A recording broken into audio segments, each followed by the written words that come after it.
approach to our leadership with the environment and all its inhabitants.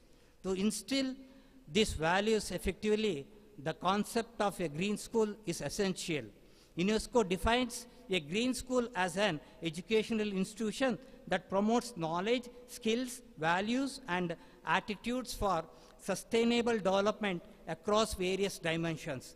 This approach encompasses not only teaching and learning, but also extends a school facilities, governance, and community partnerships. The urgent need for such an approach is evident in the current global challenges of climate change, biodiversity loss, and pollution. The UN Secretary General has declared the climate crisis as a battle for our lives.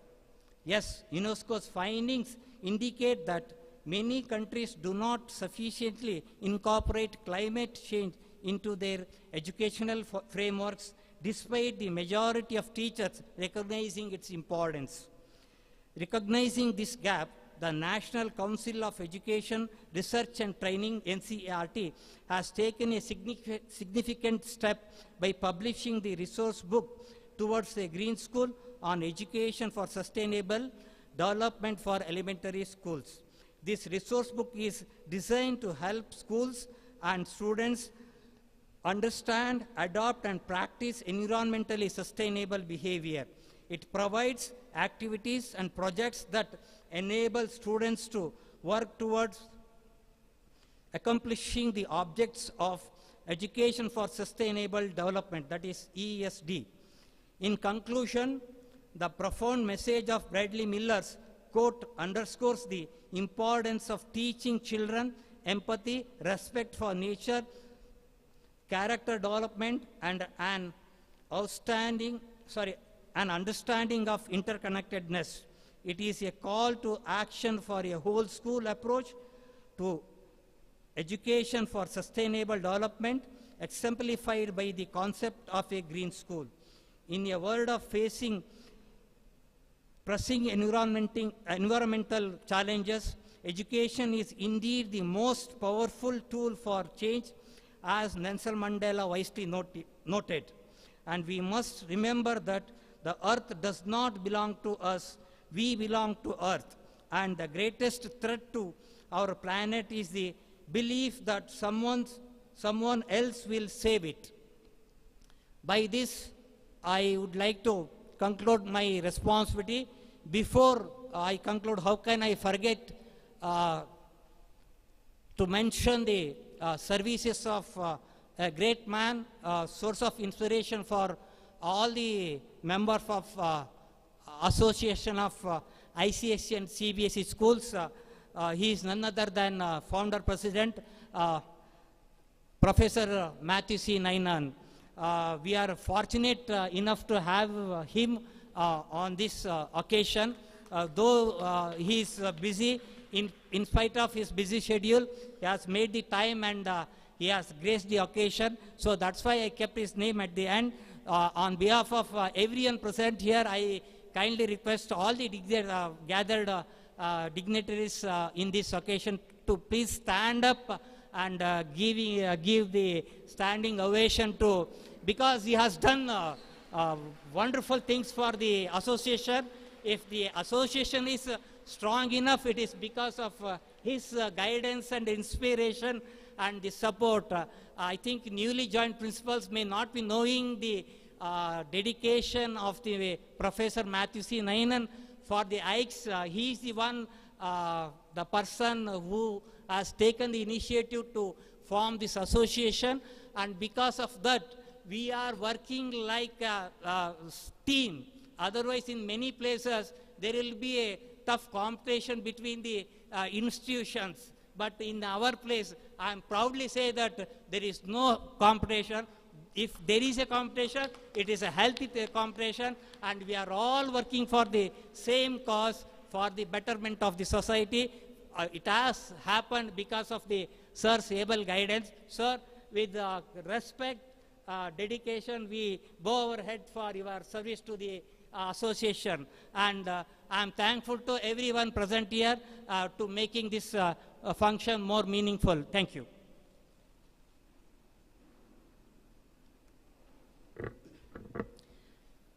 Thank you, sir, for your warm and inspiring welcome address. Your words have not only set the tone for what promises to be a memorable and enriching event, but also ignited the spirit of knowledge and collaboration that this event represents. On behalf of all the attendees here, I would like to warmly welcome you too, sir, to this wonderful function. Welcome you, sir.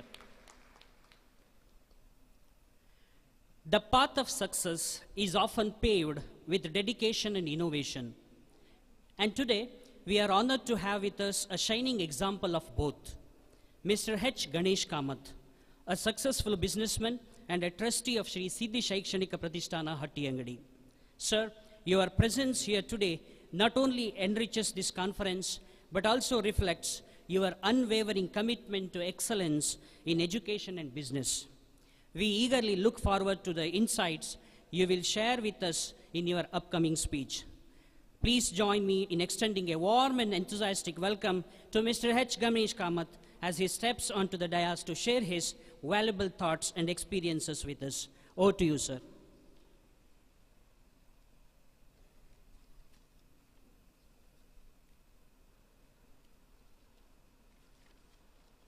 Good morning to everyone. On certain principles. And we come together, exchange our views and ideas, and we learn a lot. And that is the exercise of a conference. And today I hope we will be able to go back with some learning or the other and go back to our schools with this central thought, with this pivotal idea of greening our schools. All of us, of course, were ignorant of this. We had a hazy idea about the whole thing, but we have experts here to come and tell us how it is to green our schools. I hope and pray that this particular conference will be an earth-breaking, path-breaking conference with new ideas, germination of new thoughts and new ideas and new insights. Thank you for this wonderful opportunity that you have given me, and I wish you all a great conference. Thank you.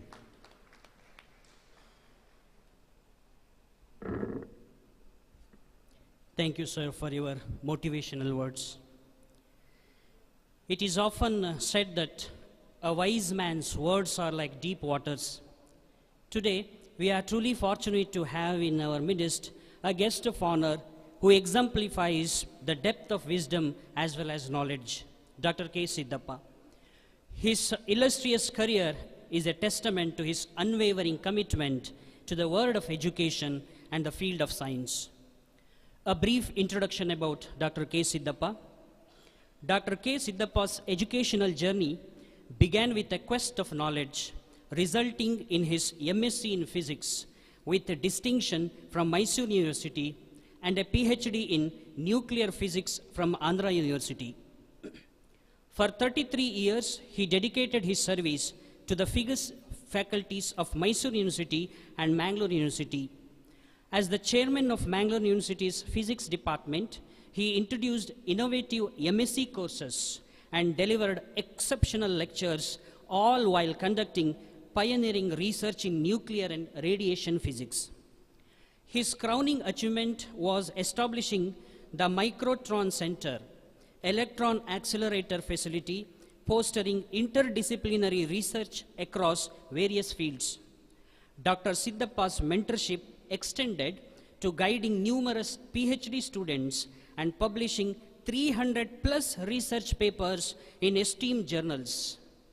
He also made a global impact through international conferences and lectures. In addition to these academic contributions, he served on governing councils of prestigious institutions and high-level committees for UGC, DST, and DAE. During his tenure as the Vice Chancellor of Bangalore University from 1999 to 2002, Dr. Siddhappa introduced pioneering programs and brought discipline to the university. Notably, he introduced compulsory computer science courses with practical training for postgraduate students and created a biodiversity park in the Jnana Bharati campus, receiving the highest 5-star rating from NAC. Dr. Siddhappa is a recipient of numerous national and international awards recognizing his significant contributions to the field of science. He continues to dedicate his efforts to advancing science education and bringing the benefits of science to the society. Ladies and gentlemen, please join me in welcoming Dr. K. Siddhappa to the dais as we eagerly await his insights and thoughts to enrich this educators' conference. Sir, over to you.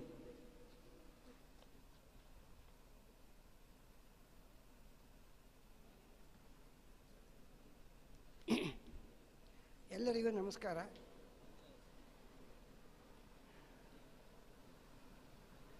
It is indeed a great pleasure to be amidst you, the past and presidents of the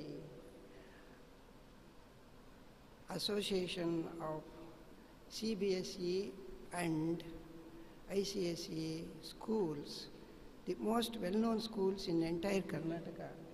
Both the presidents are here, and the star of today's function and the event, and the great visionary and dedicated personality who also happened to be my student for a short time in master's degree program at Mangalore University, Mr. Sheravan, and all the dignitaries on the dais, and in particular the most illustrious resource persons who have come from different corners of the country, and my own very affectionate, loving fellow teachers. I bow you all once again. Thank you. And first and foremost, I would like to invoke and start my lecture of inauguration by invoking Lord Siddhivinayaka, the presiding deity of the region and also this institution. And equally, I would like to invoke at the same stretch the founder, father of this great institution. Not only that, he has brought a name and fame and glory to the traditionally well-known place Hatti Angadi in a major way. And my very deep felt respects to that personality is Sri Ramachandra Bhatt, Vedamurti Ramachandra Bhatt. My dear friends, probably most of you know the very speciality of Hatti Angadi. It is not an ordinary place, neither now nor in the very long back past. In the 7th and 8th centuries, Hatti Angadi, it seems, was the capital of the Tulunadu rulers in the 7th and 8th centuries. And it was known for intellectual debates that were being held in large number in often. And this Hatti Angadi at that time was known as Goshtipura.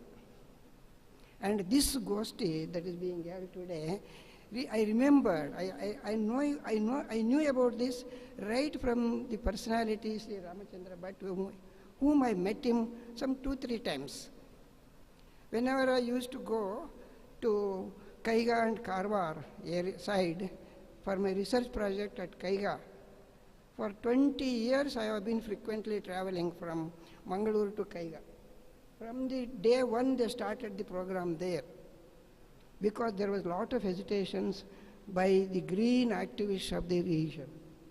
But I had to convince them, look here, you are under the mistaken notion. This project at Kaiga is going to usher in you a lot more greenery than you find now here. And the entire region can become greener and more greener through this project. I successfully convinced.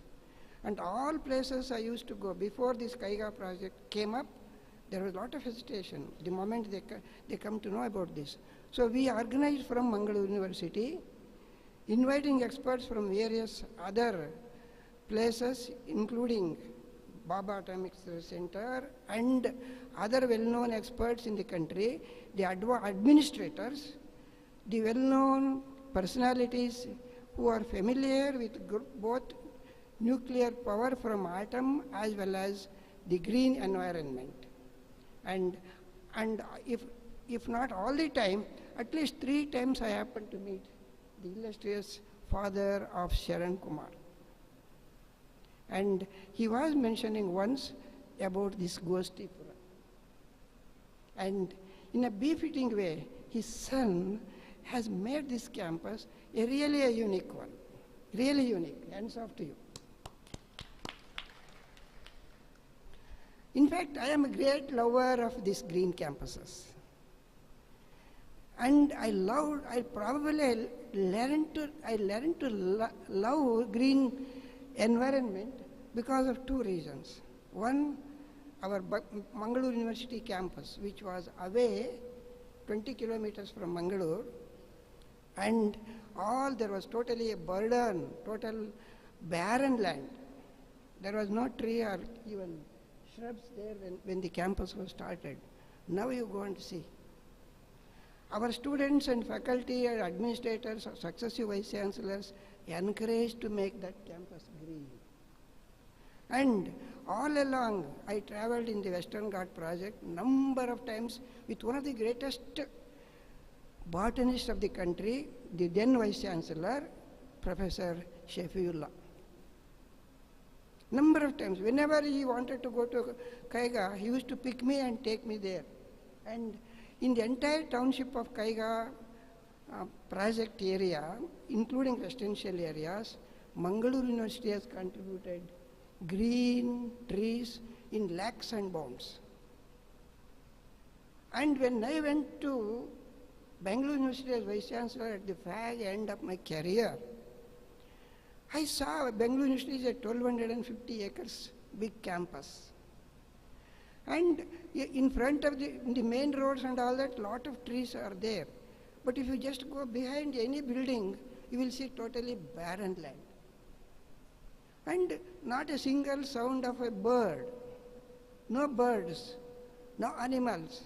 There is no water anywhere in the campus, and all the bore wells were dried completely. No water in any bore wells. Hey, what is happening? From the day one, I started observing this by staying in the campus. No vice chancellor till then had a feeling to live there, although 15 or 20 years before I went there, a beautiful residential building for the vice chancellor was built. It has become totally Booth Bangla when I went there. So I had to live in the campus and then start walking round and round and round every day. My family was in Mangalore yet for 3 months. After 3 months, I shifted the family by repairing the building. And for 3 months, I stayed in the guest house. Okay, and I started planning right from the day one, I must do something here. So civil engineering department got surveyed and gave the blueprint for the work. Government of Karnataka supported me with the trenching machines, with a diesel driver for forest officer and the supervision. And 6 lakhs samplings were built in 3 years by the students' community only. All the students of Bangalore University, with college strength of 700 and odd, participated in this program for 3 years. For the first time, NSS Bhavan was built in 1 year. Okay, and before that, only Gandhi Bhavan area used to be the residential one. So today, if you go to Bangalore University, you will see in more than 600 acres, 6 lakh trees and plants and all that with very rich biodiversity. All you see here in the Western Ghat area, all the varieties there in Bangalore University campus with so many animal species. There are more than 1,000 biodiversity species are there in the campus, which no other universities in the entire world can boast of this kind of a biodiversity in their campus. Anyway, so when I came here and entered today morning this campus, I simply may remember those days, but this campus is very congenial for learning and very, the students are extremely lucky here, and the same thing is true with faculty, and all of us to witness this kind of a campus itself is an experience. My hands off to the earlier founder and visionary Sri Ramchandra Bhatt once again, and now he is taking the torch further and make it more and more shining, and this shining star is going to make Hattiyangadi even another great region. I wish all the success to you, and this year you are celebrating, the school is celebrating its silver jubilee, and this silver jubilee should become golden jubilee, and one day this should become 300-acre campus with the university, green university brand. Okay, I wish that to happen. Anyway, we are assembled here in this occasion at a place, the old Goshtipura, the present Goshti is being held, and this conference also, I'm sure, is going to share in lot of new ideas here. The illustrious speakers are here with us. And now I will take few minutes of your precious time to remember how our education system was there in the past. Is this entirely new here, this green campuses, green school, to the country? No, not at all. In our education system in the country started as Gurukulas only. All education, learning and all that, all the so-called schools of philosophies, earlier Veda time, then subsequently, gradually became the centers of learning in the form of philosophy of schools, schools of philosophy. One of the very important school of philosophy, which is there in the forest, all these schools of philosophies were actually only, brainstorming schools. They are not the modern type of schools with laboratory. Their imagination power is so high. Albert Einstein has said, in these modern times, Albert Einstein, by the way, he is the man of the millennium elected by the world community in 2001. And when he was alive, he was the greatest celebrity, like a god. Nobody enjoyed that much of legacy as Einstein enjoyed during his lifetime, and even after nearly 50 years of his death, world remembered him and elected him as the man of the millennium. Sahasramanada Vyaktiyagi Arsidru. Overtaking, including our Gandhi and all very illustrious great philosophers like Bertrand Russell and great Sahitis and social workers, kings, queens, presidents, whatnot. Among 100 people, he got elected finally. He has said once, imagination is more important than your knowledge and anything else. That imagination power was abundant in our Veda Upanishads. How they have come? Their imagination. It is all come. Imagine thinking and thinking and thinking. And whatever was said there at that time, today they have all been realized through science and technology development today. And those Gurukulas, what they did not teach, nobody can find. In fact, in one of the oldest schools of philosophy called Vaiseshika School of Philosophy, the last exponent, Kanada, was the leader of the school philosophy. Kanada, he was the number one. First time he was teaching, not only imagining, teaching the principles of atomic energy, atoms and molecules. Atomic theory, the first atomic theory was given to the world by our Indian philosophers. I'm sure many of you will be knowing, but it is very, very exciting thing. The smallest bit of matter, if you go on dividing matter, we divide and divide, that smallest bit which becomes finally indivisible, they refer it as atom. And which, when 2 or 3 such small bits join together, molecule, atoms and molecules, anus and paramanus, words were given. Only at that time, probably Greek philosophers were also thinking on the same lines. And we are not saying this. I read the source book on atomic energy by Glaston. Sharon must have read it. Source book on atomic energy, written by Glaston, an American scientist.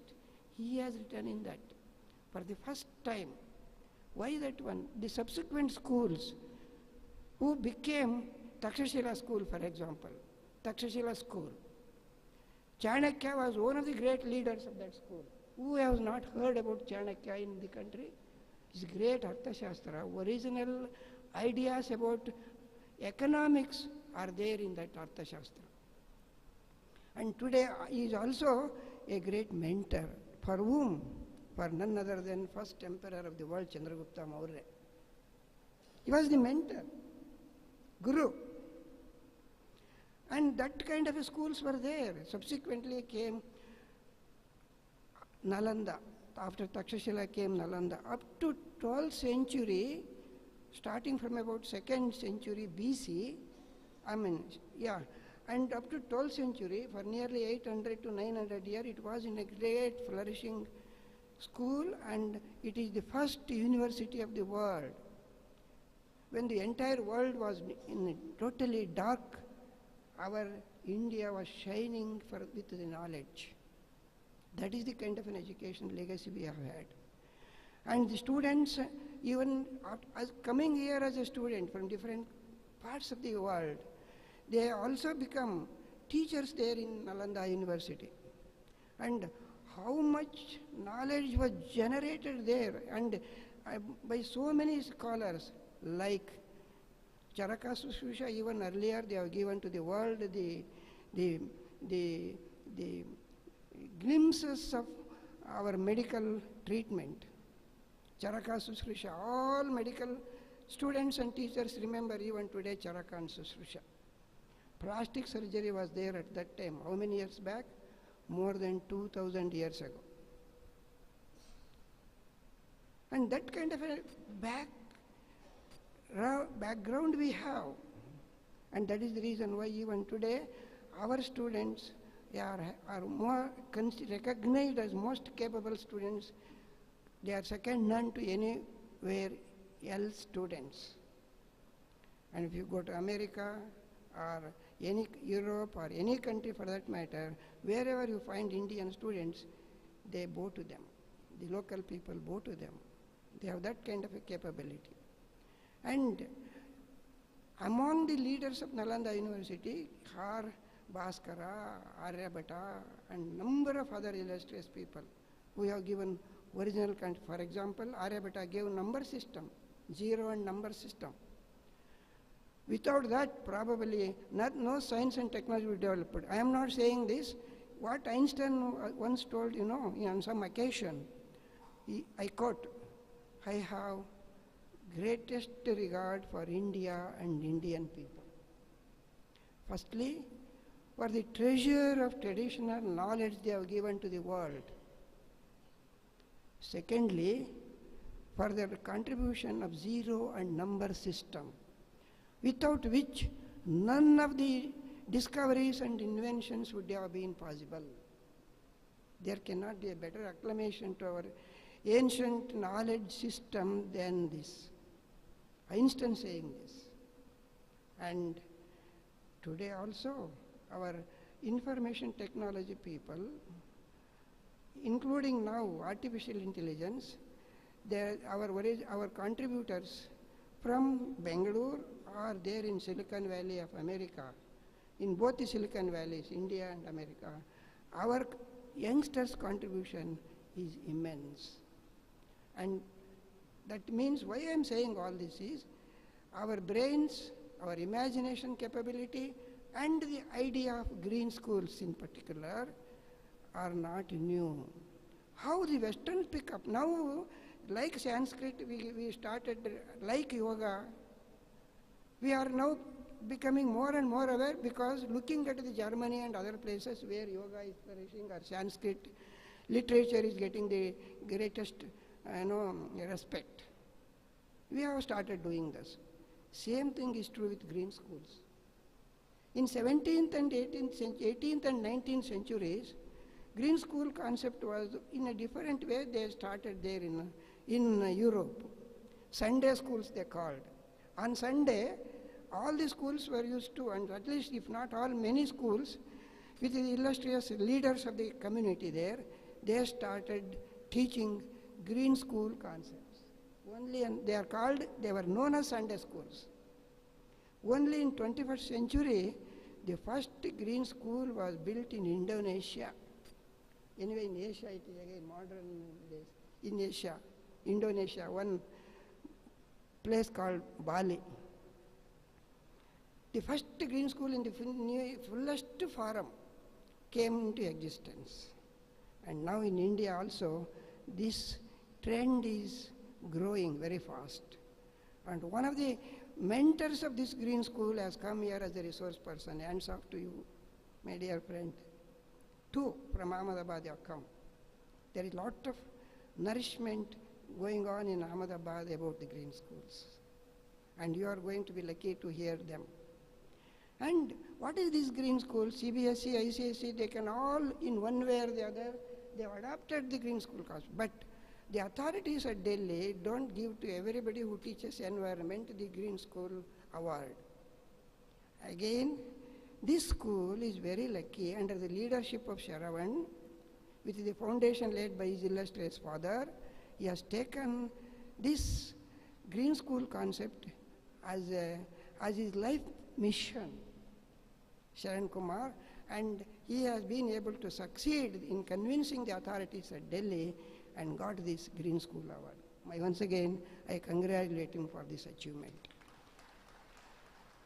And in green schools in India or elsewhere, same thing. They, in addition to what all is required to be taught as per the CBSE and ICSE or any other kind of a syllabus, they lay emphasis, they focus on environment, ecology, and sustainability.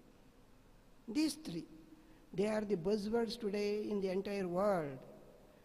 Green environment, green school, green environment, ecology, biodiversity conservation, and conservation of all natural resources, which leads to sustained development for the entire world community, are the buzzwords everywhere in every country. And the green schools in India are focusing on these things. And I'm happy to see everywhere outside, inside, the students are being taught and tutored to practice these sustainable development principles. And I have seen how the students have done, including the waste materials, conserving them and converting them into very, very attractive, resourceful materials. And the learning environment is so good here. Anybody who enters here, they will be made to think in a different way. They will be inspired. Why? Sharan Tayman, he has mentioned in his welcome words that I have to give you inspiration and all that. No. I am inspired, Mr. Sharan, from your campus. Although our campus was adjudicated by, what happened was, when I was Vice Chancellor, I happened to go to Stanford University, along with one of the very great sons of Bangalore, who is an IT king there, who was an IT king there in California. He took me personally to the Stanford University campus and explained to me, see sir, how beautiful this campus is. Everywhere lush green, clean, this, that and all. That campus was, how many acres, you know, Stanford University campus? 10,000 acres campus. That area, that much area was needed because that campus housed 2-mile-long linear accelerator called LINAC. And I have read as a student, and as a teacher I taught, about the Stanford University LENAC. They called it LENAC, Linear Electron Accelerator. And I was not seeing them. I was not having that. Although I have gone as professor to so many other places in America, visiting professor, I did not have the opportunity to go there to Stanford. After going there as Vice Chancellor, I met a number of illustrious Nobel laureates there. In physics department, there were as many as 12 Nobel laureates at that time. 12 Nobel laureates in physics only. That kind of a campus. And I told, when he said, his name is Jagdish, B.V. Jagdish, who at that time donated 20 crores to corporate schools for the development of infrastructure. That is how I came to know him and met him when I was Vice Chancellor. And sir, look here, sir, how beautiful this campus, Stanford University campus.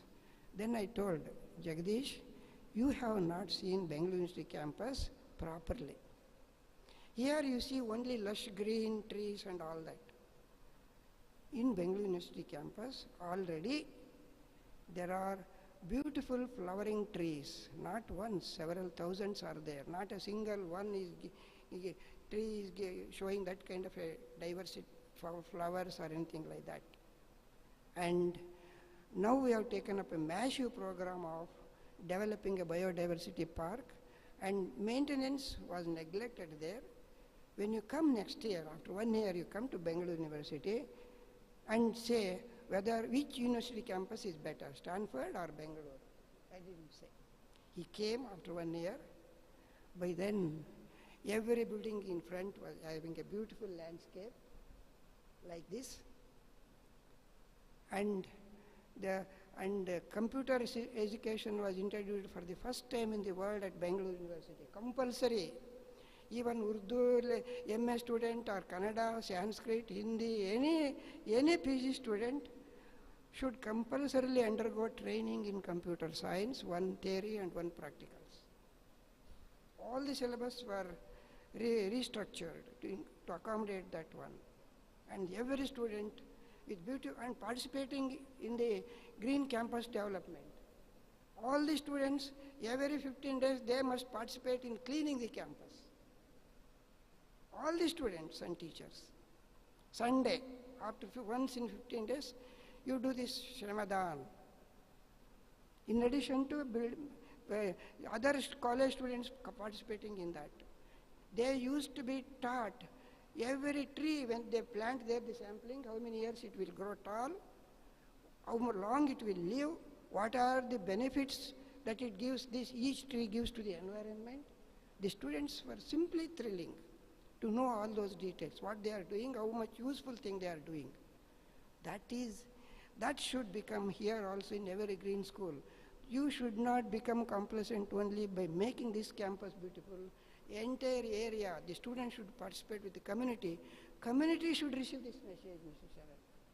It will be a greater contribution. Angadi should become popular in that way, motivating and inspiring the villagers.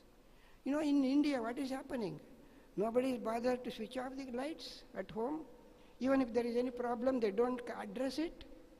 And now every village is having a tap system for water, and many taps are not working. Water will be simply flowing.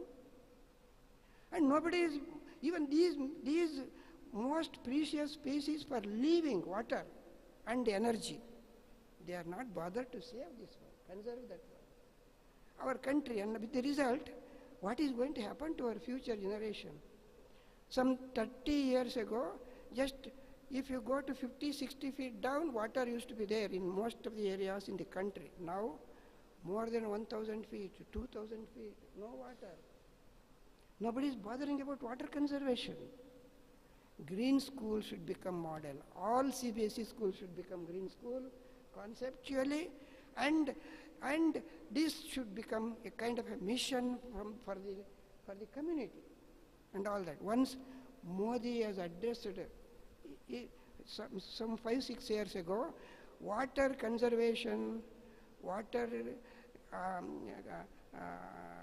Rainwater harvesting should become a mission in the country. But nobody forgot. After 1 year, everybody forgot. He gave clean, addressed that Swachha Bharat Abhiyan he started. How Swachha Bharat is there today? God only few cities, only few universities. And 20 years back, our Bengaluru University, after 1 year, I forgot, Jagdish had come, and because of that computer education system that we introduced, 600 computers were installed in 1 year. In the very first year, 600 computers were installed. And every student will be give training, got the training in computer usage. And I invited him when he came there, to one of the cyber center with 200 computers at the library. He got inaugurated along with the education minister. He announced, I have gone through today morning, this is what Jagdish has told from Stanford. Look here, you must listen all, he said, not you, I am saying this one.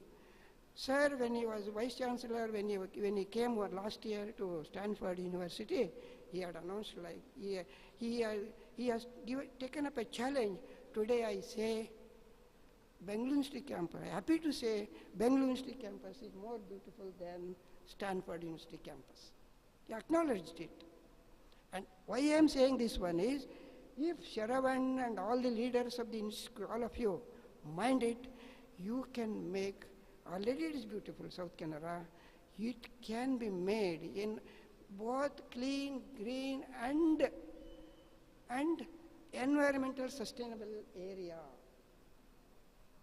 I wish, looking at this, other parts of Karnataka, other parts of India are going to learn this. This should be our mission. I'm sure this Gosti will incorporate all these ideas. You will think, whatever you feel like about the green schools, concept, implementation, any doubt, experts are here. And I want to be here, I want to listen to those experts the whole day. And at the end, I suggest Sharavan, if it is not there in the agenda, give scope for open discussion, interaction. Any question anybody feels should feel free to address. Don't go with anything, with any doubt when you go back. You should go back with every clarification, details, and start implementing this one. And I wish such a thing happens here, and this conference will become really a step in that direction. And I wish that for that kind of a Gosti, very successful time for all of you today, and subsequently when you take up as a mission, all the best. Lord Siddhivinayaka, I pray him that he should usher in all the success today, tomorrow, for this school and for all the schools from where so many of you have participated, come and participated in this Gosti. Thank you very much.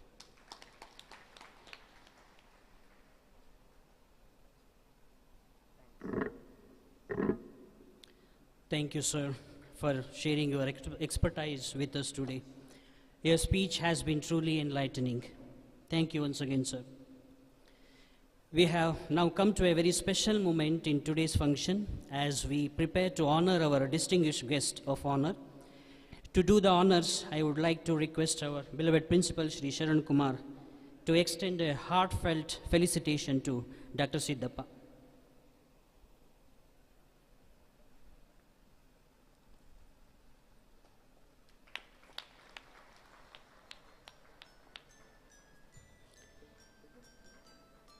In addition to this, we have another distinguished guest with us today, Mr. Ganesh Kamath.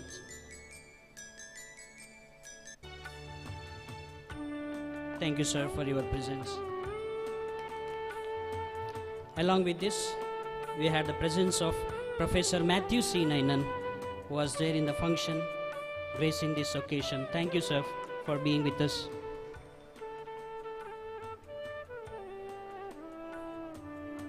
Thank you, sir. It is often said that gratitude is the memory of the heart.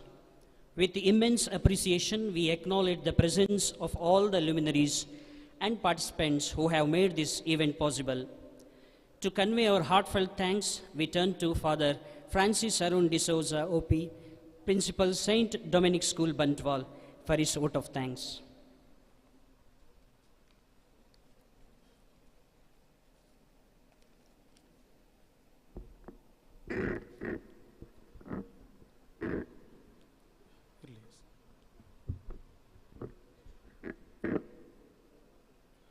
Respected dignitaries on the days, of the days, and my dear principals and teachers. As with all commandments, gratitude is a description of a successful mode of living. The thankful heart opens our eyes to a multitude of blessings that continually surround us. We all witnessed a gracious inauguration of AICS annual conference, Haridwarna, greening the hearts and minds of educators. First and foremost, I thank profusely the prayer group for invoking the Almighty's choicest blessings on all our undertakings today. I take this opportunity to thank Dr. K. Siddhappa, former Vice Chancellor, Bangalore University, for inaugurating the AICS annual conference and inspiring us by your motivational speech. Thank you, sir. I extend my heartfelt gratitude on behalf of AICS family to Mr. Sharana Kumara, Secretary of SSP and Principal of SSRS, Hattiyangadi, for the warm welcome, meticulous arrangements, and thought-provoking introductory speech. Thank you, sir. I would like to thank sincerely Mr. H. Ganesh Kamath, Trustee of SSSP, for setting us on fire by enlightening our hearts and minds by your incredible speech. Thank you, sir. I wish to thank Mr. Matthew C. Ninan, Charter President of AICS, for your constant support and encouragement. I wish to thank Mr. Manmohan Naik, President of AICS and Principal of SDM English Medium School, Ujire, and Dr. Geeta Shashidhar, Secretary of AICS and the Principal of Ananda Tirtha Vidyalaya, Udupi, for taking up the responsibilities on your shoulders in organizing this annual conference. I thank each and every one of you for your presence, participation, and cooperation. Once again, thank you one and all.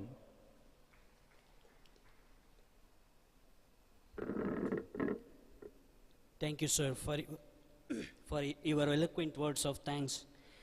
It is with the same spirit of appreciation and commitment that we conclude the inauguration of the AICS annual conference. May the knowledge shared here today be a seed that blooms into a forest of wisdom. Enjoy the rest of the conference, and may our Green School initiative bear the fruit in the years to come. Thank you, one and all.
Hello, hello, hello.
Namaste. Green is the prime color of the world, and that from which its loveliness arises. A warm and graceful morning to all. I am Mrs. Deepika. On behalf of Sri Siddhivinayaka Residential School, Hattiyangdi, extend my heartiest welcome to all the renowned delegates from different schools for being here and marking the glorious event with your glorious presence. The role of a good leader is not to give greatness to human beings, but to help them extract the greatness they already have inside them. We are extremely delighted to have an eminent personality, Mr. Sandeep Vallikanti, Senior Councillor, CII, Indian Green Building Council, Hyderabad. Thank you, sir. Now it's time to begin the first session of the Green School Conference. It's my honor to hand over the mic to Mr. Sandeep Vallikanti for an enlightening session. After this session, we will have the break at 12 o'clock. Sir, over to you.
Thank you so much for the warm welcome and the great introduction.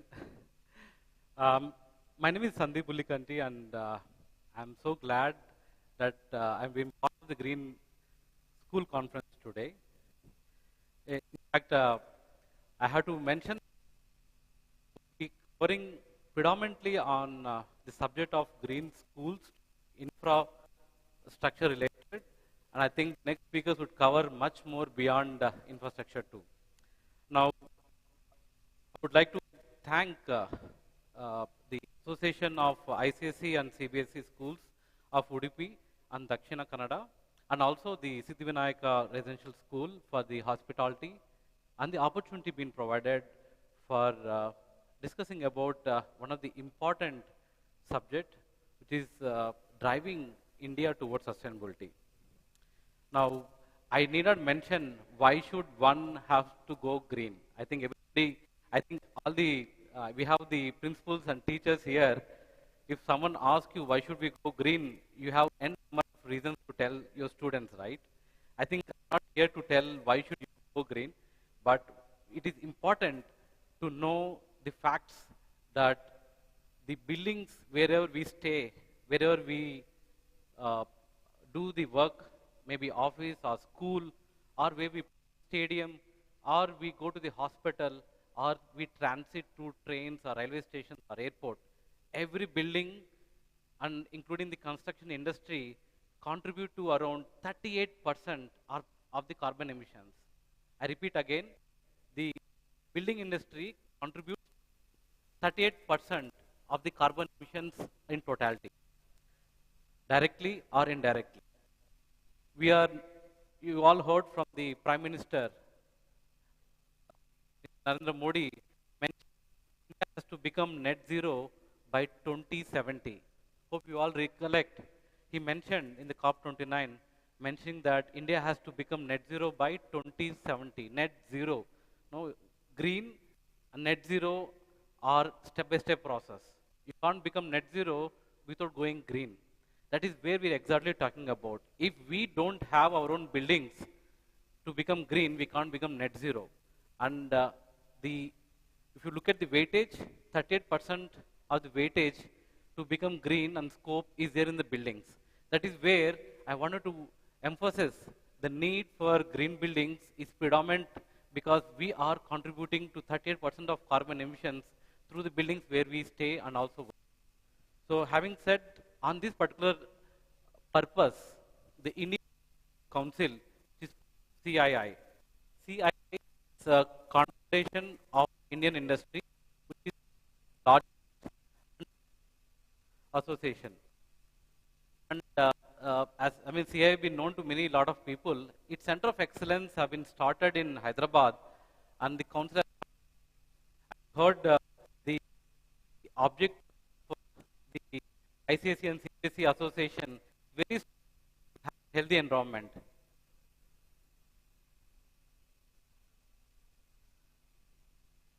So similarly, the Indian Green Council has in 2001 with a vision to become to enable sustainable built environment for all. Repeat again, to enable sustainable built environment for all. When we say all, it is not just human, it is beyond it. And we want India to become the global leaders in sustainable built environment by 2025.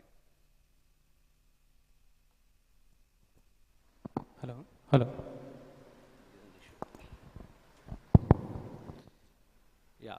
So repeating the vision again in terms of India to become the global leaders by 2025, you might be wondering, we're in 2023 and just 2 years more, how can we become global leaders? I have a very strong plan in front of you. And IGBC is the only council in India which is also the founding member of the World Green Council. So whatever activities or whatever project that we certify is also reported at a global level where the World Green Council consists of 70 nations along with India, and India is represented by IGBC. Now, we have also a story, and we heard a beautiful stories from our chief guest mentioning about how the university has brought up a lot of sustainable activities. Similarly, this particular center which was there in Hyderabad when it started, this particular center is India's first platinum rated green building and third in the world. I'm proud to mention that this particular building has been inaugurated by then Honorable President APJ Abdul Kalam. Everybody knows about Abdul Kalam. He's a man of sciences. In fact, when he came for the inaugural, he has given only some 35 minutes of time for the inaugural and to go back. After coming inside the center, he has spent more than 1.5 hours to look at every aspect in the building, how it has been sustainable. He told us one simple word. He said, this has to go to masses. Everybody should be talking about these concepts. If not, India can never become sustainable. And that is how we started. And then we didn't stop there. Even our own campus, which was first India platinum rated building, is also net zero energy. At net zero energy in terms of, you might be knowing a simple reason, a simple answer about net zero energy is something where you consume and if you generate the same of amount of electricity, it becomes net zero. It's a simple logic. So we also made our center net zero energy and made India's first net zero energy building. How did we do? We did a lot of innovations through the process. In fact, the solar panels what we have in our center are also bifacial solar panels. I repeat again, we have seen different type of solar panels. These solar panels are very different. They are bifacial solar panels which can generate electricity on both the sides. Okay. So what we did is we did the solar panels a little 3 feet above our terrace. Okay. And then these particular solar panels are translucent in nature.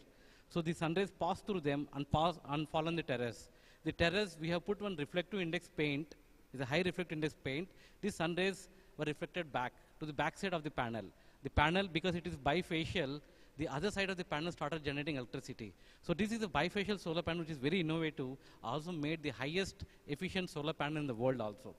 So what we started in 2001 with 20,000 square feet of our center, because before I speak, I preach to others, we have to follow.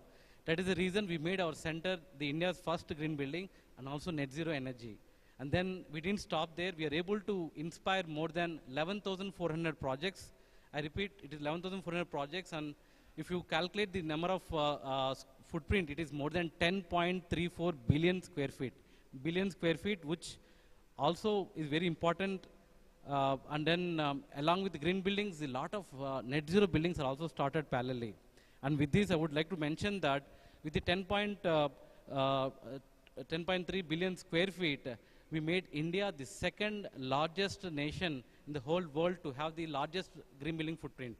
In fact, this has been appreciated by the current president also recently in Delhi. And this is all happened with the support of all the stakeholders like you. Let me go a little detail about what is a green building in terms of the concept. I think many conferences and training when I went, I was asking, what do you define like a green building? Okay, we'll talk about green buildings first and then we'll go to green school. So I got a lot of answers.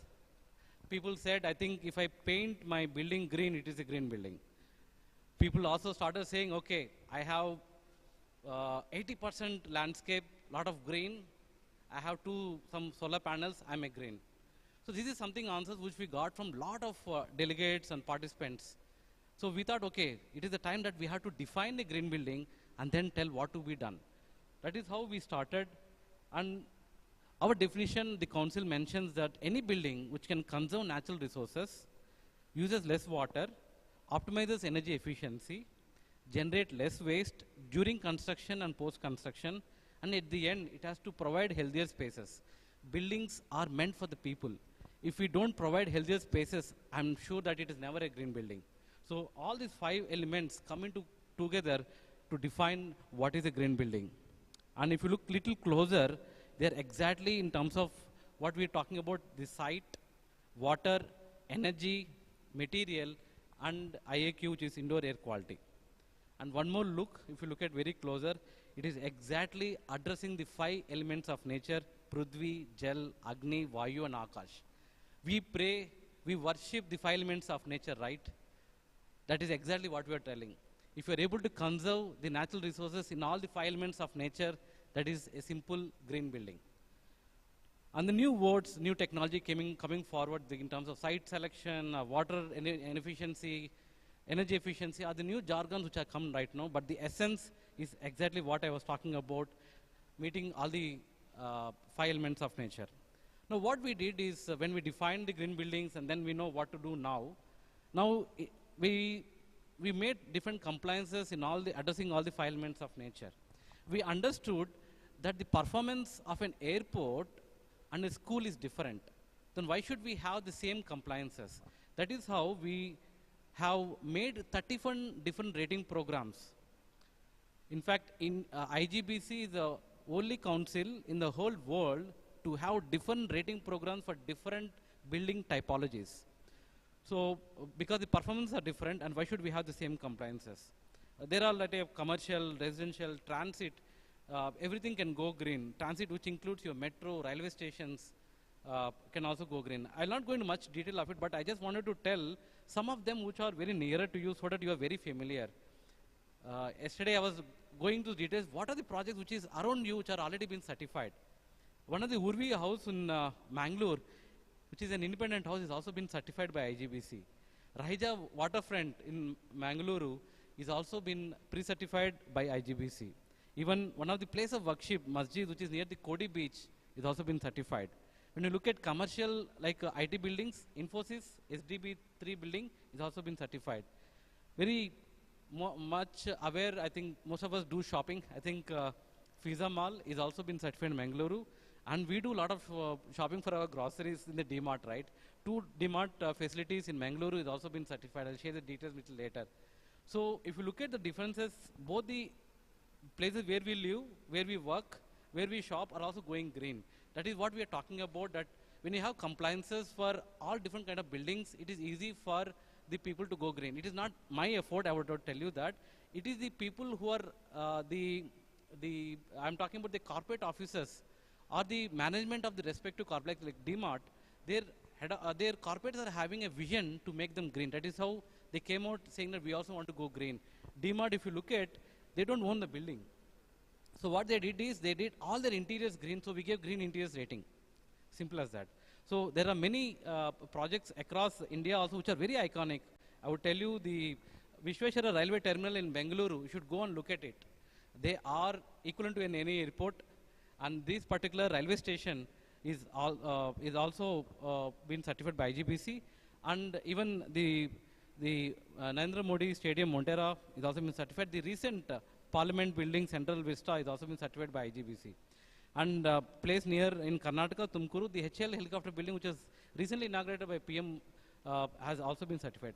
Now, why I'm telling many projects being certified? Because we have to understand that these green buildings are not new for us. It is easy to adopt, and it has been lot of acceptance in the market. So we have to understand that this concept can be adopted at any length. Now, talking about why should one go for green rating, if you look at what are the standards that your rating is talking about? The IGBC green ratings will comply with all the important standards in the building industry, starting with MOEF, the Ministry of Environmental Forest.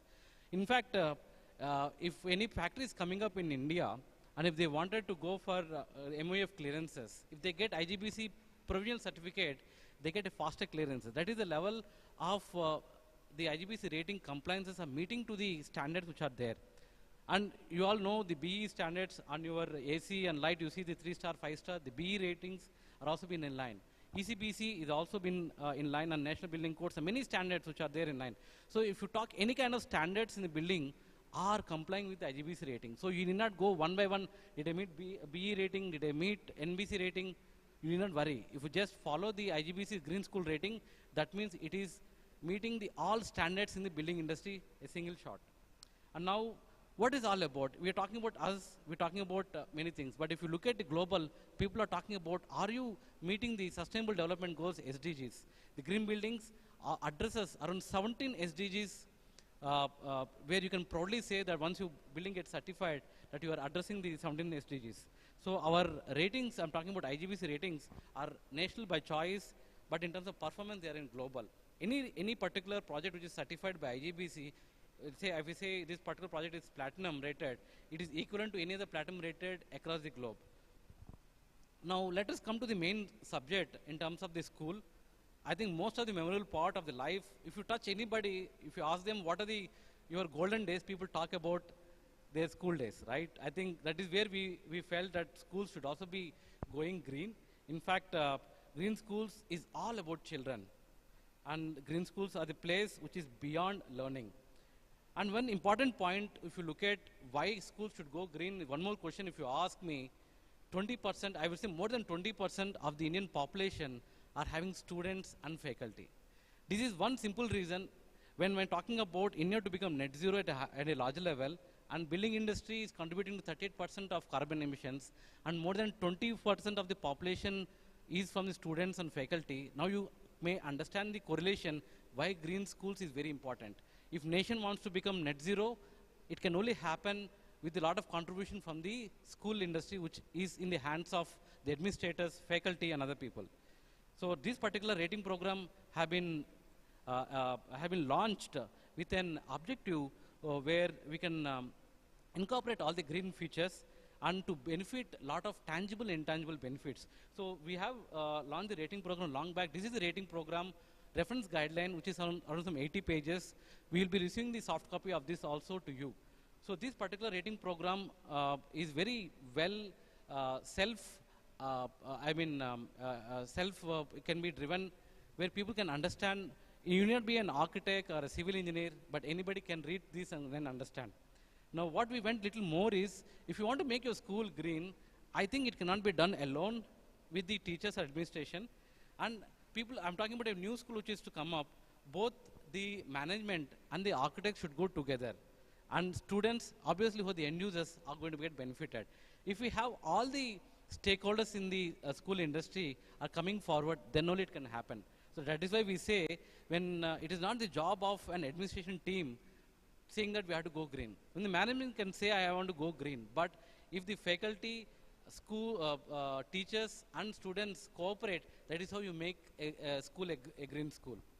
So going into little more details about what is all green school is all about, there are 7 important subjects inside the green school, starting with site selection and planning, sustainable water practices, we have about energy, we have about the school furniture, we're talking about health and well-being of the students, IEQ, which is indoor environmental quality, and green education. These are the 7 holistic approach we felt that green school should address. Starting with the site selection, I'm sure that, I did not talk about mandatory requirement. The site which should be in line with all the building bylaws of the particular state. And beyond that, if you talk about the commuting ways in terms of how people are coming to the school is also very important. Now here I wanted to mention that when we start with before we start any project, now we do Bhumi Puja, right? So suppose you want to start a new school or your own home, we do Bhumi Puja. Any idea why we do Bhumi Puja? We pray to the Mother Earth. Now we don't call as Earth, we call as Mother Earth. We have a connection, we have an emotion to it. We treat Mother Earth as a God. We pray until what? We pray and tell that we will do minimal destruction. But what to do minimal destruction is big a question mark and no one follows it. We do a grand function. We call all our family, relatives, everybody. We do Bhumi Puja and everybody comes in newspaper. People want to be known for it. But the intent of doing Bhumi Puja is lost. I'm here to tell you there are very simple methods how you can respect your Mother Earth and treat them very well. When you're starting your new project, the top soil, I'm talking about the 8 inches soil of the land is very high nutrient and high fertilizer. So it takes around 800 years to form the particular 8 inches soil, which is high fertile. This particular high fertile soil is what is happening is people start doing construction, they dig out, they do the foundation, they complete the building, and then before they inaugural the building, what they tell is they call up the landscape vendor and say, I need plants, I need greenery everywhere. So what does the landscape vendor do? He goes to the other piece of land, outside to other side, take the topsoil and put in your site. So that means we are actually damaging the earth twice. What we can do is to take the topsoil, preserve it in your school itself, and once the building is up, use the piling of the topsoil can be used for your landscaping. A simple strategy, 0 cost, and you can damage to 50% lesser. So this is something which when you're talking about, it is not be restricted only to the school which I'm talking about. When you're talking about your own home or anything you look at, no, that is how we are talking. The IGBC talks more about how a 0 investment strategies can come into place. When we speak about commuting practices, which is very important, schools also, if you do a little small calculation, if people come by bike, auto, cars, versus people coming by school bus, I think you can tell easily about how a public transport is much beneficial. That is what we are also talking about when talking about this side too. And second important factor which is everybody is facing. Now when you go into little more rurals of Karnataka, and if you talk exactly this time 11:30, if you look at, the temperatures would be little lower compared to a city. When I compare Bangalore city to here, the temperature is lower. Okay, and that is what we are talking about. This is why there is a drop in temperature at the same time. The reason is we call cities as a concrete jungle, right? Concrete is a material which absorbs the heat throughout the day and start emitting from the evening point of it. The concrete which goes to every wall of the project has by character itself absorb energy throughout the day and start emitting back to everybody. Okay, but what should we do about it? That is the character of the concrete. But what we can do is, what do we stop giving heat to the building? Building gets heat from the pathways and the walls, windows and the terrace. Simple. If you are able to address these 4 parts, you can stop giving heat to the building so that it will not emit bad. Okay. So the pathways where you are seeing a lot of green spaces, what you all are doing it, is very important. Second, if you have a paver blocks also, the paver blocks are actually not connected to each other. The paver blocks, if you look at, people say that use the paver blocks so that you can percolate water. True, but paver block can also are not connected to each other. So the heat is not transferred from each block to the building. So one area is cut down. Second, if you are using lot of fly ash bricks in the building point of it, which is a good, I would say, kind of insulator when you in general words, but the heat which is going inside from a brick or a concrete wall compared to a fly ash brick is very less. So if you look fly ash bricks and the glasses, what is coming across, if you use the high performance glass, if you call in the market, give me a green glass, he's going to give you that. So in the terrace, if you look at, if you are able to use the solar panels, or if you are able to have the garden also in the terrace garden, is something where you can minimize the heat to the building. So that is how we say that when buildings stop emitting heat back, then you can develop the microclimate. One of the reasons why in the city you don't find sparrows is one of the reasons that the buildings start emitting a lot of heat. If you're able to do all these things, these approaches to your building, the building will start emitting heat and you will develop a lot of microclimate. That is why I say the green spaces are very important. One more important point, people say, yes, I have a lot of greenery, that's very good, but you have to go back again, how green is your greenery? When I say how green is not color, it's talking about what are you using? The plants which comes in your landscape, try to use as much as the regional plants. Try to use a lot of drought tolerant plants. The drought tolerant plants and regional plants, if you use, what will happen? They will sustain more. They will consume less water. You have holidays for 15 days, you go and come back. If you have the other type of the trees, they will die. But if you have the regional plants, and if you have drought tolerant plants, they will not die. That means that is how you can take care of your plants too. Second important reason, they consume less water. Water is very important. Luckily, Karnataka has a lot of water, I believe. But if you go to some other states, they are lacking a lot of water. Maybe in the last after 15, 20 years, you may face the same problem. But if you stop using more water for your turf, the grass, what you talk about, consumes more water than the plants. Because they use more maintenance, they require more of moisture. So if you're going for landscape, my single advice is use more plants and less number of turf. Turf is the grass what you talk about.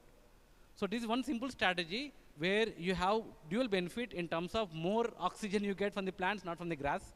Second, your maintenance is lower. Third, you're going to save water. Simple. So now coming back to the transit, which is very important. People wanted to come by cycle. They want to know about the safety of the cycle. Where should I keep the cycle? Someone steals it, what to do? What if the school is providing the cycle stand where people can lock it very well so that it is very organized, been shaded, so that they can take back the cycle. So the schools can also look at providing infrastructure for providing the bicycle stand and many things like that. And of course, there are many schools across India, electrical EV vans and others EV buses, so that the impact on fuel is also lesser. Now coming back to one more thing is that everyone is equal, but how are you treating them is very important. There may be people who are differently able will have a difficulty to come inside your school. If you're having a ramp to support them, if you're having no steps so that they can go across all the places, including all the floors and whatever. So what we're trying to mention here is you should also be providing a dedicated, differently able restroom for them so that they've been taken care. So believe me, the psyche of different able persons would feel to the next level when you treat them equally. Forget about honoring them. If you treat them equally in your schools, there is nothing like it. Now talking about sustainable water practices, it is also, water is very important. I'll tell you first why water is important. If you look at water is, if you look at ocean and sea, it is abundance. But what is fresh water is only 2.5% of the whole water what you're looking at. But in that 2.5% of the water which you are seeing, only 0.4% of water is useful, which is potable. Now, how do we take care of that? Is that you can take it through reduce, reuse, and recycle. And when you talking about saving the water to rainwater harvesting, I don't think I should tell about rainwater harvesting techniques. But you know it much better. If you tell a fifth class student to Google and tell how to do a rainwater harvesting, he can tell you much better. So I'll not talk about technology, but what I want you to look at is that how is the implementation being done, how is the maintenance being taken care. And frankly saying, the building, if you want to get permission, you have to show the rainwater harvesting pits. And when you come for the audit, they see the rainwater harvesting pits and give an occupation certificate. Simple. After that, no one takes care of rainwater harvesting pits. That is what I'm talking about. It is not just providing infrastructure. You as a faculty, you as an administrator, you as an management are ensuring the usage of the rainwater harvesting pits. It is going to percolate the lot of water to your water table itself. Now, second, talking about all the water resources, like you use taps, shower heads, and WCs. WCs, one flush, 10 liters are gone. Okay? There are WCs where the same functionality can happen with 4 liters. Okay? So, if you look at one versus the other, if one flush, if I use the flush, 10 liters are gone. Second type of flush, if I use it, it is only using 4 liters. So, difference of them is, say, is 6 liters, right? So, every person uses at least twice WC in a day. So, if he uses the other type of the WC, he is saving 6 into 2, 12 liters. A normal family of 4 people, that means 4 into 2, 8. 8 into 6 is 48 liters can be saved by a single family if they are using a different water efficient fixture. Imagine an apartment with say 100 flats. 100 into 48 is 4800 liters. That particular apartment is saving in that one day. Into 365, I'm bad at maths, there are a lot of maths people here. 4800 into 365 is a big number. Second, if you look at the life of the building, you don't change your WC like you change your furniture, whatever, right? The WCs have been there for many years and it has been broken. The life of the building is say 60 to 70 years, approximately. And then 60 years into 365 into 4800 is the biggest number. Similarly, if you do a calculation for your green school, for your own school, seeing that if the WCs are this, if you're going to change to an efficient fixture, you can calculate and tell and be proud saying that my school is saving this much amount of water per year. And for the rest of the life, this is the saving that you are able to do. And that is what I'm talking, the respect towards the gel, the water, where we treat as a god, is that what you save to it. That is what I'm saying. You can do it very simple. You have a brilliant students in all your schools. 8th, 9th, 10th, my God, I think they have a very better intellectuals than what I had. If you tell them to just calculate this kind of calculation, talking about what is the water consumption from a tap, which is having only 4 liters per minute, into a 1 liter per minute. Now, all the taps, if you look at, are coming with some foaming kind of technologies, right? Called as aerators. The aerators are plugged into the tap, where you get some kind of foaming, where you get water too, of course, and then the consumption is 50% lower. The aerator which goes into the tap is only 50 rupees. So if you look at to a little more level and look at how do we change the existing taps, instead of taking 4 liters per minute, if it is changed to 1 liter per minute, how many liters will be saved? How many people use the water tap? If you just do this calculation, give this calculation to your students, they'll do a better maths than us. So what I'm trying to tell you here is, water saving is in all our hands. And with little small approaches, you can able to do a lot of savings in water, which is very useful. Sometimes if you don't have water, if you pay money also you don't get water. That is the situation is having. And you buy a property like say for home, you don't buy for yourself, you buy for your next generation. That is what exactly I'm talking about. If the next generation wanted to see water as water, then you have to save the water now. So this is what I'm trying to tell you. There are a lot of technologies which are there in where we call it as a water, low flow fixtures, where we can save a lot of water up to 30%. And after using the water, water gets into the drain. A little more effort to treat the water. Okay, if you want to treat the water, they call it as STP, sewage treatment plant. Okay, and again, sewage treatment plants are also different technologies where people there's a mechanized system, is a machine which goes into picture, and then that takes care of it. There are other technologies in the industry where plants can also treat the water. It's called as phytoremediation. You can make a note. It is phytoremediation. It's very very unique process where the treatment of water, what goes from the toilet, what goes from the taps, whatever, been collected and taken to the STP, which is done with the plants. The STP, if you look at it, is looking as one of the landscape, but these particular species of plants, from the roots, they take the impurity in the water and they grow. The impurity is the food for the plants. So what you're actually treating, the impurity is with the help of the plants, they are getting treated and the water is getting purified. So if you're, because all of the, I understand most of your schools are more than 15 years and most of them are having large campus. So in the large campus, I don't think that if you have an STP with the help of the plants, it is a major problem where the schools in the cities have been facing. In the cities, they don't have much land to put the landscape where the phytoremediation can be done. So in the schools like us, I think we can do, because the operating cost is very less and you don't need to give power, no chemicals, no smell. What else is required to run an STP? So this is something where I suggest to look at saving the water, and that is how with all these approaches, you can save an individual consumption from 45 liters to 30 liters of water. This is something very huge. Now coming back to energy is very important. To be frank, the moment I entered into the conference, this is one of the biggest moment I would say in the recent 3-4 months. This particular conference by itself does not have any artificial light, except 1 or 2 here. Okay, this is something very interesting. How are you able to capture the natural daylight and be utilizing for the purpose? This is exactly what we are talking about. Minimize the artificial light. If you are able to, if you go to the homes, when you're building your own new homes, if you look at Vastu is, of course, you look at how to orient and all. Secondly, if you ask your architect, put me the orientation of the building in such a way that I get more natural light, he'll be very interested to tell you. Because every architect, in their basics of architecture, they learn about the orientation of the building. And you merge the best orientation of the building with your Vastu until this is the option you want. So your home will have more natural light coming inside, so you save the energy bills, simple as that.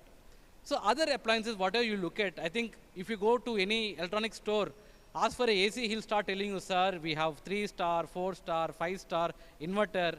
He says, he'll tell you better explanation and tell you, sir, yours is 10 by 10 room, so 1 ton is required.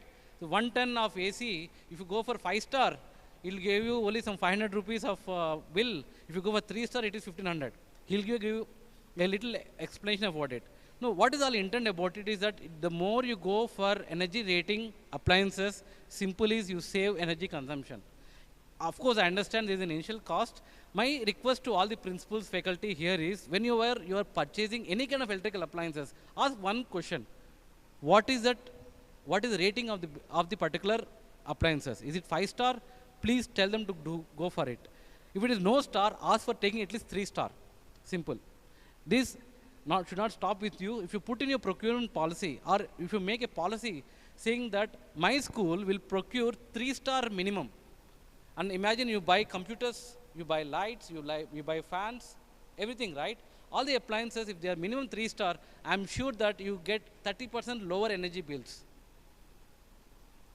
Okay. Now coming back, of course, renewable energy is very important. Renewable energy where are going little way ahead. They're not just stopping the solar panels. People are integrating both the micro wind turbines also in the particular projects. People are integrating the roof with the solar, called by BIPV. And it was nicely done by many projects across India. In fact, if you look at one of the Mumbai school, Amulak High School, which are around 10.5 kilowatt of energy generator is able to lit their 51 classrooms, 51 classrooms are only been using the energy from the solar panels. Next, we're talking about material. I think all the materials which have been used in your conference, right from your files, the file folder which is being used by the paper, the backdrop of this particular conference, if you look at closely, is by a fabric in the back and having all your natural material. This is exactly what we're talking about. If you're able to use material which are having less virgin material, you're going to save a lot. For example, if you're able to reuse the broken benches to a different version of it and use it for a different purpose, that means you're giving life to the dead material. Second, if you want to procure a new furniture, that means you're utilizing the resources a lot. For making one furniture, lot of energy to be used. If you're able to reuse the furniture as much as possible, it is very important. Second, all the material that goes inside the building, ask for a recycled content. Earlier, people are providing cement or say, I'm procuring steel, and if I ask recycled content, how much is your recycled content? The manufacturer is in fear. He'll tell, no, this is very pure steel, there is no recycled content. But now the trend has changed. Now when you are constructing a new home or a school or whatever, when steel is being procured, you will ask, if you ask what is recycled content, he'll talk about, sir, we have recycled content of 18%, 12% and whatever. And imagine that, say, you are having, say, 100 tons of steel you are procuring, and say 11% is recycled content. That means you are not using the 11% of the virgin steel. That is what your saving is all about. So your direction to your procurement team or whatever, saying that buy a steel which is having high recycled content, of course, the stability concern has to be taken care, is something where you are telling about you are going to save material, virgin material, so that lot of the natural resources can be saved. And I'm sure that I think I didn't talk about your segregation of waste and how to do it, you know it very well. And all the waste, organic waste, if you're able to compost inside the school, the same, the compost can be converted to the fertilizer and the fertilizer can be used inside your campus. I'll tell you one small example. If you've been to Hyderabad, there's a railway station called Kachiguda. Okay. The railway station, when they're going for green railway stations, we said, okay, a lot of waste comes in the railway station. You know, right, the moment rain stops, all your banana peels, all things will fall on the platform, right? So stations do collect a lot of waste and they're generally not been treated. So we told them, why don't you collect all the organic waste and why don't you treat inside the railway station? They bought a machine which can convert the organic waste to fertilizer. And they got a lot of fertilizer they used inside the campus of railway station, and they got more fertilizer because every train dumps a lot of organic waste. And what they felt is they have a lot of fertilizer they put in the market, saying I have fertilizer if you want to buy it. You know, you might be knowing ICRISAT. ICRISAT started buying the fertilizer from Kachiguda from online tender. And they gave 3 years contract to them. You know what railway station did? Railway station has bought 3 more machines which can convert the organic waste to fertilizer. So what I'm trying to say here is, waste is wealth to someone. It can be wealth to yourself. So waste can be treated and you can definitely make some business sense. And that is what one of the point which I want to mention, that all the points which I'm talking till now, when you're saying energy, water, waste, it is not just saving. It is actually making business sense for you. I'm sure if you wanted to buy or opt any kind of decision in your life, you look at finances for sure. If these particular options are making business sense, I think you'll go for it. Similarly, the green makes business sense for sure. And that is guaranteed for guaranteed. So it is always an option to go for green because it saves a lot of energy bills and water bills. Now coming to the last segment in terms of the indoor environmental quality, where I said buildings are meant for the people, so they have to be treated very well. When talking about campuses, we should make the campuses no smoking. Materials, what are you using, and also the daylight and ventilation, very important. I'm so happy to see and also present in Siddhivinayaka school, where I could see lot of daylight coming inside the room from both from exterior, from also from interior. This is what we are talking about. This will enable your classroom to have a minimum of 300 lux. I'm talking about this is a unit to calculate amount of daylight inside. For reading, especially for the reading, the lux level are very important. So the more amount of daylight you provide, you get a better reading accommodation. Now, talking about how the natural light can also be taken, I think this is exact example of your building, sir. This is a right side photo. Next time I'll replace the photo with your photo. Okay. See, the courtyard concept is very important, and this is how we also tell a lot of government officers to go for it. And second, one more technology in terms of how do you bring natural light inside. You know, pipes carry water. Okay, pipe carries gas. You have piped gas. If pipe is able to carry water and gas, why not they carry daylight? This is exactly what I'm talking about in terms of we have called light pipes. And the light pipes are something which capture light at one end. The whole pipe is having with a high reflective coating inside the pipe. So it will have multiple reflections, and at the end of the pipe, you still have a lot of light coming forward. So if you look at one of the facility of ISRO in Shadnagar, they have able to put the capture the light at one end, and if you look at inside the, you're able to not to see. Yeah, and inside you are able to see the building is having, they look like a LED light, but they're not LED light. They are the light pipe. So for example, if I look at, if I tell you that there are only 1 or 2 lights here, if you are able to capture from the roof and bring that light pipe here and use here, I think this particular hall would be 100% natural lit, sir. So we can explore about it. You give a project to one of your 10th class student, he'll do beautifully and tell you where to capture, where do you get light pipe, how much light is required, he'll tell you wonderfully. So talking about fresh air ventilation, I think 15% of carpet area should be minimally be ventilated. I'm happy to see here I'm seeing more than 80% of the your classrooms are been highly ventilated is very important. And the reason why about the ventilation and daylight is required, I'll tell you at the end. But other important factor where we have to focus in terms of the sanitation, sanitation in terms of it impacts the psyche of the children. Believe me, if you are having a very hygiene toilets, the kind of the comfort that gives to the children is very high level. And that is why we say it is not just making it hygiene, it also should be at different levels. You know very well the kids grow with different ages, so their requirements in terms of the health and hygiene, sanitation has to be taken care of, different heights of toilets has to be given. I'm very happy to see right from your, from the breakfast area to here, I've seen everywhere you're having the RO water being given. That is one of the good way to provide the purest water, because water is very important for the life and our body is having more than 60%. And now the last talking about when we did lot of things in terms of infrastructure, at the end we have to educate our children, our students. It happens to the green education program where we say the teacher to have a committee with the students and then implement lot of green futures and monitor them. And they also do lot of extracurricular activities. See, it is important. Imagine your school is certified and the children will be glad and also be proud saying my school is green school. I'm studying in a green school. My school is certified. And when she's involved in the other activities, she'll be actively participating in the poster making, in terms of awareness session. She'll be one of the best students that you can tell about what all a school can do about. And the school should also support in terms of educational tours. Sir, our campus in Hyderabad, we get 600 students every week. Every week we get 600 students. I'm talking about school students, 6th to 10th standard.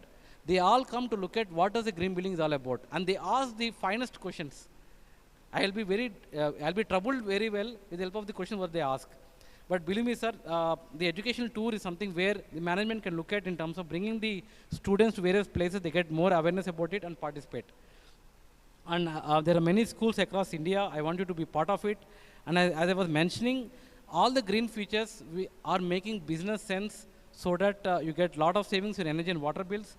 And importantly, if you look at the performance of the student, when I mentioned about daylight and cross ventilation, you may ask one question: why should we do it? Okay, the question is, the answer is that the performance of the students are very high. If you look at, this is a study been done by IGBC and World Green Building Council. We did a study together and we found out that the students can faster progress in mathematics, up to what, 20%. I think to make students study well, I think we do a lot of strategies, right? Even we hit them, okay?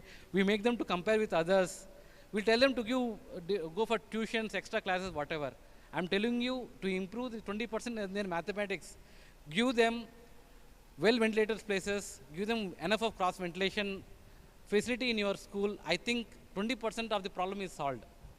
And then if you go for window views, they get more creativity. See, when we talk about window view, people say that don't look at the window. Most of the faculty say, what are you looking at the window? Look at the blackboard. That's true. But in the breaks, whatever, when kids look at outside the nature, their mind get refreshed. When they want to do, the creativity lies in the students very well. The creativity comes with a soothing mindset. That is why we say your windows, when the windows that is connected to the nature has been established through your classroom, the students' creativity will also grow up. So if you link it in terms of the infrastructure, what are you providing, is also helping the the kid, the school for their, not only for their academical purposes, but also for their creativity point of it.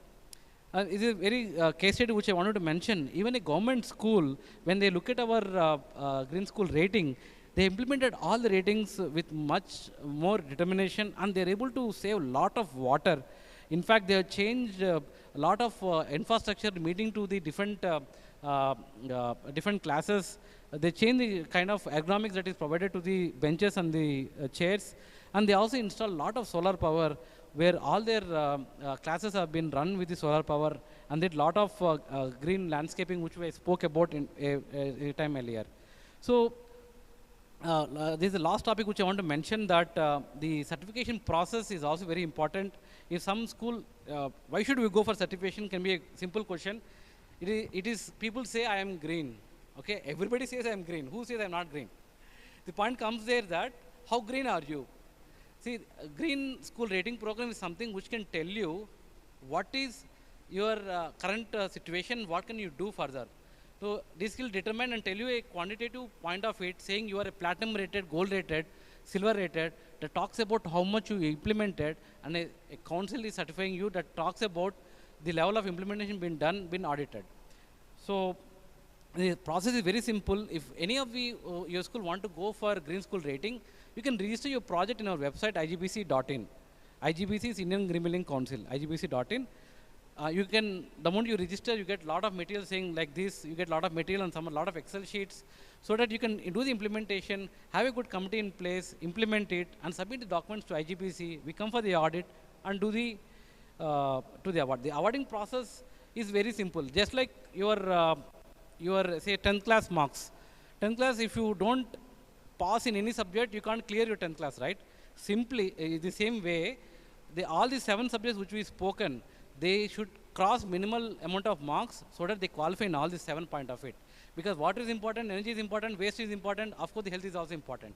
So all the particular modules have to be minimally be met by the school, and then that is how you get rating. The moment you get 50 and above, it is certified, 60 and above, it is silver, 70 and above is gold, and 80 and above is platinum. This is how you get the platinum levels.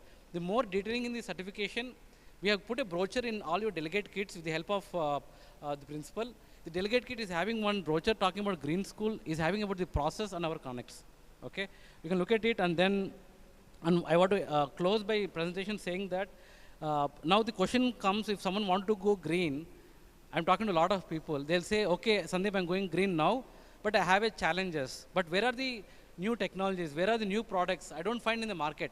So what we did is we are doing a program in November 23, 24, 25 in Chennai, at the Chennai Trade Center. We are doing a 3-day conference and a 3-day expo. The exhibition is having around 500 products.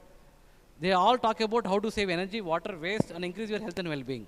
So the exhibition is free for everybody.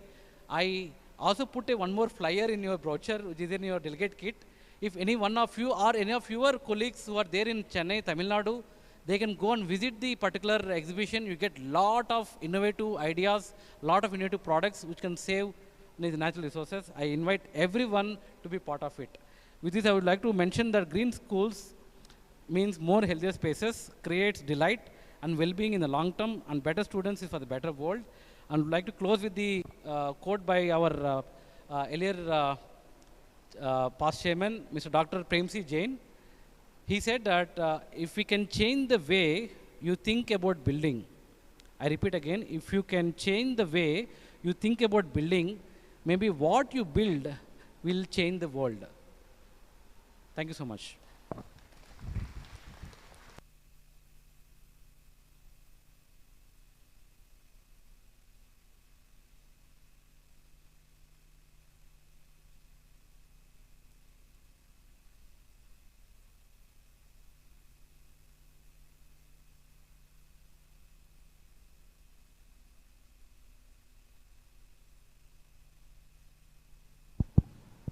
Any questions? If it is there, I can take 1 or 2 before we break.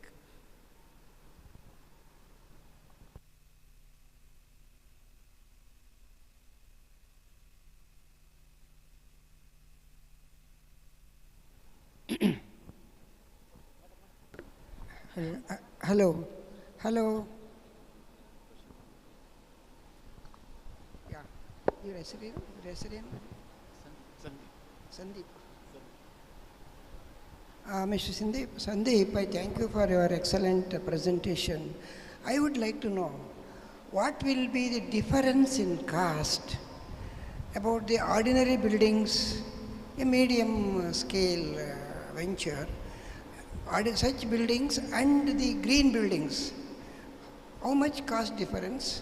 You have given excellent ideas about the difference it provides health-wise, learning-wise and other aspects. But what about the cost involved? If it is a new building, it is 1% of your project cost. 1% of your project cost is the amount of investment that you have to do for making it a green building, sir. And we also wanted to, the council, I just spoke to our, the director, executive director also about the kind of happening here. He also wanted to mention to the council of ICSC and CBSE, the council, he also mentioned that why don't we collaborate together and see how can we green lot of schools. So he also mentioned why don't we have an MOU together and understand what we can do together for greening schools without any financial commitments kind of it. So we'll try and explore it. I would like to put forward to you.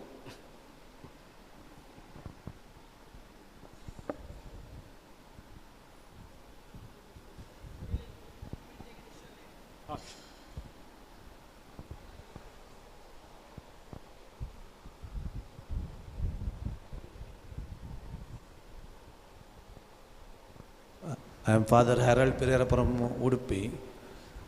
What ideas you propose to introduce this in a school curriculum? Any initial efforts have been taken, or only awareness you are giving, or anything else? You mean to say? Introduce in the school curriculum in a smaller scale. Any suggestions you have? Sure. I think I'll not talk about the curriculum part of it. Our next two speakers are talking about green curriculum in predominantly. Now, when I'm talking about, one is infrastructure and engagement of students. Engagement of students need the curriculum to be taken point of it. That point of it, the next two speakers are talking about it, sir. So I'll not waste my time. Second, in terms of infrastructure, lot of things. I think, sir, I also wanted to mention the young civil engineers and architects who are studying right now. They have to be known about these particular green building concepts. So we made a curriculum called Green Education, and this been approved by AICTE. And interestingly, the VTU, Visheshwara Technology University, has made mandate this particular curriculum to be there for all the civil and as well as the architecture students. And then now more than 800 faculty are getting trained on it also, sir. Just want to be a reference point.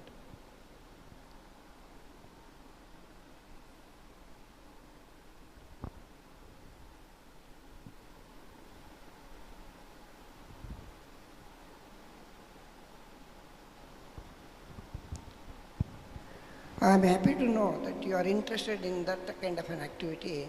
I suggest you visit, when you visit next time Bangalore, I am going to introduce one or two very big contractors, my friends, and you can address them. They are together, sure. And probably it will be our good contribution for the green school movement, okay, green building movement.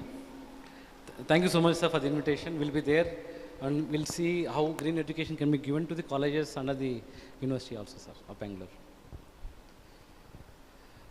Sharan sir, with your permission, can we hand over one coffee table book to Siddhappa sir?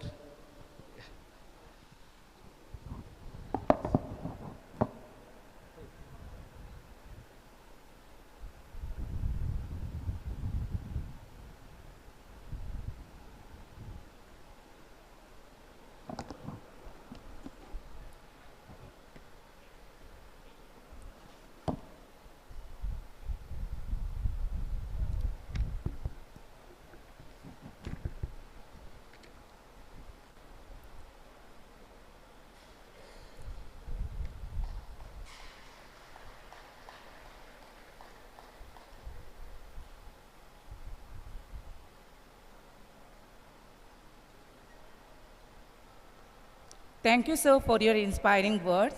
Now I request Dr. Geeta Shashidhar, Secretary, AICS, Principal, Anandatirtha Vidyalaya, Udupi, to hand over a memento to our resource person as a token of love and respect.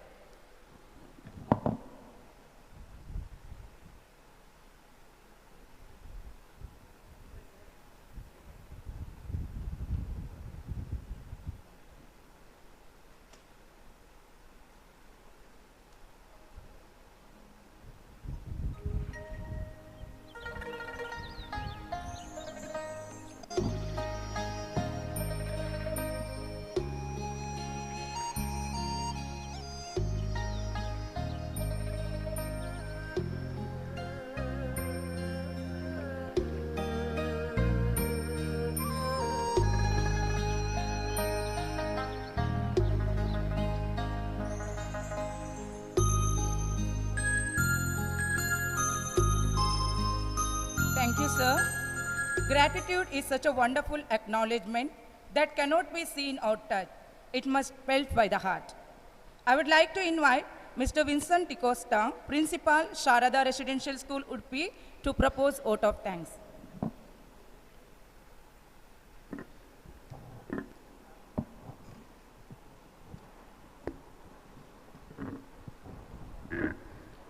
Honorable dignitaries, all who are present here at this Haridwarna. It is a great opportunity, I say a Swarna opportunity chosen by Mr. Sharana in greening the hearts and minds of educators. Mr. Sandeep Hulikanti, Senior Counselor, has enlightened all of us to be keen in making our tender toddlers to teens to be in green and lean on the clean and disciplined atmosphere. To make our school a model green school, IGBC rating system and programs. On behalf of AICS and Siddhivinayaka Residential School, Hattiyangadi, we extend a heartfelt thanks to you, sir. We are really enlightened and we are sure in the days to come we will be acquainted with your all the good ideas and we'll go forward to make our Dakshin Kannada and Udupi still green. We are coconut lovers. We are always in greens. Surely we are going to make better greenery in our vicinity. Thank you, one and all.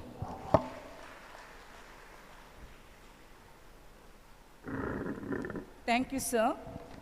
Now it's time to take the break. I request all our dignified delegates assemble here after 10 minutes for second session.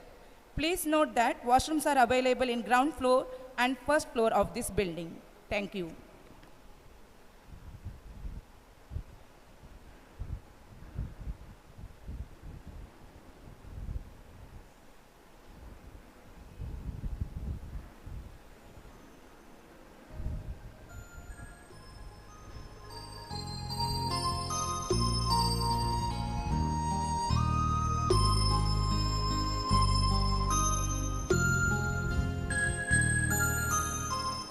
For the kind attention of our delegates, we will be having 10 minutes break only. Please return back at 12:15. We will again gather here at 12:15 for the second session. Please cooperate.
I request Mrs.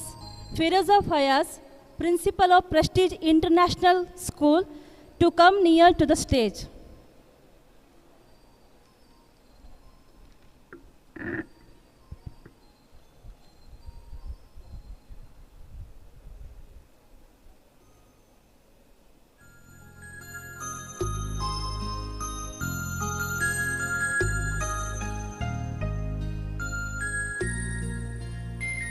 And also I request Mrs. Anita Raj, Principal, Vidyodaya Public School, Udupi, to come near to the stage.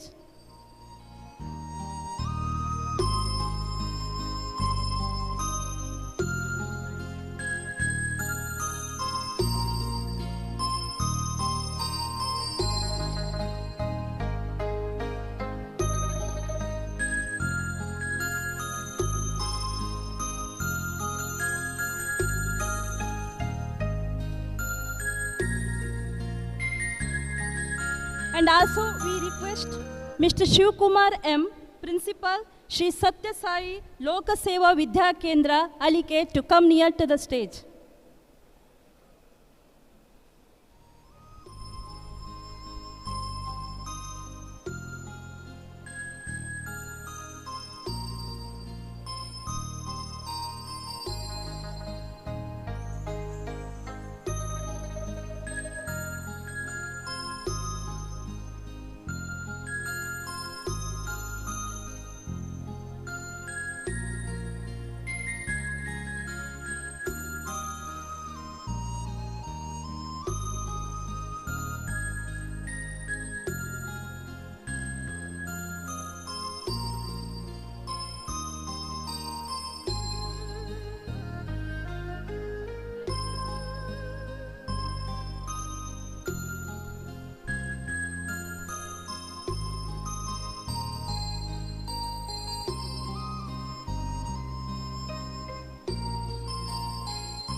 Hello.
World.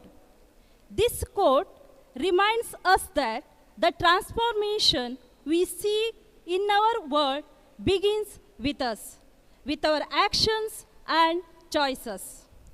With this quote, let us start the session. We are fortunate to have Mr. Shreyas Sajeevan, National Operator representing India at FEE, Denmark, Eco Schools Program Center for Environmental Education, Ahmedabad, as a resource person of this session, who is renowned expert in the sustainable education. May I kindly request Mrs. Anita Raj, Principal, Vidyodaya Public School, to offer a bouquet to our resource person.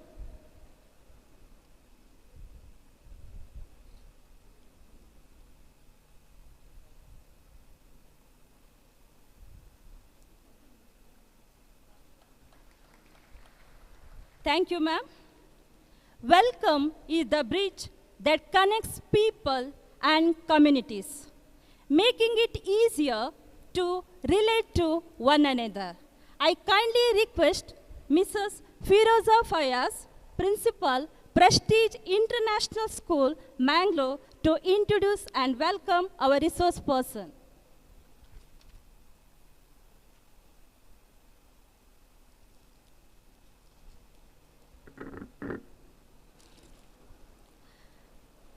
Respected dignitaries, principals, and all the delegates. It's an absolute honor and privilege to stand before you today as we gather at this prestigious conference to engage in discussions that will shape the future of environmental education.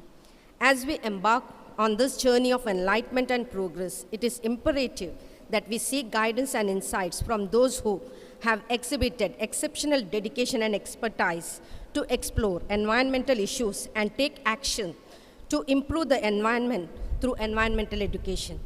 It gives me great pleasure to introduce our distinguished resource person for today, session 2, a luminary in the field of environmental education, Mr. Shreyas Sajeevan. With a wealth of experience and an unwavering commitment to educational innovation, Mr. Shreyas Sajeevan embodies the ideals of progress and transformation, making climate-friendly, green and resilient schools. As a distinguished climate reality leader and an ardent advocate for environmental conservation, Shreyas Sajeevan is a dedicated professional with the passion of catalyzing positive change on a global scale. Armed with an MSc in environmental science from the prestigious Banaras Hindu University, he cultivated a profound understanding of the intricacies of our environment and the pressing need for sustainable solutions. His journey as a national operator representing India at FEE, Denmark, at the esteemed Center of Environment Education, has been nothing short of transformative. Spearheading international youth-centric and sustainable school initiatives, such as the Eco School Program and the Young Reporters for the Environment Litterless campaign on a national scale, his work revolves around nurturing a profound connection between adolescents and the environment, fostering a sense of stewardship that will shape the future. His extensive portfolio includes the successful management of the UNDP Movers program, where he had the privilege to contribute to vital projects geared towards mitigating climate change. He also made indelible strides in the monumental UNEP Plastic Tide Turner campaign, leaving an enduring mark in the fight against plastic pollution. A hallmark of his career has been his unwavering commitment to education. He firmly believes in the transformative power of knowledge, and as a result, he has conducted numerous engaging seminars and workshops, captivating the hearts and minds of young students, instilling a sense of environmental responsibility that resonates far beyond the classroom. Throughout his illustrious career, Mr. Shreyas Sajeevan has demonstrated an unparalleled passion for empowering both educators and students in building a climate-friendly, green, and sustainable school and community. Today, we have the extraordinary opportunity to delve into his reservoir of knowledge and expertise to gain insights that will undoubtedly steer us towards a more enlightened approach to environmental education. Without further ado, I invite Mr. Shreyas Sajeevan to the stage. Let us welcome him with the utmost enthusiasm and eagerness to absorb the wisdom that he graciously offers to us today. Thank you. Over to you, sir. Thank you, ma'am. The time has come to explore the domain of sustainable schools. And we are fortunate to have an expert in the field here today. I kindly request Mr. Shreyas Sajeevan to step forward and commence our session. Ladies and gentlemen, please give a big round of applause to our resource person. Over to you, sir.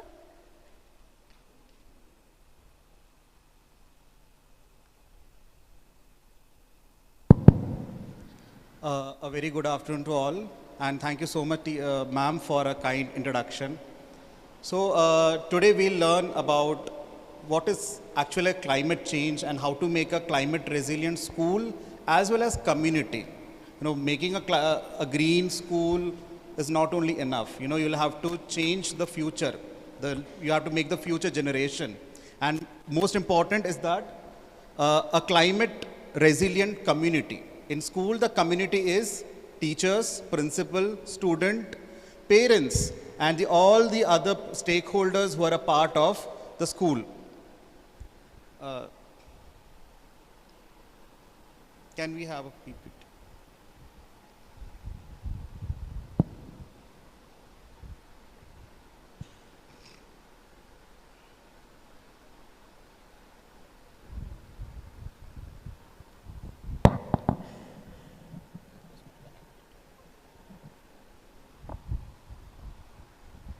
So a question, I mean, we'll make it more interactive.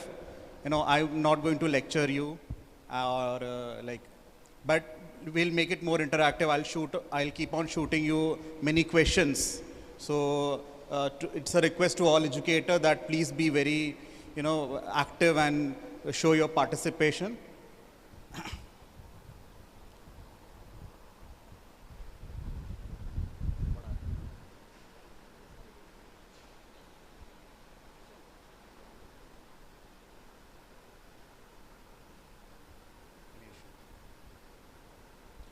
So according to you all, what is the meaning of sustainability? Anyone?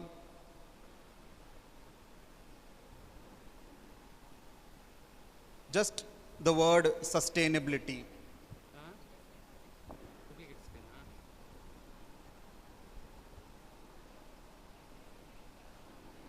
Can anyone please give the mic?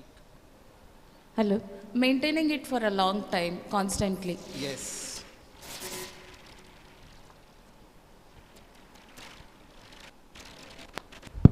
Continuity of the project which we initiate. Okay. Anyone else?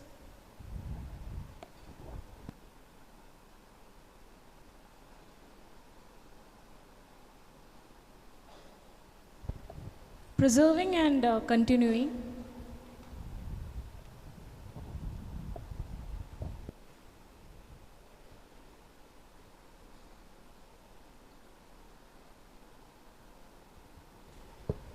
Keeping the resources for future generations. Yes. And what would be the difference between a green school and a sustainable school, or just a difference between green and sustainability? Is there any difference?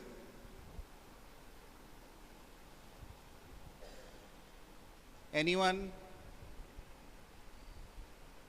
Educators from backside? I see lack of participation from that. No. What is green and what is sustainable? there is a fine difference between these two terms. Yes, sir? You may start green schools, but it may not continue after a few years. Whereas sustainability is that it continues. Yes. Okay. I mean, little bit, you are almost correct. Green is more like, using green product to save our environment or whatsoever.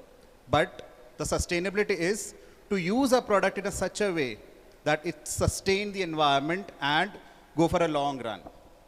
Now you can see this image. You can see a boy taking oxygen from his own plant, because this can be future. This is a imaginary photograph which was created by a photographer from America. So this is a boy, inhaling or taking oxygen from his own. I mean, you all must have seen an image, everyone carrying their own oxygen cylinder, because there is no plants left in our world. So now we'll start with this, a negative, what we are facing today, environmental degradation, or let's say climate change. So before starting a session, I would like to give a brief introduction about my organization, which is Center for Environmental Education. It is a national level organization, which is a part of Center of Excellence in Education for Sustainable Development, which was supported by Ministry of Environment, Forest and Climate Change, which is a part of government, which was established in 1984 by MOEFCC. Why it was established? To promote nationwide environmental education and awareness. Now, what is environmental education? We keep on hearing these days, in NEP consultation, environmental education. So, according to you all, what would be a fine definition of environmental education? We all learn about environment, what is environment. We have environmental studies as one of our subject. So what is environmental education?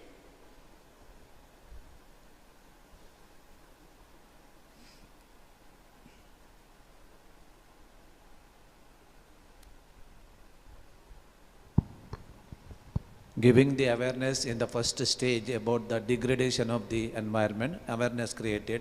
Then second stage is felt needs are assessed, what way we need to improve the environment. And third one is, as you said, how to keep sustained environment. 3 stages. Any other educator would like to add few more points to it?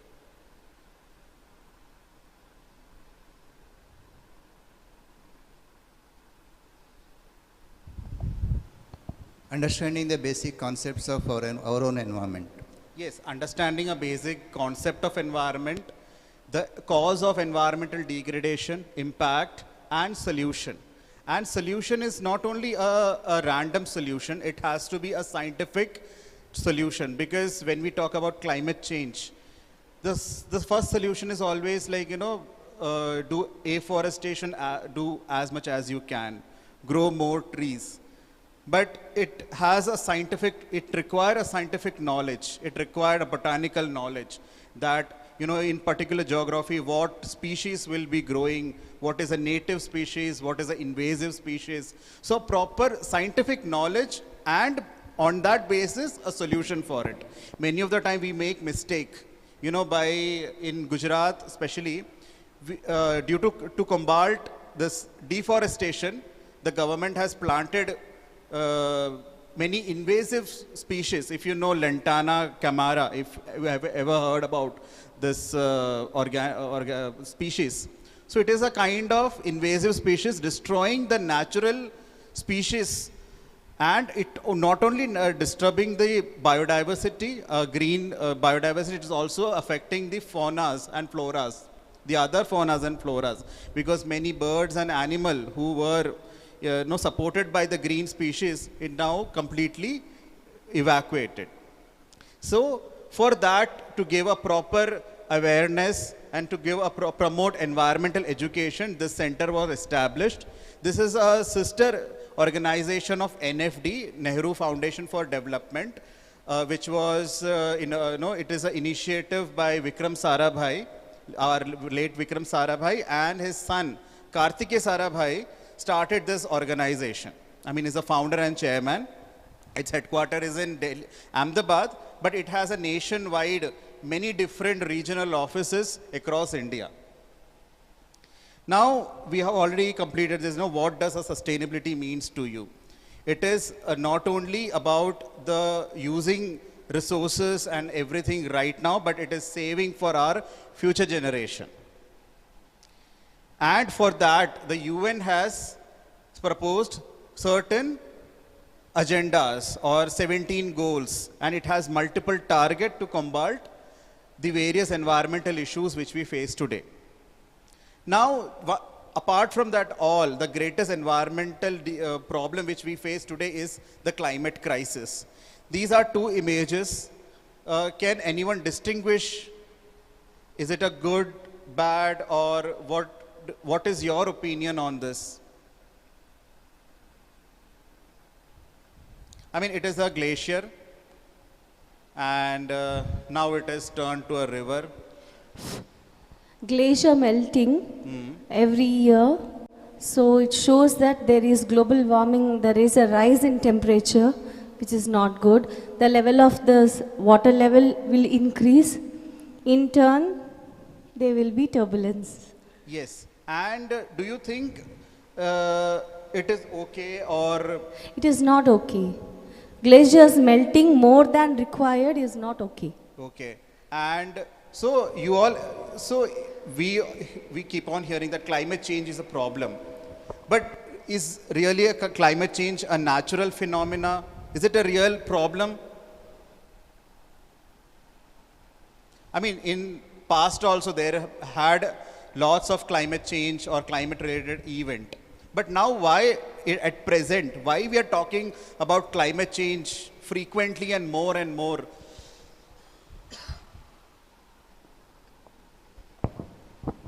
Because of the increase in greenhouse gases, naturally there is more of concentration of greenhouse gases, which in turn will help in rise in temperature, and naturally the glacier melting increases, concentration of percentage increases, hence the seawater level increases in turn.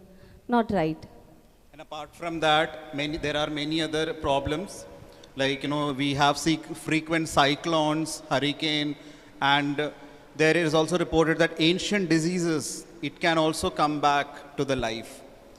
Why climate change is very frequent, and it's a hot topic because even past also climate change is a natural event. But it takes millions of years to change a climate. But now, it is a very quick event. If you compare the last year's summer and this year's summer, you can feel that extreme climate weather that has changed drastically. Right? In Ahmedabad and north part, it was approximately 48 degrees Celsius, which is actually unbearable. Right? You must have, since it's a coastal city, you must have experienced that change in humidity and other oceanic related activities, isn't it? So yes, climate change is real. And climate change leads to many other things. Apart from that climate change, it have drought and flooding and everything, and few other climate degradation activities like excessive pollution. The one thing which I really appreciate the committee is that I cannot see a single piece of plastic in this conference. So I think you should give a big round of applause to the committee. So that is a positive action which the school has taken, right? So you can see all this environmental degradation, all this activities or the environmental degradation will continue and keep on making our future miserable. So I always consider myself as a youth change maker, and I'm fighting and creating awareness to make my future I can't imagine, if I'm a 50 years, when I'll hit 50 years after 30 or 28 years, what world will be there? Okay, let's forget about the flying cars and, we going to the Mars and other planet. But will I able to, breathe a fresh air? That is my concern right now. Will be there sufficient water? That is concern right now.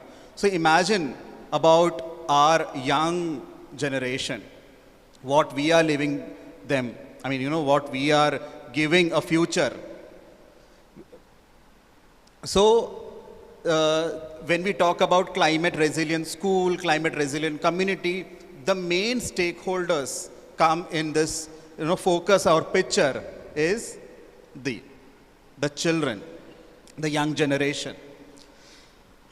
Because they will be leading this world after 50 years, not we. Right? After 50 years, they will be the change makers, they will be the leaders. So it is more important that to train them, to educate them about climate change, environment and sustainable lifestyle. Because, for example, if I tell educator or even for myself not to use plastic, at some point we may carry a metal bottle or a good plastic bottle, I mean that, the Tupperware one or which long last. But somewhere in the point, we might use the plastic. Because yesterday when I was coming from Ahmedabad, I forgot my bottle. So now I want water because it's extreme summer, and I had to buy one the 20 rupees bottle. Now what shall I do with that bottle? So I have kept it that, I'll need to think what should I do because, I don't want to throw it away. But see, that's the habit which I have, using plastic. Because since I was a kid, everywhere I used to buy so many plastic toys and everything. So now it's like, it's very difficult to change my attitude, behavior towards the plastic. Similarly, in many other way, generating waste. I may preach about the environment and sustainability, but somewhere in my life, I am generating some sort of waste.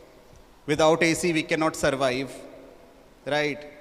And, many of the conference we go, we talk about climate change, but we sit in very chilling temperature. So again, talking about climate change, but we are emitting greenhouse gas at the same time. So again, it's a very good initiative that the school has taken, that no ACs we are using, right? So the young mind, starting from the age of 3 or 4, when they start developing the understanding of the life, how to use products, how to eat food, at that time, we can mold them to make them environment leaders or sustainable leaders. So they are our heroes, or there you have to work a lot, not on educating parents or their grandparents, okay, don't buy them, plastic toys or plastic wrapped food or anything. The children has to change their habit. A child in a house can change his family. He can convince his parents, his grandparents that not to use the plastic bottle. I'll give you some of the example in the further slide.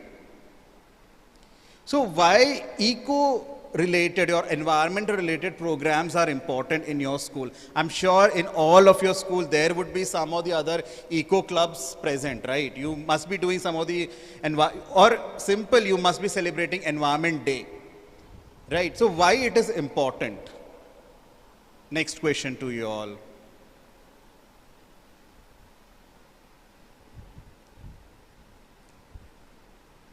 To create awareness in young minds. Young mind, okay. Apart from that? Other activities also we do, but the celebration is mainly for creating awareness. Creating awareness.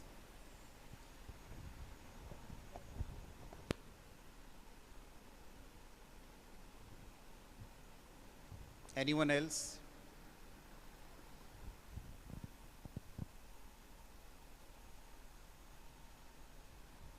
Make them an advocate, right? Many of the situation in one of the school, I can say that the school, they want to because of their parents, they're paying hefty fees and all, they want a centralized AC in their school.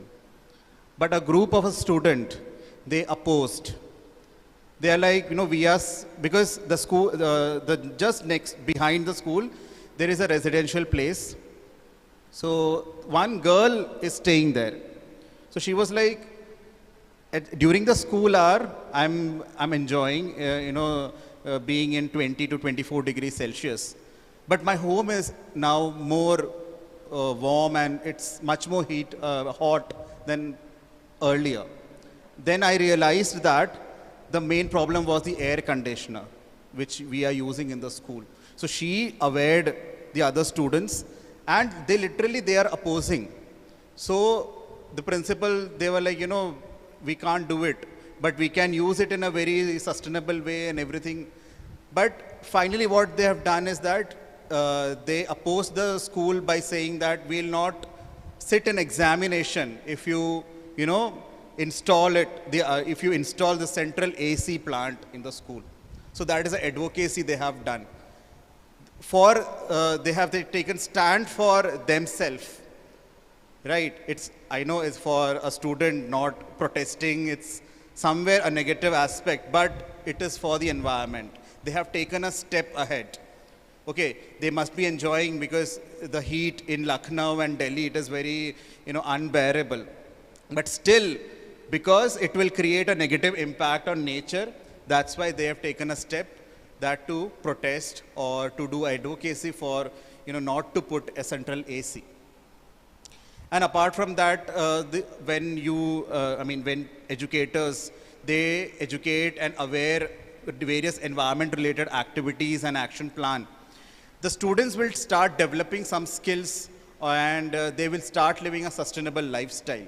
If a student is in beginning of his own life, if a student stop using single-use plastic or plastic bottles and living a very healthy lifestyle, so that will continue till the child grows up being a young, and he will advocate the another generation.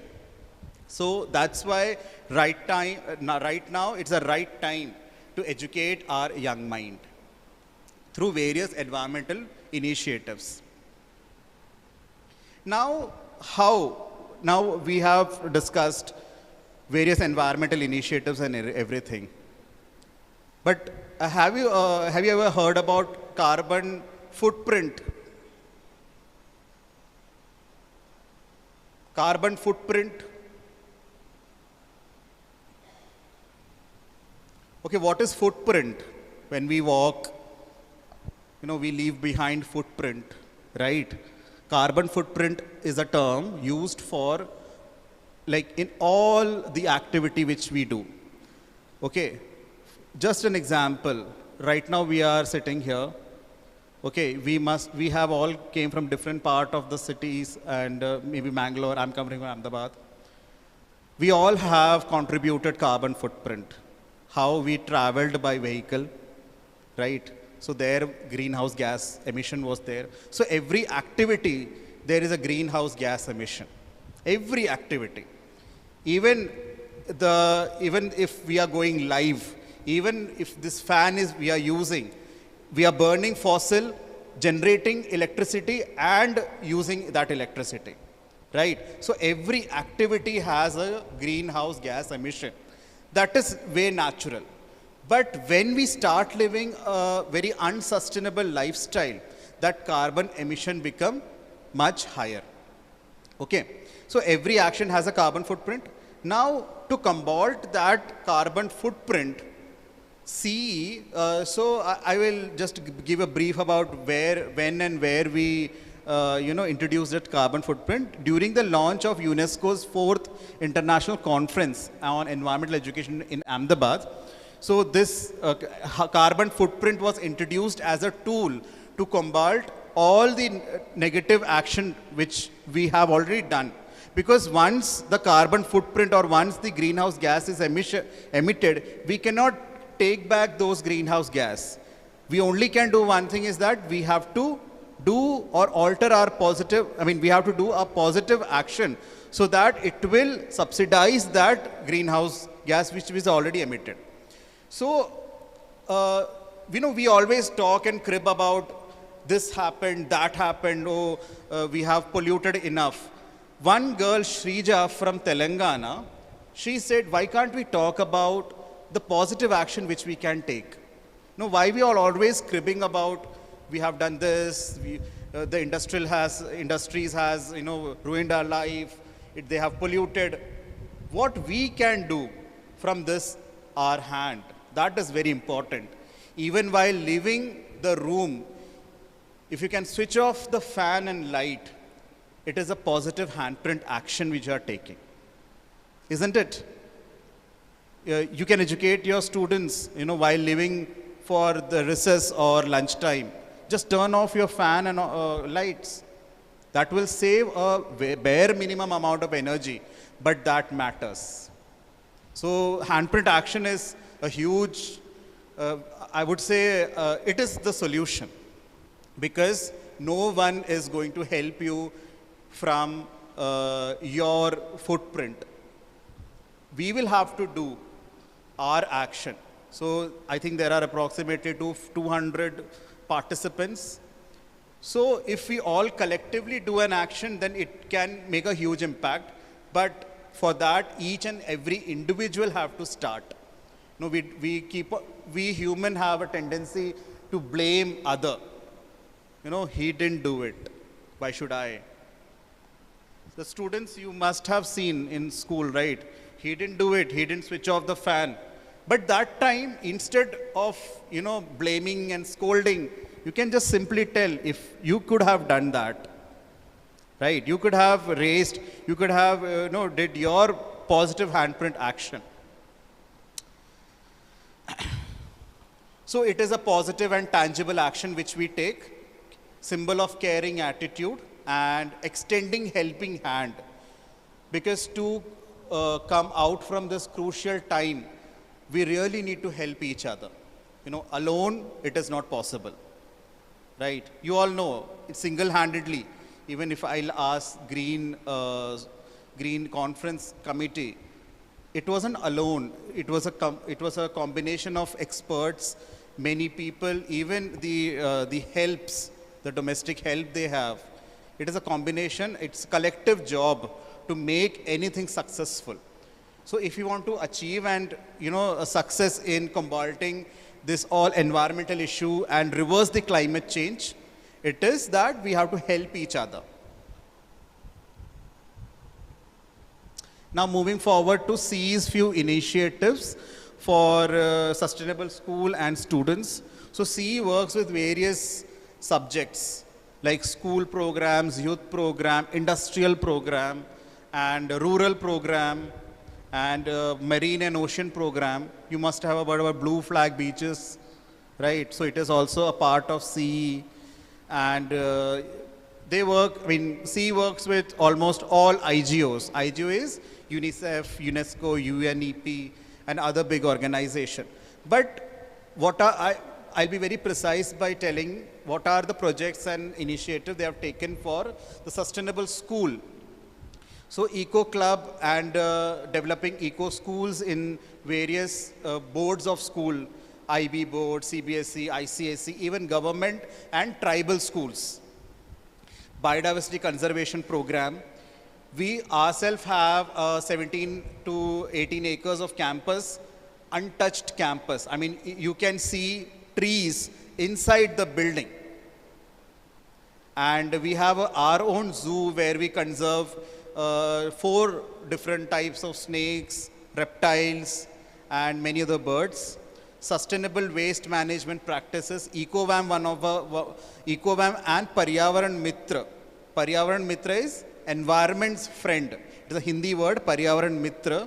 It was a very successful program. And green infrastructure program. We have multiple programs like, generation for climate change. Eco School program, you all have a brochure given regarding the Eco School model. Now, Eco School is an international certification program which we talk later.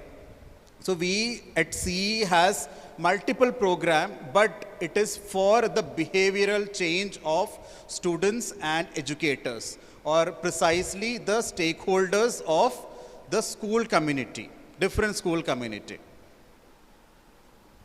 So this image you can see, this was from the image, the recent from UNESCO, where we have launched a book of best practices. So we have selected 25 schools across India, and it had equal numbers of school from tribal school, rural school, and urban school. And I must tell you that the tribal schools, they are doing amazing job. Amazing job. They have their traditional knowledge preserved. The students they don't know about climate change. They don't know about, some schools, they were quite fascinated.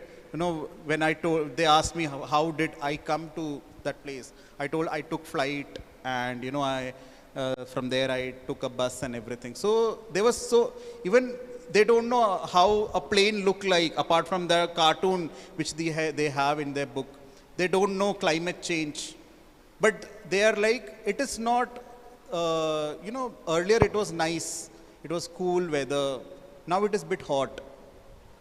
But they don't know the term. But that is not their mistakes, They are living a very sustainable lifestyle. They walk every day to the school. They don't use car. Even, I think, teachers use the cycle. So you don't need any more explanation, right? School is also very sustainable. They just have one fan in one classroom, just one tube light, and so very minimalistic and basic. But they are like, we are experiencing very awkward these days because extreme heat. And when we go out in market, it is like, it's very polluting. We don't feel that congestion. We just want to come back to our house. Imagine when they graduate from the school and will come to the city place, they will curse us.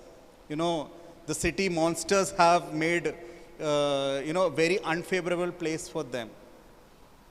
And of course, rural school and the city school, they are actually bringing the positive change in the schools. They are changing all infrastructure. They are educating students.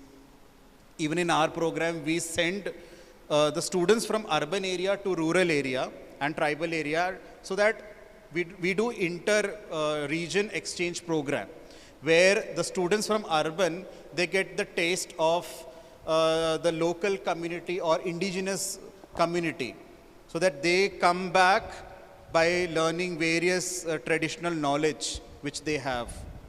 And similarly, the students from rural and tribal area go to a big city. They see various technologies which they can use to make their future better.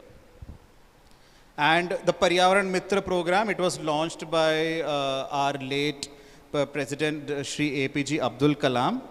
And this one book on GenCan was released last month. It is a program for students for climate leaderships. So various activities they do throughout the year, and by the end of the year, they will be a climate leader, right? And this is a litterless campaign. So every month we encourage students to do a cleanup drive, not on a street or anything, at least they can clean their school. In Japan, if you ever heard, the school premises is cleaned by the students, school, toilet and everything. So similar concept we are bringing back here, but it's quite difficult because they feel very awkward. We will not do that. It is not our job. But there we just tell you have to use your washroom, so you will have to clean it.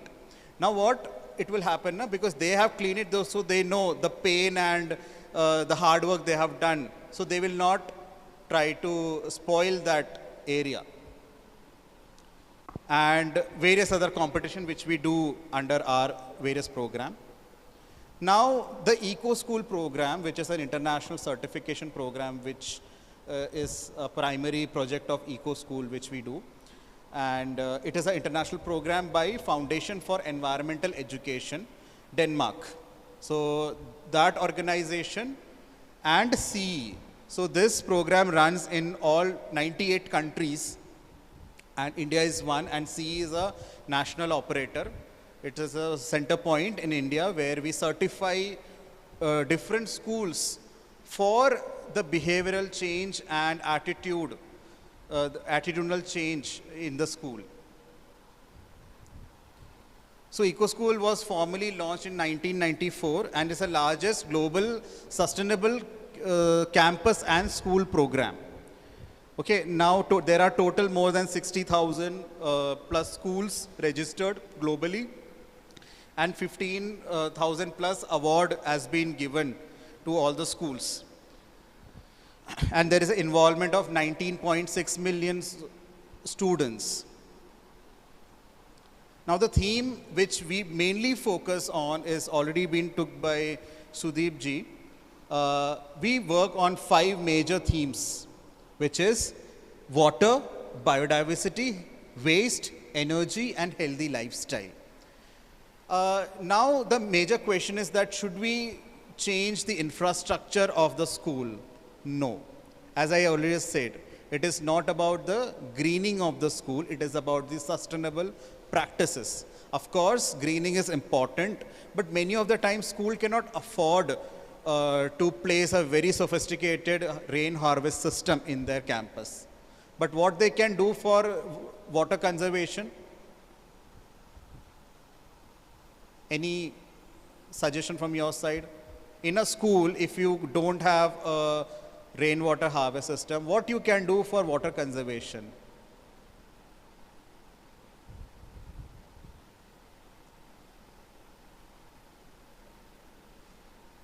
Anyone?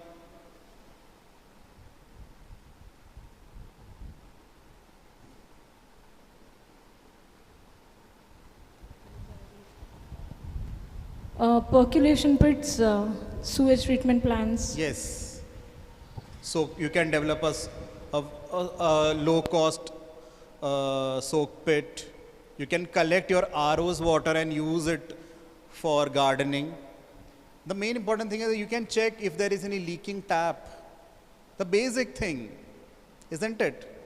That's the first step you should take. Even if you develop a very hi-fi 100% water, whatever, I mean, 100% water collection tank. But if there is one leaking tap, your entire effort will go in water, isn't it? So first basic thing is to check if there, because in school definitely there would be 1 or 2 leaking tap. Even in house, every month I'll have to check, and yes, I get a leaking tap, or even in that water tank or RO, there is possibility. So that is a basic thing which we expect, that to check is there any leaking tap, or any other small initiative. In many schools, what they do, they collect the students' water bottles water once they go home. While going their home, they have to empty their bottle in a bucket, so that water can be used for gardening purpose or anything. And second is biodiversity. In biodiversity, we encourage students. So all this program are student-led program. Educators are just there for suggesting actions and helping them with the action. And management, of course, the higher permission and everything. But it is, the student has to think what they have to do. Whether they want a medicinal plant, a butterfly plant, or nutrition garden. Right? In many of the schools, you must have a kitchen where you serve student fresh food. So in this theme, you can have a nutrition garden which is took care by the students. That is the most important thing. So that will give them a kind of responsibility towards the environment. So they know every day, first thing while going to the school, they'll have to do is that they'll have to water their plant. Okay, water their plant. So if a plant is grown by a student, they will have this kind of responsibility and that stewardship. Waste management. Does all your school has different waste bins? And do they know, like in plastic waste, you have to put plastic? Many of the time when we go for auditing, we see this thing. In waste, we see that tiffin wala, that waste. We have seen sandwiches in the plastic waste. So that is a habit. A student know that plastic has to be in a green bin. If that continuous process, and instead of scolding them for not doing homework, you can scold them for not putting waste in that, plastic waste in that green dustbin. So that's how I think there is a huge role of educators too, to shape these young minds' mind. But yes, we will have to do that. And apart from that, waste, you can have compost pit, and I think these are the simple small steps which you can do. And you can collaborate with some recyclers, where you can give all your plastic and paper waste and make something out of it. And whenever you have any program in your school, you can gift the delegate those products made out of different waste. So that will give you a recognition at national level as well as international level. And the thing is energy. I said earlier also, if the simple step is while going out, even if you switch off the fan or light, if you can put a board that, while leaving, switch off the fan, and during the daytime, if there are 12 tube light, just use 6. I think that is more than enough if you have well ventilated and windows and everything. If ACs, I know there are, using AC is not a bad thing, of course, but the excessive use of AC. Now in this climate, in this year especially, I usually don't use ACs, but even I was forced to use AC till, I think, yesterday also. So that is the current scenario. But there is one formula for it which was generated by ISHRE. So ISHRE is National Authority for Cooling and Heating System. If you are using 24 degrees Celsius, turn it to 25 degrees Celsius. Within that 1 degree, you will not feel that drastic change. But the emission which is happening, the coolant which has been used, there will be a change in that. It will be useful for a very long run also. So that 1 degree can change the consumption, the energy, and the greenhouse gas emission. Similarly, it is using different star-rated products and using minimum as much as you required. And the last is healthy lifestyle. That is very, very important for this generation, because they are completely dependent on cheese, pizza, and various other junk food. They've forgotten our traditional food. Earlier in breakfast in South, we used to have idli, dosha, such nice delicacy. In North, of course, there are some traditional food. If you know paratha, poha, right? So I am from South, so I know both the flavors of culture, the traditional breakfast culture.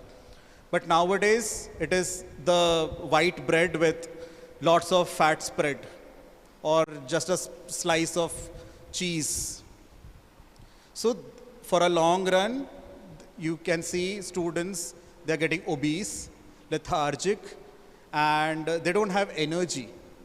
If you'll say a student to run for 5 kilometers, I think you all must be, you must cycling and very active in sports and running. But today's students, very rare students, or a very less number of students who are very active.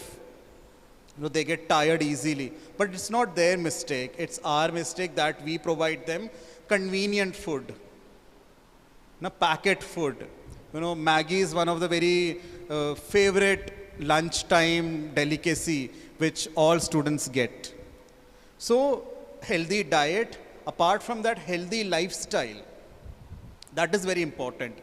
You bathe every day, you take after using washroom, various other UNICEF's guidance for cleanliness. So various healthy habit, that is the more important. The more healthier you will live, the more, your life expectancies will be. So these are the few themes where the Eco School work, and these are the major SDGs which cover in this theme. But as we see, all 17 goals have been covered. So this was a launch of Eco School, and so Eco School program. So it is a 2-year certification program. Once you get a certification, it is valid for 2 years, and again, the school has to get a certificate. Now, why 2 years? I mean, why can't it be a lifelong? It is a human tendency. Once you get it, you will forget things to do. So every 2 years, you will have to keep on doing and sustain that sustainable practices. And apart from that, students, every year new batch will be coming, isn't it? So every year you'll have to train the students. It is a K-12 approach because, as I said, during the young kids or the kindergarten kid, they are like a wet clay. So you can mold it in as the way you want. So let's mold them in a form of environmental or sustainable leaders. So offer to all the boards, and currently there are more than 250 schools as a part of this program. Structured, I already told you that waste, water, healthy lifestyle, energy, and biodiversity. Cross-cutting climate change. Now, when you work with these themes, definitely you are contributing your part to combat climate change. And this year onwards, traditional knowledge is one of the themes which we have introduced. Because in ancient time, there were some of the practices which were used to stop environmental degradation. So because India is a diverse country, first of all, we have thousands and millions of traditional practices. In food, waste management, using light, water, everything we have. In Vedic Purans also we have traditional practices which we can use, which we are going to bring back. So there is a 7-step methodology which we'll be exploring in next slide. And assessment for a global sustainable school certification and green flag award.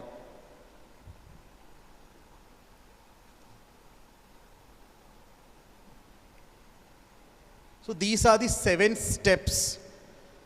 One is, so the 7th step is very easy steps. If you have a eco club in your school, definitely you will be following these 7 steps. It is just that it has given a name.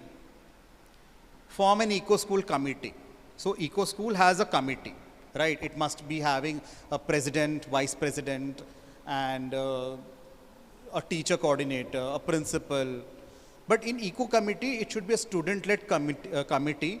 But we expect that apart from teachers and principal, management should also be there. Because see, sometimes the permission and authority, so a person from management will, if he or she is in a committee, it would be actually bring more success. Parents, many of the time, the complaint which we receive from the school is that we are doing our best, principal is doing their best, but the parents, they complain that their students or the children, they are not studying, isn't it?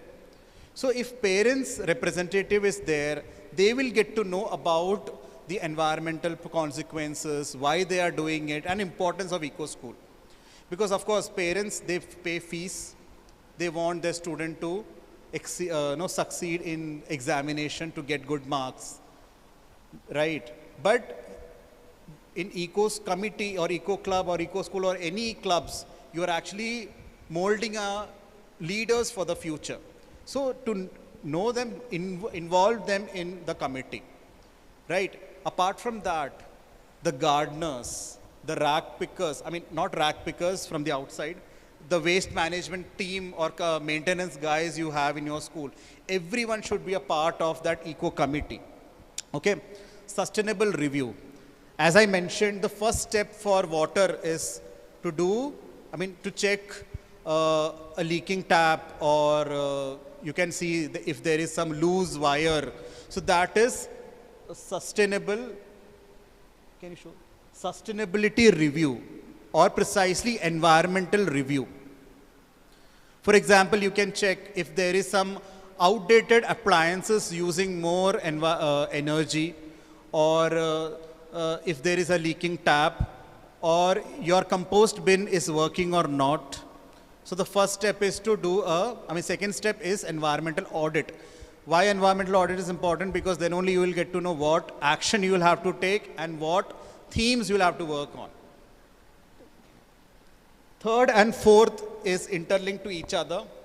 Definitely, if you found out something, okay, the water has some problem, waste has some problem, or you don't have a proper waste management system, then the next step is to prepare an action plan.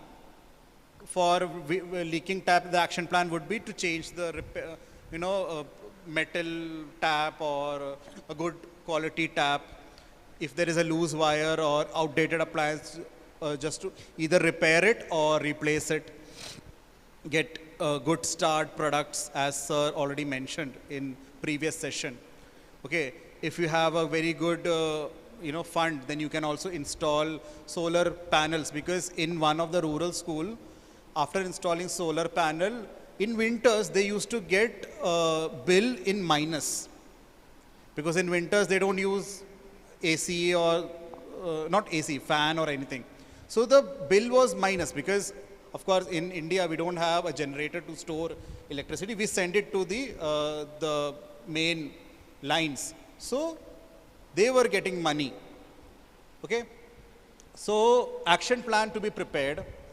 And so for teachers, it is very difficult to do academic activity as well as this extracurricular activity. So that's why we always encourage, and it is a compulsory that you teachers and the management, they will have to link all this activity to the curriculum. For example, waste. K-12, there are so many chapters and subjects that has a waste as a topic. So connect that activity to the subject, so that while teaching, while taking that subject, you can do action-based activities, so that you will save your time, you are doing positive action, and also you are completing your course, isn't it? And that will be a fun-based learning for students. And experiential learning is much more important. Back in my time, I only know what was written in the books. But when I, started exploring when I was in college and everything, then I got to know, okay, these are the things.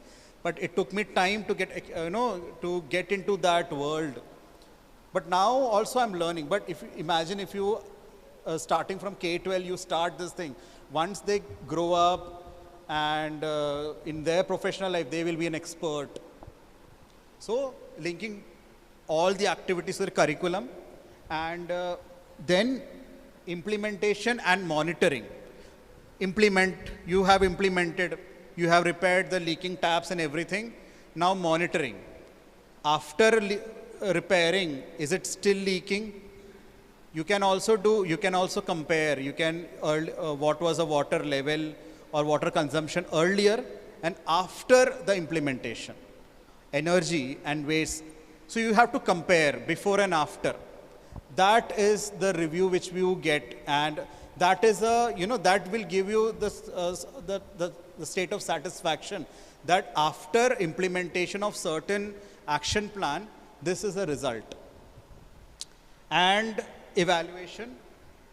There are two sets of evaluation usually we do. One is school themselves, and the second evaluation is the auditors by CE expert. They go, they check everything, they check evidences, because many of the time they might have taken photographs from a different media and submitted to us. That's why we do an external auditing and everything. And informing and involving. You have to inform your activity. Why? Because your school has to be the influential school. You have to inspire other school or other community that, we are doing this. And also within school also, not many students would, interested in participating, but if you can show them or inform them that this was the result. Okay, earlier there was a barren land. After having a butterfly garden, now we have 50 species of butterfly. Now that will generate a curiosity in the students. Okay, now next year onwards they will participate. Similarly with the other schools. And involve. Parents should be involved. Different stakeholders should be involved. And also involvement of other schools. So sometimes the private school, they involve the government or rural school because they don't have that much of, fund or money. So at least you can share your knowledge, you can share your resources with them. Okay, you implement these small factors, your school will gradually turn into sustainable school. So involvement is very important, and for example, if there is one problem which 10 schools are facing, if 10 schools can come together and work on that, definitely it will be very feasible, cost effective, it will consume less time. So that collaboration, involve is collaboration. And lastly, eco code value. Every eco school till now has a unique code for their all action plan. It can be in the form of a single word, a poem, or a song, or a video, or any performance, or a creative board with all students' activity. So that is eco code, creating a value of statement. Okay, that will, it should be always a unique. So these are the 7 steps. This is the model of the 7 step, how it, revolves around. Now, benefit for students is to develop environmental leadership for sustainability, learn and apply 21st century skills. The one skill, or earlier also we used to do that, but we lost that, it is circularity. Economic circularity, waste circularity. Earlier we used to change. I've seen my grandmother stitching old sari and making it to a comforter, adding more clothes and everything. But in the long run, I haven't seen that. We always buy an expensive one and everything. So bringing back, because that piece of cloth might ending up in a landfill site, you can reuse it. In Diwali, we launched a competition for all our eco school students, that this Diwali, instead of buying gift, you upcycle your old clothes into different art. You can make a painting out of old cloth, or you can make a bag and gift that to your parents or anyone. So that will create, because during Diwali, it is, you buy sweets, you buy a crockery item or such things. But instead of that, if you can make something out of your old waste and gift it to your loved one, that will be there for, at least for some times. Not, let's be very practical, not forever, but at least for some time. At least for next 5 years, it won't end up in landfill site. Once a product or once a waste end up in a landfill site, there is no use. Either it has to be incinerated, burnt, or, dug into a pit. There is no use. But at the point source only, if you can make a change, then it will have some value. You must have seen many organizations, they buy old clothes and make pouches and such things. So you can start at your home, at your school. Adopt positive attitude and commitment towards green citizenship. As I said, a girl opposed for AC. Similarly, a child in a school, students in a school, they're not bringing plastic bottle or plastic tiffin box, right? It's a positive change. The children have a very constant habit of using straws. I've seen that, even if they go to a restaurant, they will collect two to three straws and they will connect to each other and crumble it. And then what? We just throw it. Right?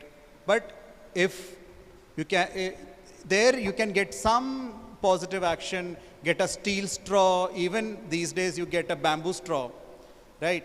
It is quite tedious, it is not that convenient, but at least you can start, right?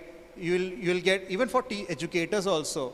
So in one of our conference, in our invitation only we wrote, you'll have to get your own bottles, your own cups for tea. We will not give you in a paper cup, because that is also a waste. So every teacher carried their own cup. We have provided them a sink where they can just rinse it up before and after, having tea. So that is a very small step. But imagine, usually after a conference, we used to have a bag full of cups, because of course, if it's a full day conference, we will serve at least 2 times, right? So we used to have a 2 bag full of this paper cup. Now it is, everyone tells that paper cup is very eco-friendly. It has a very thin lining of plastic inside that paper cup, which prevent the spillage and the spilling out from the paper. You can't use 100% paper to make a paper cup, right? Apart from that, it's a waste.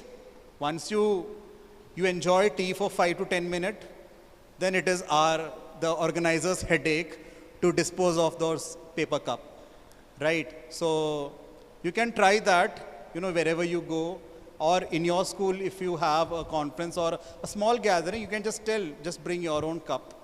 That is your positive action. Done? Empower themselves to a future decision makers. And for teachers, building capacity on environmental knowledge. So this is a kind of building capacity. This conference is a positive action where all educators are being called, empowering them, awareing them, and it's a capacity building, right? Access to educational resources, participation in national as well as international initiatives, an opportunity for international exchange program. In CE, we have many international exchange program.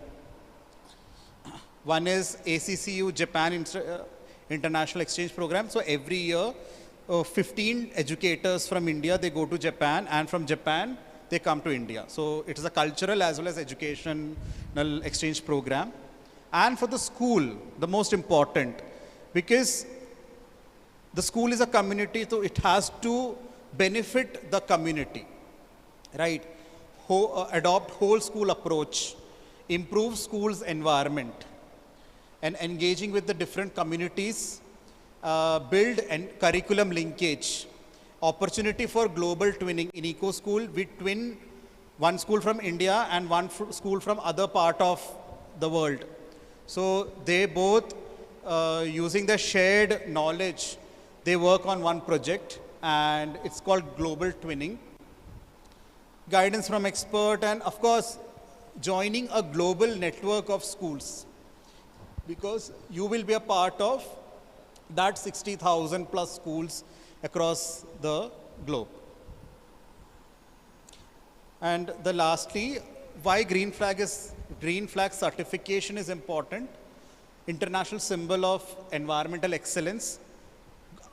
Apart from that, it's a global recognition. It is recognized by UNESCO, and a worldwide movement.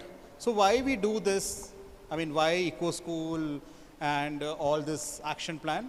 We are actually creating an awareness. We are, in a movement to combat this environmental degradation. Collaboration with various schools within the country and from other part of the globe, NEP compliant. Even in NEP, National Education Policy has mentioned this here, the new national NEP, that every school should be green school, sustainable school, and climate resilient school. UNESCO and GEP. GEP is Greening Educational Partnership Mandate. It is a program by UNESCO. And of course, by doing this program, you yourself being a climate resilient community, but also you are creating the climate resilient community and sustainable campus. See how to participate. I have already shared a document. It has a registration form, but still I'll just go through it. Registration, you'll have to do a registration and nomination of eco-school teacher. So every school will have a eco-school teacher, coordinator, and then orientation, formation of eco-committee, and followed by 7-step. School are allowed to use a theme according to their environmental reviews. So it is not mandatory that you will have to do all the 5 themes. According to at least 3 theme is required to get the green flag, and school can conduct various activity, or you can use pre-designed template. Okay, we have given the curriculum linkages with respect to the activity in the website, I mean in the dashboard.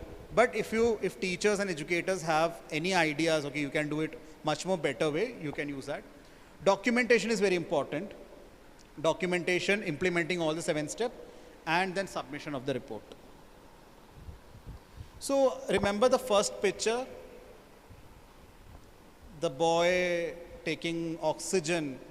So make a world like this, where students happily and prosperly going to the school instead of carrying their own oxygen cylinder. So let's make a world like that.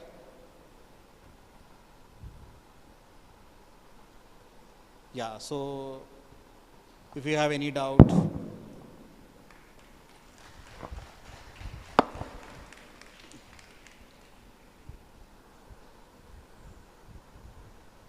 Any queries? Or else we can do it during the lunchtime, right? I'm hungry. And so it's a motto that increase your handprint and decrease your footprint. So that should be our motto from today, from now onwards. So thank you all. Yes, sir. Sorry, desert land. Where the samplings are planted and things will work out like, whereas if there's a desert like now. Yeah, so every geographical region, it has its own, the ecology and biodiversity. So according to that, you can plant all thorny bushes, then all the shrubs and herbs. You must have seen there is one school, it is a very famous Rani Ratnavati girls' school, which is in Jaisalmer, Thar desert. I don't have that picture, but I'll share with. So it is made in the middle of desert. But imagine that is much more cooler than desert. Because it is oval in shape. It is well ventilated. The air circulation, the building has made in such a way that air ventilation works very properly, and it will cool the school. No paint, no floor, everything is natural. They have used that desert sandstone. So go locally. Don't get into that, imagination that let me get that branded, export something and so that will be a good thing. No, it won't. If you are in a Mangalore, get something that it's suitable for the coastal region. So that will make your school or yourself a sustainable. So thank you.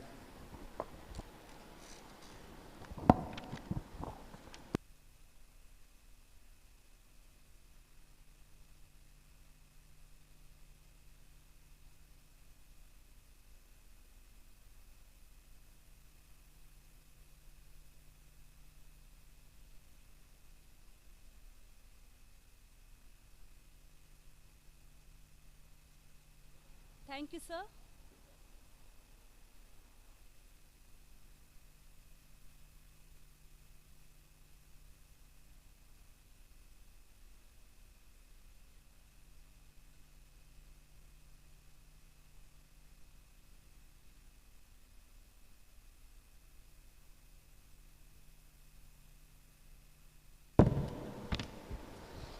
Thank you, sir, for your insightful and inspiring presentation. Your words truly resonate with our mission. May I kindly request for the OP, Principal, Saint Dominic's School, Bantwal, to present a memento to our resource person as a token of gratitude.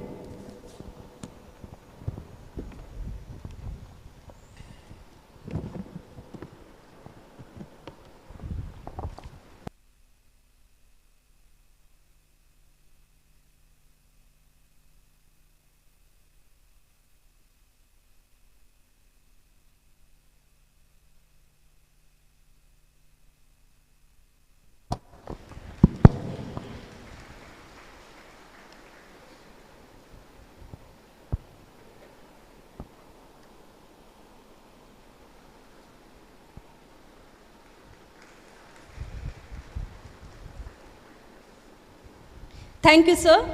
Gratitude makes sense of our past, brings peace for today, and creates a vision for tomorrow.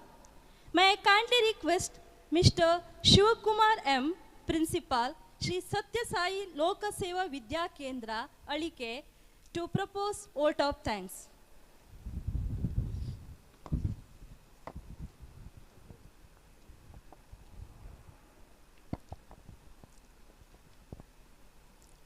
Shri Gurubhyo Namaha. Second session, it is just concluded. We have enriched with the knowledge from the right person. We have Mr. Shreyas Sajivan. Sajiva refers alive. We have enriched with the right knowledge, and it is said that be the change that you want to see in the world.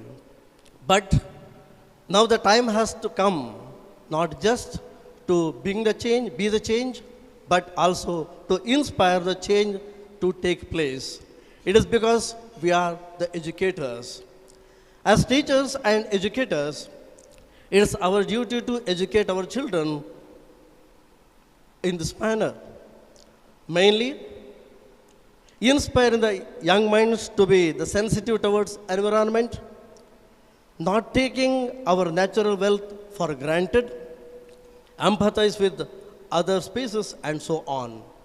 On this occasion of Haridwarna, the annual AICS conference, on behalf of ICS and CBSE Association, as well as the host school, Sri Siddhivinayaka Residential School, I thank you very much on behalf of all the delegates and educators for you, sir. Thank you very much, sir.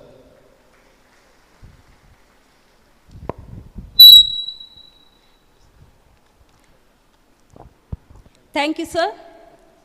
Dear delegates, kind attention to all of you.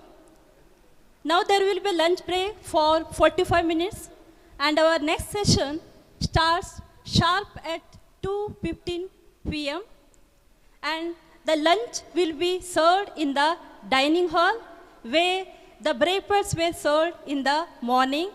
Please enjoy your meal and don't forget to come back at 2:15 p.m. Thank you, everyone.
all.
So, at this land of Siddhivinayak, the god of removing all obstacles, this is the first school association that is hosting Green School Conference in this country. This is first conference is organized on the green schooling by any school association. There are many conferences organized, but not particularly school associations.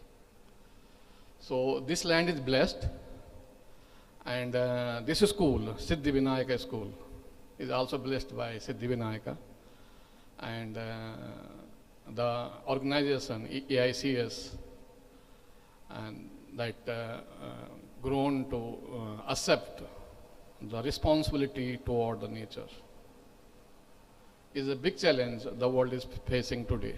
I appreciate and congratulate the association for accepting the responsibility toward the world. You are already preparing thousands of students for the future, but you are different because you are preparing them to make the planet more sustainable for everyone. So your children are more blessed than anyone else. I learned that the founder of the association is also mentoring the association. This is a beautiful association, and with the cooperation, collaboration, and this is the world example, global example of cooperation, collaboration, and association, and making this planet better for everyone through education.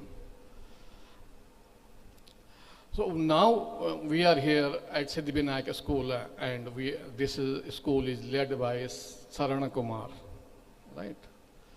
So thank you, Mr. Sarana Kumar, for giving Sarana to Green School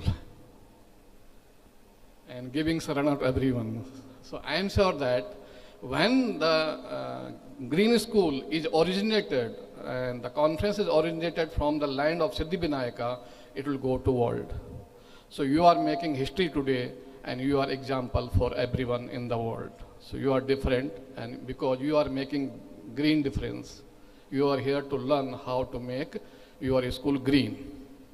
What is the green? Green means if your school is global readiness, ensuring ecological neutrality. If you want to write, you can write. So green means global readiness, ensuring ecological neutrality. So this is the core. Green is not color, green is not theme. Green is service to the mother nature and service to humankind. The world is facing many challenges today. We have the Ukraine war, we have the attack on Israel and Palestine and so on. These wars, either war or climate change, poverty, inequality, and gender discrimination, is existing because of responsible education. All challenges of the world exist because of the responsible education. Right. Any leader, educator, policy maker who is accountable to the nature and humanity, they will never go to war. They will never make any discrimination. They will serve to everyone. So we are educators. We are here today because the global leader, including many international organizations, national assemblies, are failed to solve the global challenges. The solution of all global challenges lies in the classroom, and we are the custodian of the classroom. We have to accept responsibility. And we are people from India, God's own race. The world is looking toward us to solve their challenges. We are the largest reservoir of responsible education, responsible knowledge, ethics, values, culture of the world. This is our duty to lead the world in this very challenging time, where everybody is nervous, either global leader, national leader, anyone. The world is expecting more from educators, and we have the responsibility to deliver the solution through quality education. What is the green? Green means if your school is accountable to the future of your student and responsible to the local environment, then you are green. Are you? Just check yourself. If not, start going green from today. Because we need to accept our responsibility. The planet belongs to everyone, and it is everyone's responsibility to fight the impact of climate change, to make the planet more sustainable for everyone, for next generation. If we will not make, we are doing injustice of our next generation, and educator cannot afford to that. So we are the most responsible community after the God. If you accept it, you should start action now. This is time of action. We are Green Mentor. We based at Ahmedabad. We have operation in New York. We work more than 42 countries. We are intending to humanize global education, because there are many parts of the world where the education is totally animalized. We need to humanize. First, you need to humanize, then we need to climatize. Indian teachers are the best in the world. We have to educate more. In 2022, we have announced an Indo-American Green School Network in the City University of New York, and there were around 10 to 15 members first time, and now it is around 400 members. We are collaborating the American school with Indian school, and our teachers are helping the American school in every way and every day. We are shaping the future of many American students. There are many member schools in India who are helping us. We are connecting, we are collaborating. The power of an Indian educator is the best power in the world, because we are more sensitive, we are more empathetic, and we are more responsible, and we are more accountable. In this country, only teacher reaches on time in school. If you go any other department, you will not find everyone on time. But my teachers will always on time on school. They are more competent, more accountable people. We should feel proud of it. So now, we do a lot of activity about the greening school and making school accountable to the local environment. It is not about the building, it is not about resources, it is all about human behavior with the local environment. Green is human behavior with local environment. How you behave with the element of water. Since I belong from Uttarakhand, in my village, our mothers and sisters goes to bring the grass from the jungle. When the river come on the way, they take away their chappals, shoes, and cross the river. We respect the element of water. How to behave with the element of air.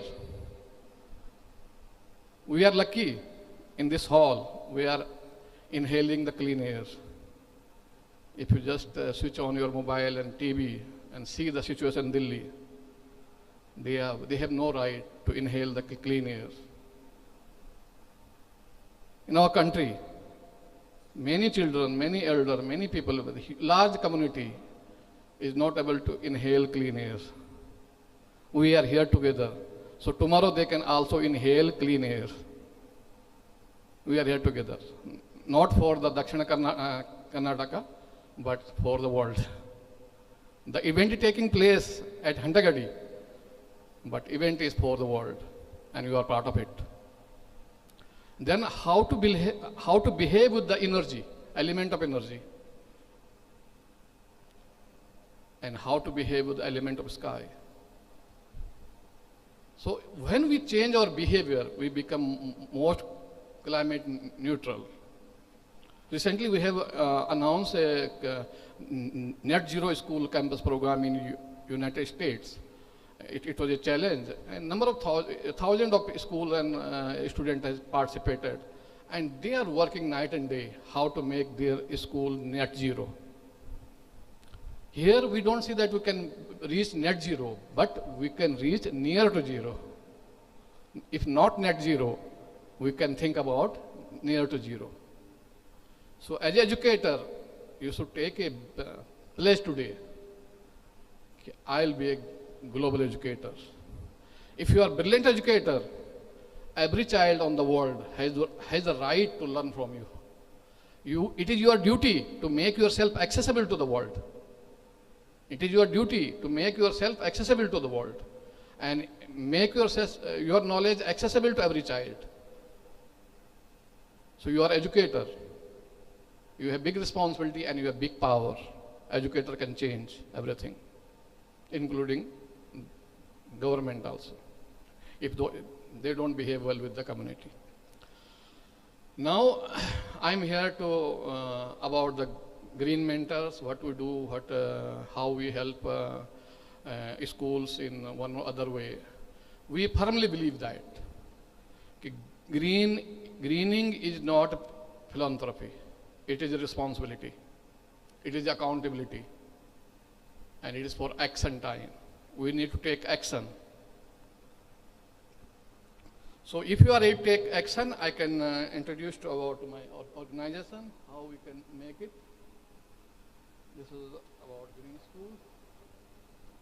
About Green Mentor, we are in consultative status with the ECOSOC of United Nations, and we are the partner of Greening Education of UNESCO.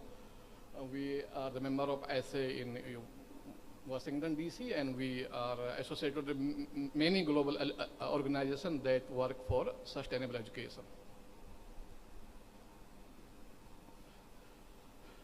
So Green School, as I told that we have to make every school, every child, Green School for every child, and we need to make Green School accessible for everyone. And Green School is more sustainable, most affordable model of schooling.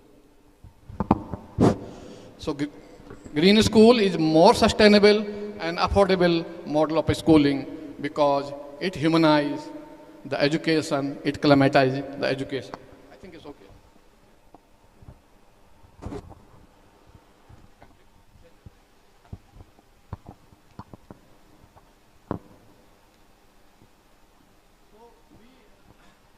Inspire the school to take a pledge every day, how green difference you can make in day.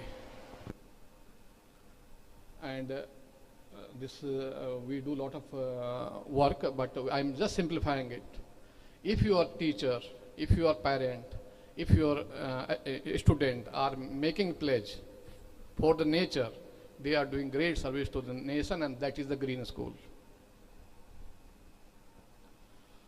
What we do, we start with the nature rituals. So in India, we houses the many religions of the world, including Hinduism, Christianity, Islam, and everyone. And every religion, they have their own rituals. But we don't have the nature rituals. Because if there is nature and then there is a religion, no religion can exist without nature. So let's respect nature first, and let's respect the element of nature. So we teach through these nature rituals for K to 5 students how to communicate with the local environment, local biodiversity, local animals, local flowers, local trees, local herbs, local serves, and how to communicate, how to empathize. And when you communicate with the animals, plants, you never hurt them. You serve them. So that we do for the K to 5 student. Then we have green curriculum. So green curriculum means it's not a different curriculum. We have connected each and every chapter with the local nature, with the local environment.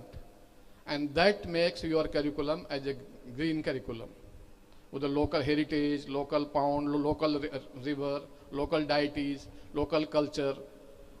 And when you connect your curriculum with the local environment, student learn is faster and permanently. Second thing I can just want to say that green school accelerate the learning outcome of every child, because it gives you environment of learning. And this green school is the modern model of our ancient gurukuls. I can just, I just want to remind you, India was enlightened when the world was in the dark. We have thousands of gurukuls when the Europe was no school. The first school in Europe was opened in 635 AD. So these green curriculums bring the student interest in learning, and he learns maximum. Then the green teachers. We certify, accredit teachers as a green teachers.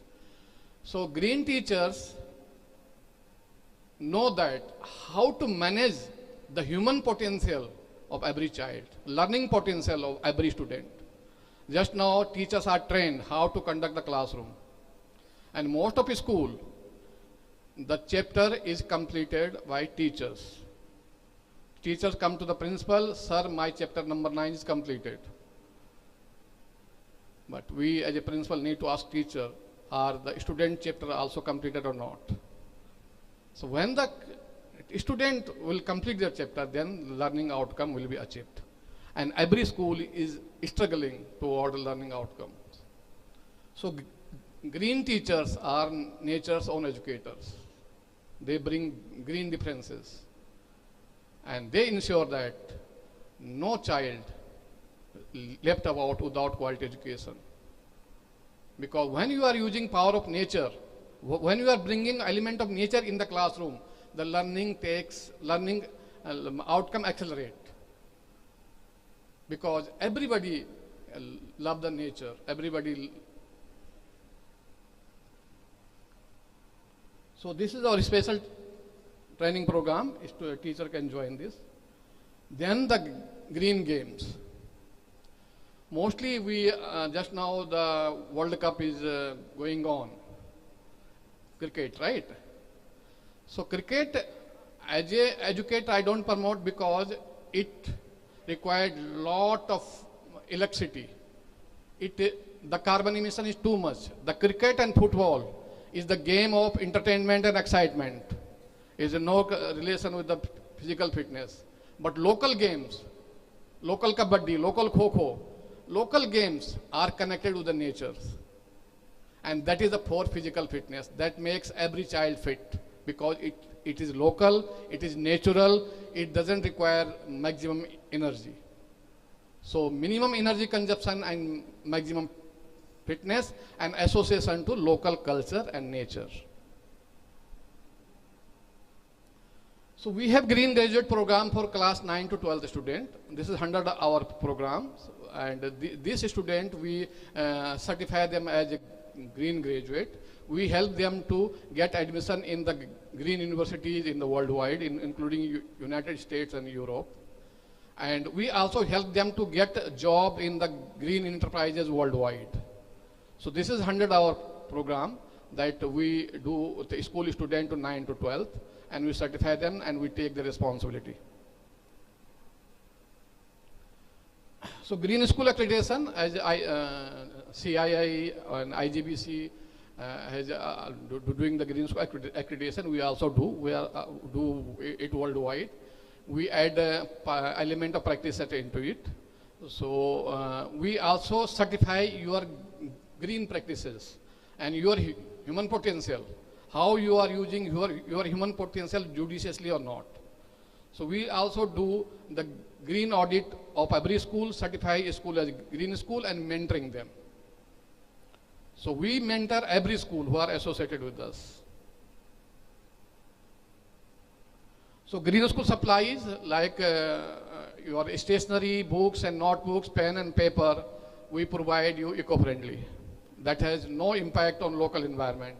That is affordable, compostable, and good for student and good for the environment. We also urge you to use eco-friendly school supplies like bag and everything. We have decision atelier. So decision atelier is called decision theaters. So many schools in the country, in the world, they don't have the access of the quality teacher.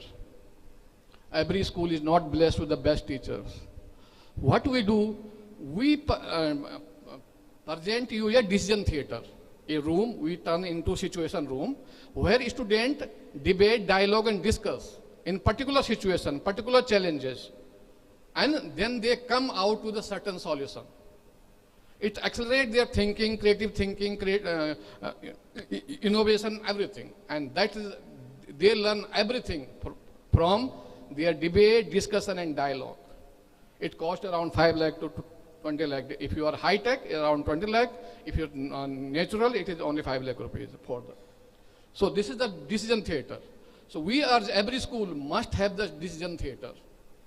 It gives you autonomy to your students to learn on their own and solve their challenges on their own by debate, discussion and dialogue.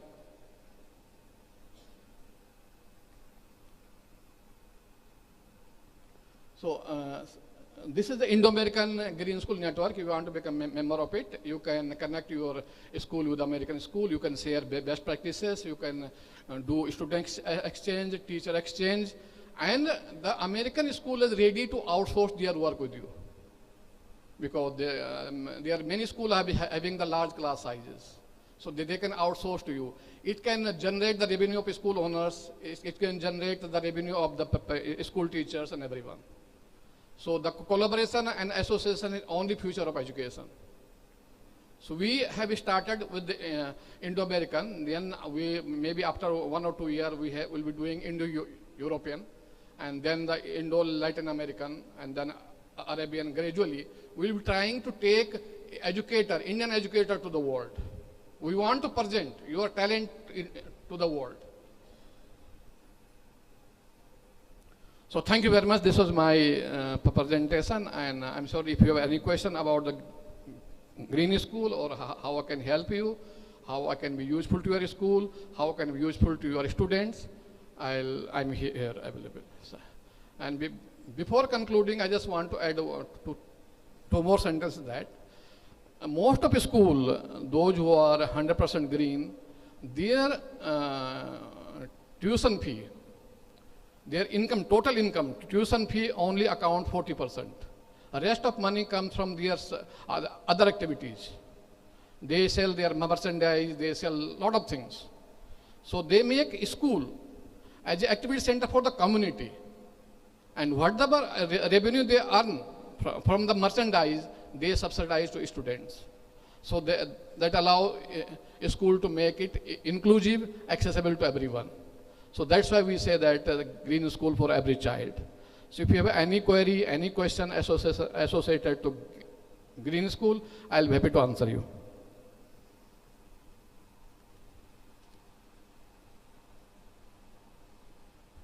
No query? If there is no query, thank you for this.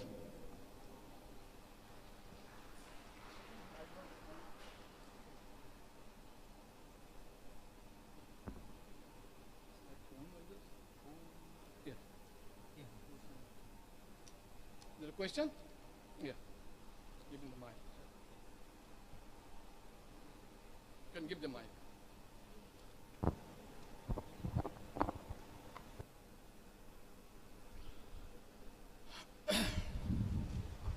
You just mentioned about 100 hours program. Yes. For classes 9 to 12. Yes. Now, could you throw more light on this, like how it is, like is it for every year or it is spread across 4 years? No, student is for the 6-month program. Any student can complete it within the school.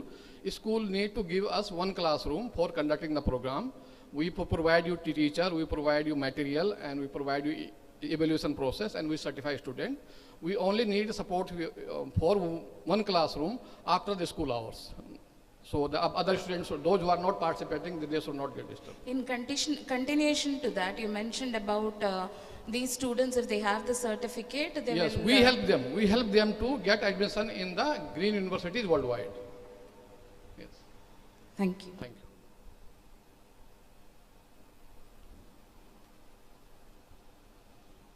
So thank you very much. Okay. No, before that I also want to, who is the chairman, sir? The association chairman, sir, you are there? And Mr. Saran Kumar, are you there? Yes, no. I'll just give you the chairman of association. So we have a token from the Green Mentors for yes,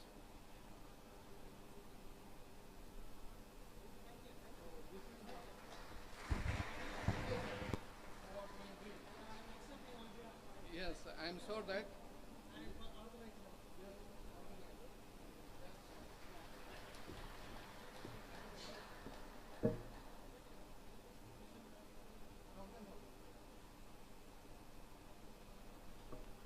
all right, so thank you very much.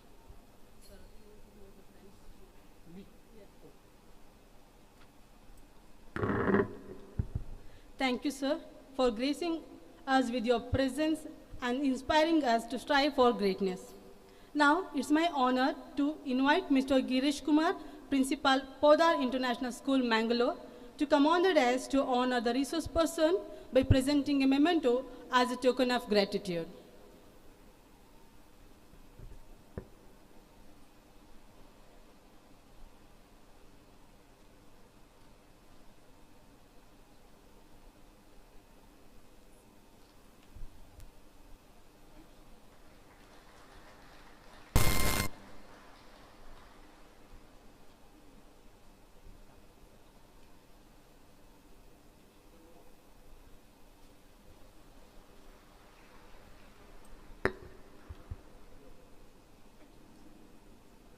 Thank you, sir.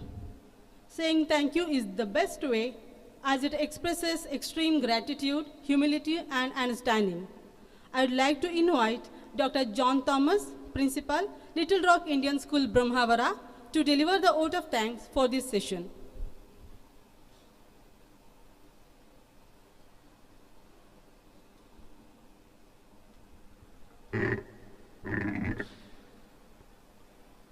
Good afternoon, everyone.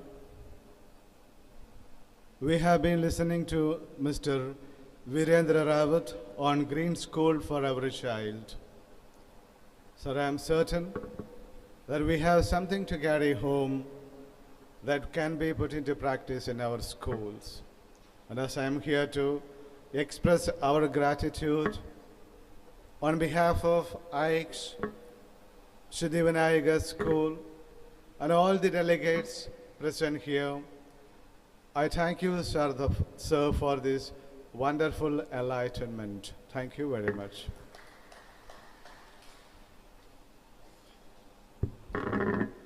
Dear delegates, we have an announcement. We request all the delegates to share your feedback in the feedback form, which is already placed on your table, and insert it into the box which is kept at the right side of the stage. And also there will be 10 minutes break. You can visit to the stalls. Thank you.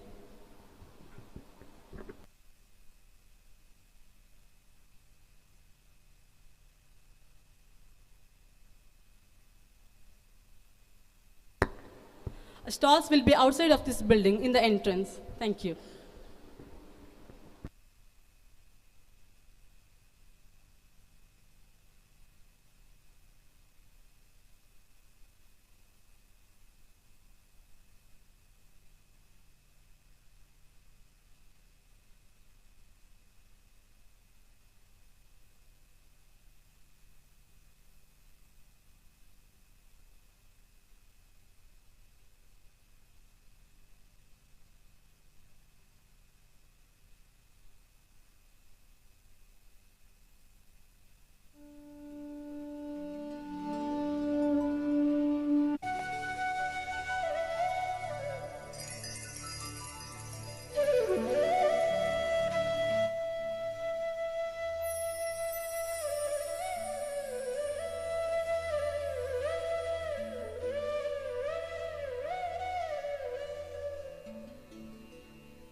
I thank you all.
enhance the golden moment of opportunity and grasp the good that is within our reach is the true art of life. The Association of ICSC and CBSE schools in Udupi and Dakshina Kannada districts, along with Sri Siddhivinayaka Residential School Hattiangadi, warmly welcomes you to the valedictory ceremony of AICS annual conference themed Haridwarna, dedicated to nurturing a greener ethos within the heart and minds of educators. The true beauty of our world is found in the rich diversity of people. To preserve culture, we must continue to actively create and celebrate it. Culture is the gateway to appreciating inherent sense of beauty that surrounds us. We extend a warm, cordial welcome to all the respected dignitaries joining us today. Mr. Manmohan Naik, President of AICS and Principal of Sri Dharmasthala Manjunatheshwara English Medium School, Ujire. Mrs. Kavita Umashankar Mishra, a progressive farmer from Raichur. Dr. N.P. Narayan Shetty, Trustee of Sri Siddhi Shaikshanika Pratisthana Hattiangadi, Kundapura and retired Principal of Bandaskas College, Kundapura. Dr. Geeta Shashidhar, Secretary of AICS and Principal of Ananda Tirtha Vidyalaya, Udupi. Father Francis Arun D'Souza, Sports Secretary of AICS and Principal, Saint Dominic School, Udupi. Mr. Vincent DeCosta, Sports Secretary of AICS and Principal of Sharada Residential School, Udupi. Along with our beloved Principal, Mr. Sharanakumara, Sri Siddhivinayaka Residential School, Hattiangadi, Kundapura, and Secretary, Sri Siddhi Shaikshanika Pratisthana, Hattiangadi, and Mrs. Veena Rashmi M, Trustee of Sri Siddhi Shaikshanika Pratisthana, Hattiangadi, and Administrative Officer, Sri Siddhivinayaka Residential School, Hattiangadi. Your presence enriches our gathering, and we are honored to have you with us today. I kindly request Mrs. Sujata Sadaram, the headmistress of Sri Siddhivinayaka Residential School, Hattiangadi, to extend a warm floral welcome to our esteemed chief guests, Mrs. Kavita Umashankar Mishra and Dr. N.P. Narayan Shetty.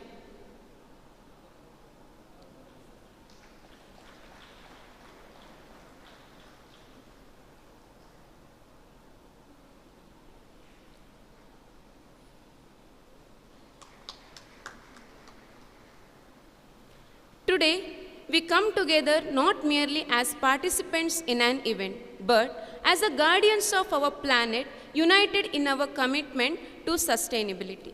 We share our success, challenges, and most importantly, our collective passion for a green world. As we reflect on the knowledge we have acquired, the connections we have fostered, and the inspiration that is ignited during this conference, we find a renewed sense of purpose and dedication to our planet. The Green School Annual Conference serves a platform for all of us to showcase and discuss groundbreaking green initiatives and innovations that have the potential to shape a more sustainable future. As the wise saying goes, the path to sustainability is a journey, not a destination.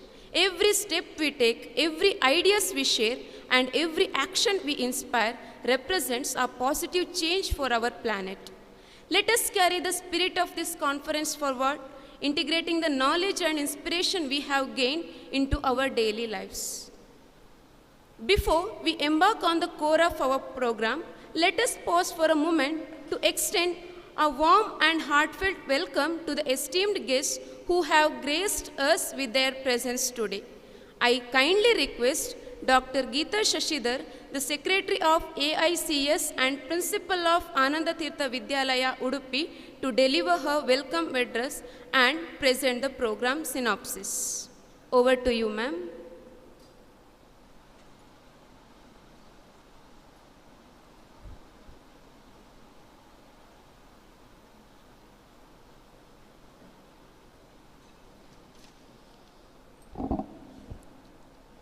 A very good evening to all the dignitaries on the dais and off the dais.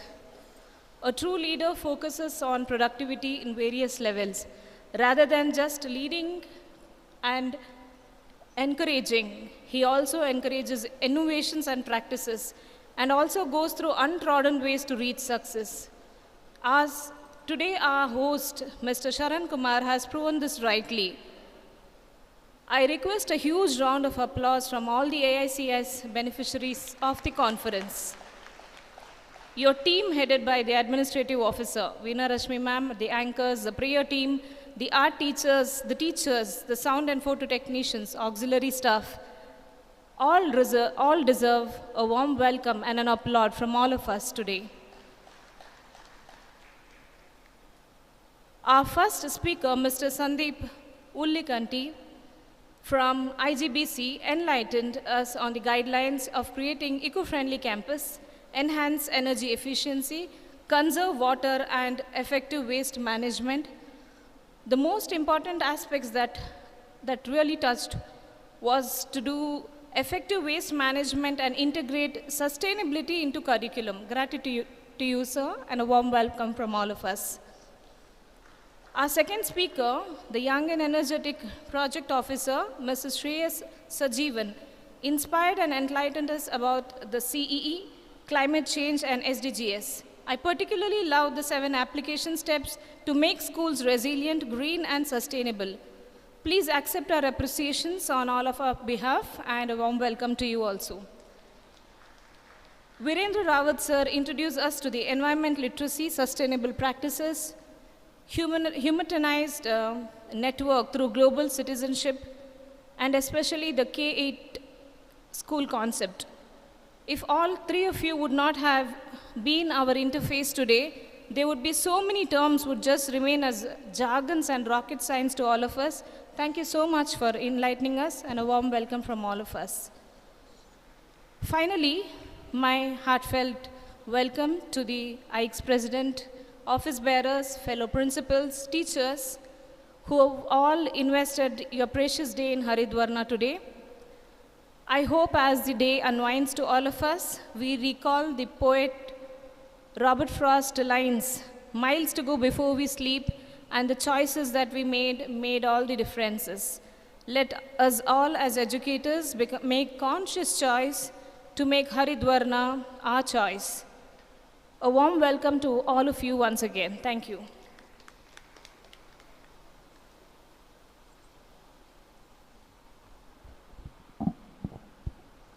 Thank you, madam, for gracing us with your presence and today your role in representing the synopsis. We wholeheartedly welcome you to this special occasion. The fragrance of flowers spreads in the direction of the wind, but the goodness of a person radiates in all directions. Such a person of exceptional goodness in our esteemed guest today, Dr. N.P. Narayan Shetty, retired principal of Bandaskas College, Kundapura. I kindly invite sir to impart your valuable experience, wisdom with us.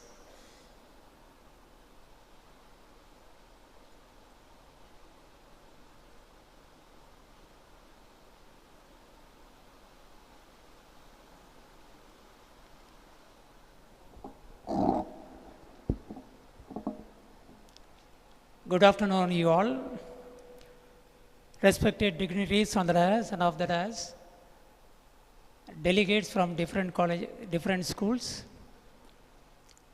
First of all, let me congratulate Sharan and his team and the association for conducting such a meaningful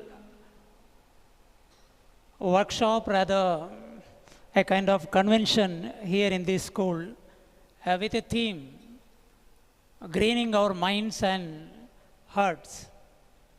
So the theme word itself says greening our minds as well as our heart. So my mind goes to the natural resources what we have in this great earth. We say we have several kinds of resources like water, air, the soil, the vegetation. Above all, we have the human resource also. But as far as this greening is concerned, I see green that particular color only in vegetation. If we speak of soil, the color is muddy or the brown. If we think of air, there is no color at all. If we think of water, the color is blue. And as far as the energy is concerned, whether it is solar, whether it is the natural energy, whatever we are going to get, there is no color at all. And when we speak of eco-friendly environment, we always say it's green. I'm not clear about this. Why they say it's only green? Why not it's blue?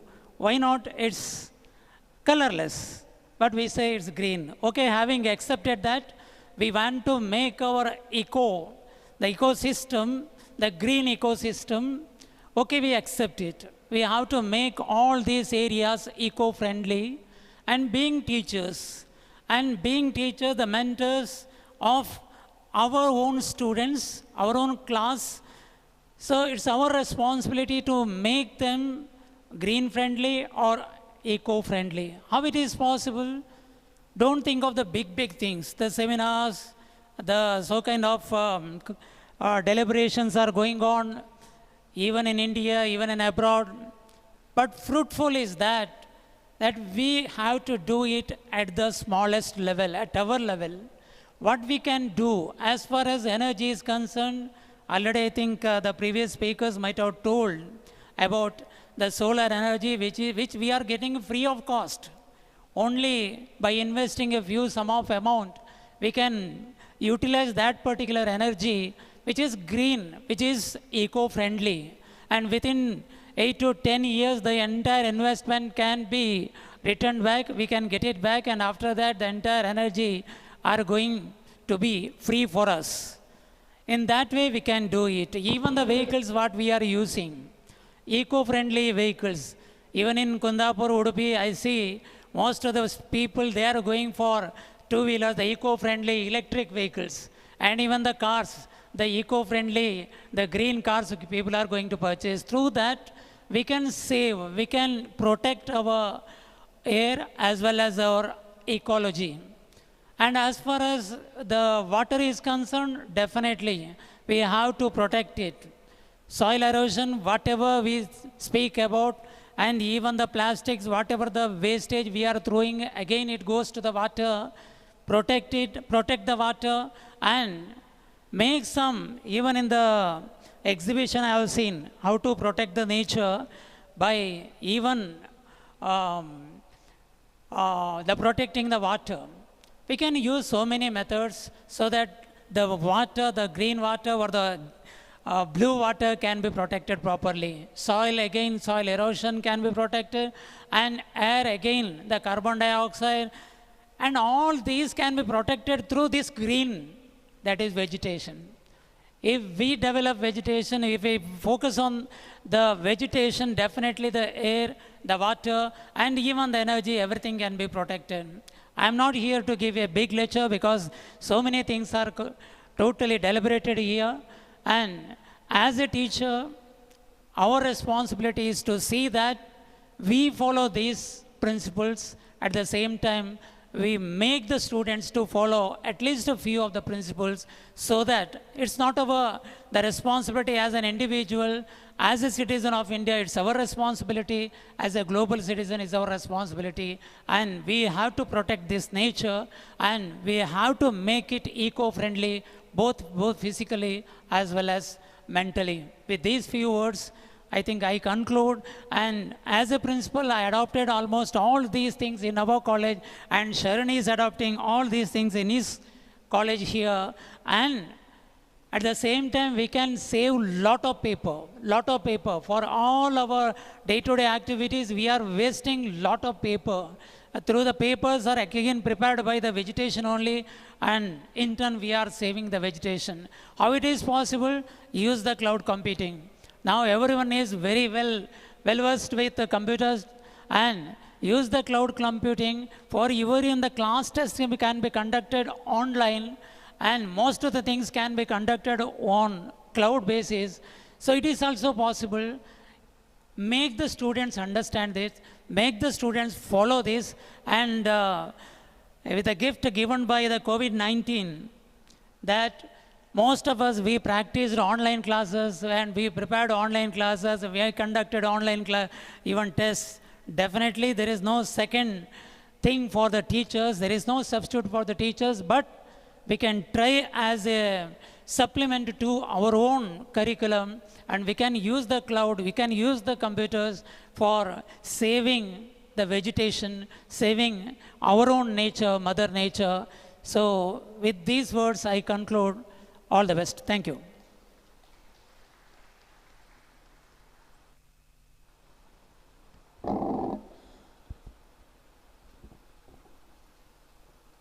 It is said that we should surround ourselves with those who inspire us to become better.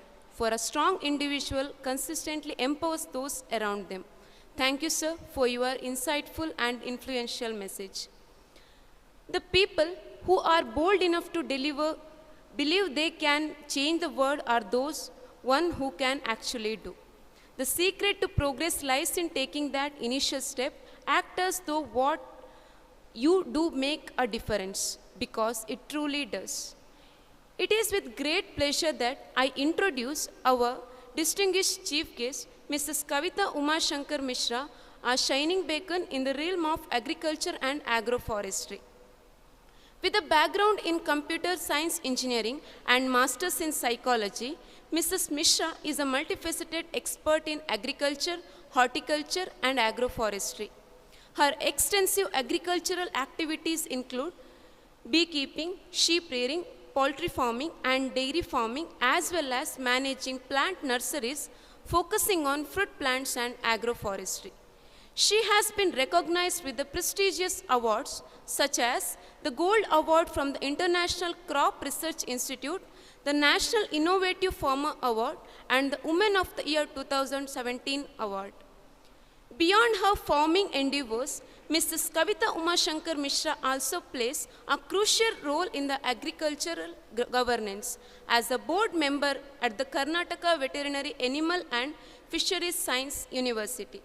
Her dedication to sustainable and integrated farming practices, along with her numerous accolades, makes her a highly respected and influential figure in the field. We are honored to have Mrs. Kavita Umashankar Mishra as our valedictorian for today's event, representing the progressive farming community in Raichur. Her diverse farming activities, plant nursery management, and contribution to agriculture have been earned her well-deserved recognition. We eagerly anticipate her for sharing valuable insight and wisdom with us. Over to you, ma'am.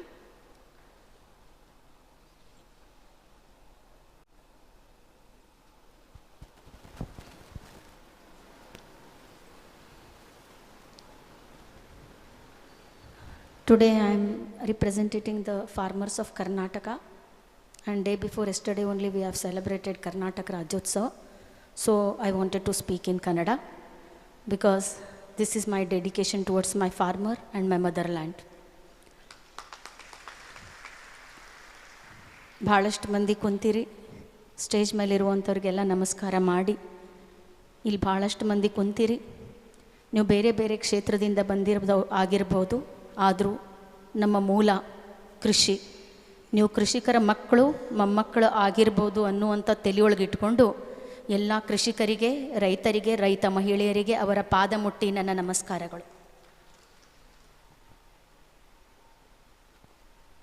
ಇವತ್ತು ನಾವು green, ಹಸಿರಿನ ಬಗ್ಗೆ ಮಾತಾಡ್ತಿದ್ವಿ, ಪ್ರಕೃತಿಯ ಬಗ್ಗೆ ಮಾತಾಡ್ತಿದ್ವಿ, ನೀರಿನ ಬಗ್ಗೆ ಮಾತಾಡ್ತಿದ್ವಿ, ಮಣ್ಣಿನ ಬಗ್ಗೆ ಮಾತಾಡ್ತಿದ್ವಿ. ಈಗ ಭಾಳಷ್ಟು ಟೀಚರ್ಸ್ ನೀವೆಲ್ಲ ಕುಂತೀರಿ, ನಿಮ್ಮ ಮಕ್ಕಳಿಗೆ ನೀವು ಬೈ ಚಾನ್ಸ್ ನೀವು ಏನಾಗಬೇಕು ಅಂತ ಕೇಳಿದ್ರಂದ್ರೆ ಅವ್ರು ಇಂಜಿನಿಯರ್ ಆಗಬೇಕು, ಡಾಕ್ಟ್ರ್ ಆಗಬೇಕು, IAS ಆಫೀಸರ್ ಆಗಬೇಕು ಅಂತ ಹೇಳ್ತಾರೆ. ಆದರೆ ರೈತರಾಗಕ್ಕೆ ಯಾರೂ ಒಲ್ಲೆನ್ನಕತ್ತಾರೆ. ಯಾಕಂದ್ರೆ AC ರೂಮ್ ಒಳಗೆ ಕುಂತ್ಕೊಂಡು 1 ಲಕ್ಷ ರೂಪಾಯಿ ತೆಗೆದುಕೊಂಡು ಬರುವಂಥ ಹಣೆ ಬರ ರೈತಂದಿರುವುದಿಲ್ಲ. ಇಲ್ಲಿ ಬಿಸಿಲೊಳಗೆ ಸುಡಬೇಕಾಗ್ತದೆ, ಮಳೆಯಾಗ ನೆನಿಬೇಕಾಗ್ತದೆ, ಥಂಡ್ಯಾಗ ನಡಗಬೇಕಾಗ್ತದೆ. ಅವಾಗಷ್ಟ ನಮ್ಮ ಬಂಕದೊಳಗೆ 1-2 ಚೀಲ ಕಾಳಿರ್ತಾವೆ. ರೇಟ್ ಸಿಗಲಿಲ್ಲ ಅಂದ್ರೆ ಗೊಬ್ಬರದ ಅಂಗಡಿ ಒಂದು ಮುಂದೆ ಹೋಗಿ ಕಣ್ಣೊಳಗೆ ಕಣ್ಣಿಟ್ಟು ಮಾತಾಡೋ ಅಧಿಕಾರ ಕಳ್ಕೊಂಡಿರ್ತೀವಿ. ಯಾಕಂದ್ರೆ ಸಾಲಗಾರರಾಗಿರ್ತೀವಿ. ಅದಕ್ಕೆ ತಲೆ ಕೆಳಗೆ ಮಾಡಿ, ಯಪ್ಪ ಈ ವರ್ಷ ಬಡ್ಡಿ ಇಟ್ಕೋ, ಮುಂದಿನ ವರ್ಷ ಅಸಲು ಕೊಡ್ತೀನಂತ ಹೇಳಿ ಬಂದಿರ್ತೀವಿ. ಇವತ್ತು ನಾನು ನಿಮ್ಮ ಮುಂದೆ ನಿಂತು ಭಾಷಣ ಮಾಡಕತ್ತೀನಂದ್ರೆ ನಾ ದಿನ ನೋಡಿಲ್ಲ ಅಂತ ತಿಳ್ಕೊಬೇಡ್ರಿ. ನಾನು 1000 ಸಲ ಬಿದ್ದೀನಿ, 1 ಸಲ ಎದ್ದೀನಿ. ಇವತ್ತು ಏಳೋದಕ್ಕಿಂತ ಹೆಚ್ಚಿಗೆ ವಿಶ್ವಾಸ ಇಡೋದು ಬೀಳೋದ್ರ ಮೇಲೆ. ಯಾಕಂದ್ರೆ ಯಾವ ಮನುಷ್ಯ ಬೀಳ್ತಾನ ಅವನ ಮೇಲೆ ಎದ್ದೇಳೋದು. ನಾವು ಬೀಳಲೇ ಇಲ್ಲಂದ್ರೆ ನಾವು ಮೇಲೆ ಎದ್ದೇಳಲಿಕ್ಕೆ ಆಗೋದಿಲ್ಲ. ಇವತ್ತು ನಾನು ನಿಮ್ಮ ಮುಂದೆ ನಿಂತು ಕೃಷಿ ಬಗ್ಗೆ ಮಾತಾಡ್ಲಿಕ್ಕತ್ತೀನಂದ್ರೆ basically I am not a farmer, I am a computer engineer. I completed my post-graduation from Karnataka University, Dharwad. I got married to a village called Kavital, which was totally a barren land. Even half bag of bajra was next to impossible. It was totally a stony land. ಅಂತಲ್ಲಿ ನನಗೆ ಮದುವೆ ಮಾಡಿ ಕೊಟ್ಟು ನನಗೆ ಆ ಊರು ನೋಡಿ ಅಲ್ಲಿರ್ಲಿಕ್ಕೆ ಆಗಕತ್ತಿದ್ದಿಲ್ಲ. ಯಾಕಂದರೆ ಧಾರವಾಡ ಟೆಂಪ್ರೇಚರ್ 32. ಯಾಕಂದ್ರೆ my mother place is Dharwad. ಅಲ್ಲಿ ರಾಯಚೂರು ಟೆಂಪ್ರೇಚರ್ 45 ಡಿಗ್ರಿ. ಅಲ್ಲಿ ನನಗೆ ಆಗಲಿಲ್ಲ. ಅದಕ್ಕೆ ನಾನು ಯಾರಿಗೆ ಗೊತ್ತಾಗಲಾರ್ದಂಗೆ MNCಗೆ ಅಪ್ಲೈ ಮಾಡಿದೆ.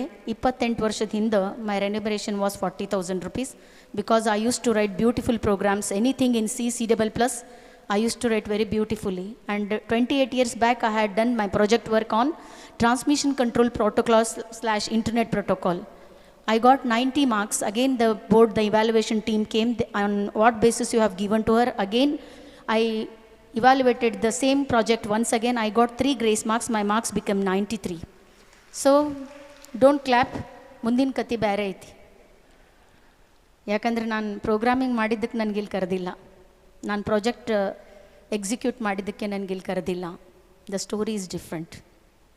And this is not the story of ಯಾವುದಾದ್ರೂ ಒಂದು ದೊಡ್ಡ ಮಹಿಳೆದಲ್ಲ. ನಾನು ಒಂದು ಸಾಧಾರಣ ಮಹಿಳೆ, ಸಾಧಾರಣ ಕುಟುಂಬಕ್ಕೆ ಸೇರಿದ ಮಧ್ಯಮ ವರ್ಗದ ಮಹಿಳೆ. ನನಗೆ ಯಾವಾಗ ನೌಕರಿಗೆ ಅಪ್ಲೈ ಮಾಡಿ ನಂಗೆ ನೌಕರಿ ಸಿಕ್ತು, ನನ್ನ ಗಂಡನ ಮನೆಯಲ್ಲಿ ಹೆಣ್ಮಕ್ಳು ಹೊರಗಡೆ ಹೋಗಿ ಕೆಲಸ ಮಾಡಲಿಕ್ಕೆ ಅವಕಾಶ ಇದ್ದಿಲ್ಲ. ನನ್ನ ಇಂಟರ್ವ್ಯೂ ಲೆಟ್ರ್ ಬರೆದು ಒಗೆದುಬಿಟ್ರು. ನನ್ನ ಗಂಡನಿಗೆ ನಾನು ಕೇಳಿದೆ ನಾನು ಏನು ಮಾಡಬೇಕು ಅಂತ. ನನ್ನ ಗಂಡ ಹೇಳಿದರು, ನನ್ನ ಹಿರಿಯರ ವಿರುದ್ಧ ನಿನಗೆ ಹೊರಗೆ ಕಳಿಸ್ಲಿಕ್ಕೆ ಆಗೋದಿಲ್ಲ, ಅದಕ್ಕೆ ನೀನು ನಮ್ಮ ಹಿರಿಯರ ಹೊಲದಲ್ಲಿ ಏನಾದರೂ ಮಾಡೋದಿದ್ರೆ ಮಾಡು ಅಂತ. ನಾನು ಅಲ್ಲಿ ಮನೆಯೊಳಗೆ 3 ಸಲ ಚಕ್ರ ಬಂದು ಬಿದ್ದಿದ್ದೆ. ಇನ್ನು ಹೊಲ ಮನೆಯೊಳಗೆ ಮಾಡೋದಂತೂ ದೊಡ್ಡ ಕೆಲಸ ಆಗಿತ್ತು ನನಗೆ. ಅದಕ್ಕೆ ನಮ್ಮಮ್ಮಗೆ ಒಂದು ಫೋನ್ ಹಚ್ಚಿದೆ, ಹೆಂಗಾರ ಮಾಡಿ ನನಗಿಲ್ಲಿಂದ ಕರ್ಕೊಂಡು ಹೋಗಂತ. ನಮ್ಮಮ್ಮ ಜೀವನದ ಸತ್ಯವನ್ನು 3 ವಾಕ್ಯಗಳಲ್ಲಿ ಹೇಳಿಬಿಟ್ರು. ಕೊಟ್ಟೆ ಹೆಣ್ಣು ಕುಲಕ್ಕೆ ಹೊರಗೆ. ಇವತ್ತೆಷ್ಟೊತ್ತಾದರೂ ನೀನು ಗಂಡನ ಮನೆಯೊಳಗೆ ಸಂಸಾರ ಮಾಡ್ಕೊಂಡು ತಿಂದ್ರಷ್ಟ ನಿಮ್ಮ ಅಕ್ಕ ತಂಗಿಯಾರಿಗೆ ಮದುವೆ ಮಾಡ್ಕೊಂಡು ಹೋಗ್ತಾರ, ಇಲ್ಲಾಂದ್ರೆ ಅವ್ರ ಮದುವೆ ಆಗೋದಿಲ್ಲ. ಅನಿವಾರ್ಯವಾಗಿ ನಾನು ಈ ಚಾಲೆಂಜನ್ನು ಸ್ವೀಕಾರ ಮಾಡಿದೆ. ಆ ಚಾಲೆಂಜನ್ನು ಸ್ವೀಕಾರ ಮಾಡಿದಾಗ ನಾನು ಕೊಟ್ಟಂಥ ಭೂಮಿ ಗುಡ್ಡ ಆಗಿತ್ತು. ಆ ಕಲ್ಲುಗಳನ್ನು ಆರ್ಸಕ್ಕೆ ಚಾಲು ಮಾಡಿದಾಗ ಕೈಯೆಲ್ಲ ತೂತು ಬಿದ್ದುಬಿಟ್ಟಿತ್ತು. ಊಟ ಮಾಡ್ಲಿಕ್ಕೆ ಹೋದ್ರೆ ಕೈ ಉರಿತಿತ್ತು. ಆದ್ರೆ ನಾನು ಹಿಂದೆ ಸರಿಲಿಲ್ಲ. ನನಗೆ ನಾನು ಹೆಂಗೆ ಸ್ಟ್ರಾಂಗ್ ಮಾಡಿಕೊಂಡೆ ಅಂದ್ರೆ, ಕೈ ಉರಿದ್ರಷ್ಟ ನನಗೆ ಊಟ ರುಚಿ ಅನಿಸುವಂಥ ಲೆವೆಲಿಗೆ ನನಗೆ ತೊಗೊಂಡು ಹೋಗಿ ಆ ಹೊಲದೊಳಗಿಂದ ಎಲ್ಲ ಕಲ್ಲಿಗಿಲ್ಲ ಆರಿಸಿ ಲೆವೆಲ್ ಮಾಡಿ ನೀರಿಗೆ ಪ್ರಯತ್ನ ಪಟ್ಟೆ. ನೀರು ಸಿಗಲಿಲ್ಲ. ನನ್ನ ಗಂಡ 2 ಬೋರ್ ತನಕ ನನಗೆ ಹೆಲ್ಪ್ ಮಾಡಿದರು. ಆಮೇಲೆ ನನ್ನ ಗಂಡ ಹಿಂದೆ ಸರ್ಕೊಂಡ್ರು. ನನ್ನ ಕೈಯೊಳಗೆ ರೊಕ್ಕ ಇಲ್ಲ. ನಮ್ಮಮ್ಮ ನನ್ನ ತವ್ರ ಮನೆಯವ್ರು ಭಾಳ ಗಟ್ಟಿದ್ರು. ನನಗೆ ಭಾಳಷ್ಟು ಬಂಗಾರ ಕೊಟ್ಟಿದ್ದರು. ಆ ಇಷ್ಟು ಬಂಗಾರ ನಾ ಹೊಲಕ್ಕೆ ಹಾಕಿದೆ. ಆದರೂ ನನಗೆ 15 ಬೋರ್ ಕೊರೆಸಿದ್ರು ನೀರು ಬೀಳಲಿಲ್ಲ. ಲಾಸ್ಟಿಗೆ ನಾನು 2 ಬಳಿ ಅಷ್ಟೇ ನನ್ನ ಕೈ ಒಳಗೆ ಉಳಿದು ಅದನ್ನು ಮಾರ್ಕೊಂಡು ಬಾ ಅಂತ ನನ್ನ ಗಂಡಕ್ಕೆ ಕಳಿಸಿದೆ. ಯಾಕಂದರೆ ನನ್ನ ಕಡೆ ಕಳ್ಕೊಳಕ್ಕೆ ಏನಿದ್ದಿಲ್ಲ, ಎಲ್ಲ ಮುಗಿದು ಬಿಟ್ಟಿತ್ತು. ನನ್ನ ಗಂಡ ಬ್ಯಾಡ್ ಅಂತಂದರು. ಇಲ್ಲ, ನೀವು ಕೊಟ್ಟಂಥ ಚಾಲೆಂಜ್ ಮುಂದೆ ನಾನು ಇಂಥ 100 ಬಳಿ ಹಾಕ್ತೀನಿ, ಆದ್ರೆ ನಾನು ಹಿಂದೆ ಸರಿಯೋದಿಲ್ಲ. ಯಾಕಂದರೆ ನಾವು ಹೆಣ್ಮಕ್ಳು ಹೊತ್ತಲ ಮೇಲಿನ ದೀಪ ಇದ್ದಂಗೆ 2 ಮನೆ ಬೆಳಗಬೇಕು. ಗಂಡನ ಮನೆ ತವ್ರ ಮನೆ 2 ಮರ್ಯಾದೆ ನಮ್ಮ ಕೈಯಾಗಿರ್ತದೆ.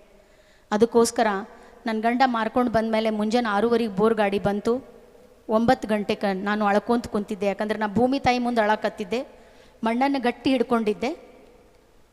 ಯಾಕಂದ್ರೆ ಭೂಮಿ ತಾಯಿ ನೀನು ಒಂದು ತಾಯಿ. ಇವತ್ತು ನನಗೆ ನೀರು ಬೀಳಲಿಲ್ಲ ಅಂದ್ರೆ ಮತ್ತೆ ನಾನು 4 ಗೋಡೆಗಳ ಮಧ್ಯದಲ್ಲೇ ಬದುಕಬೇಕಾಗ್ತದೆ. ಹೆಂಗಾರ ಮಾಡಿ ನಂಗೆ ನೀರನ್ನು ಕೊಡು ಅಂತ ನಾನು ಬೇಡಿದಾಗ 9:30ಗೆ ನನ್ನ ಆಳಮಗ ಬಂದು 1.5 ಇಂಚ್ ನೀರು ಬಿದ್ದೈತಿ ಅಂತ ಹೇಳಿದ. ಆ 1.5 ಇಂಚ್ ನೀರು ಬಿದ್ದೆ ತಂದಾಗ ನಾ ಸೌಕಾಶ ಮಣ್ಣನ್ನು ಕೆಳಗೆ ಬಿಟ್ಟರು ನನ್ನ ಕೈ ಒಳಗೆ ಮಣ್ಣು ಗಟ್ಟಿ ಉಂಡೆಯಾಗಿ ಹಂಗೆ ಕುಂತಿತ್ತು.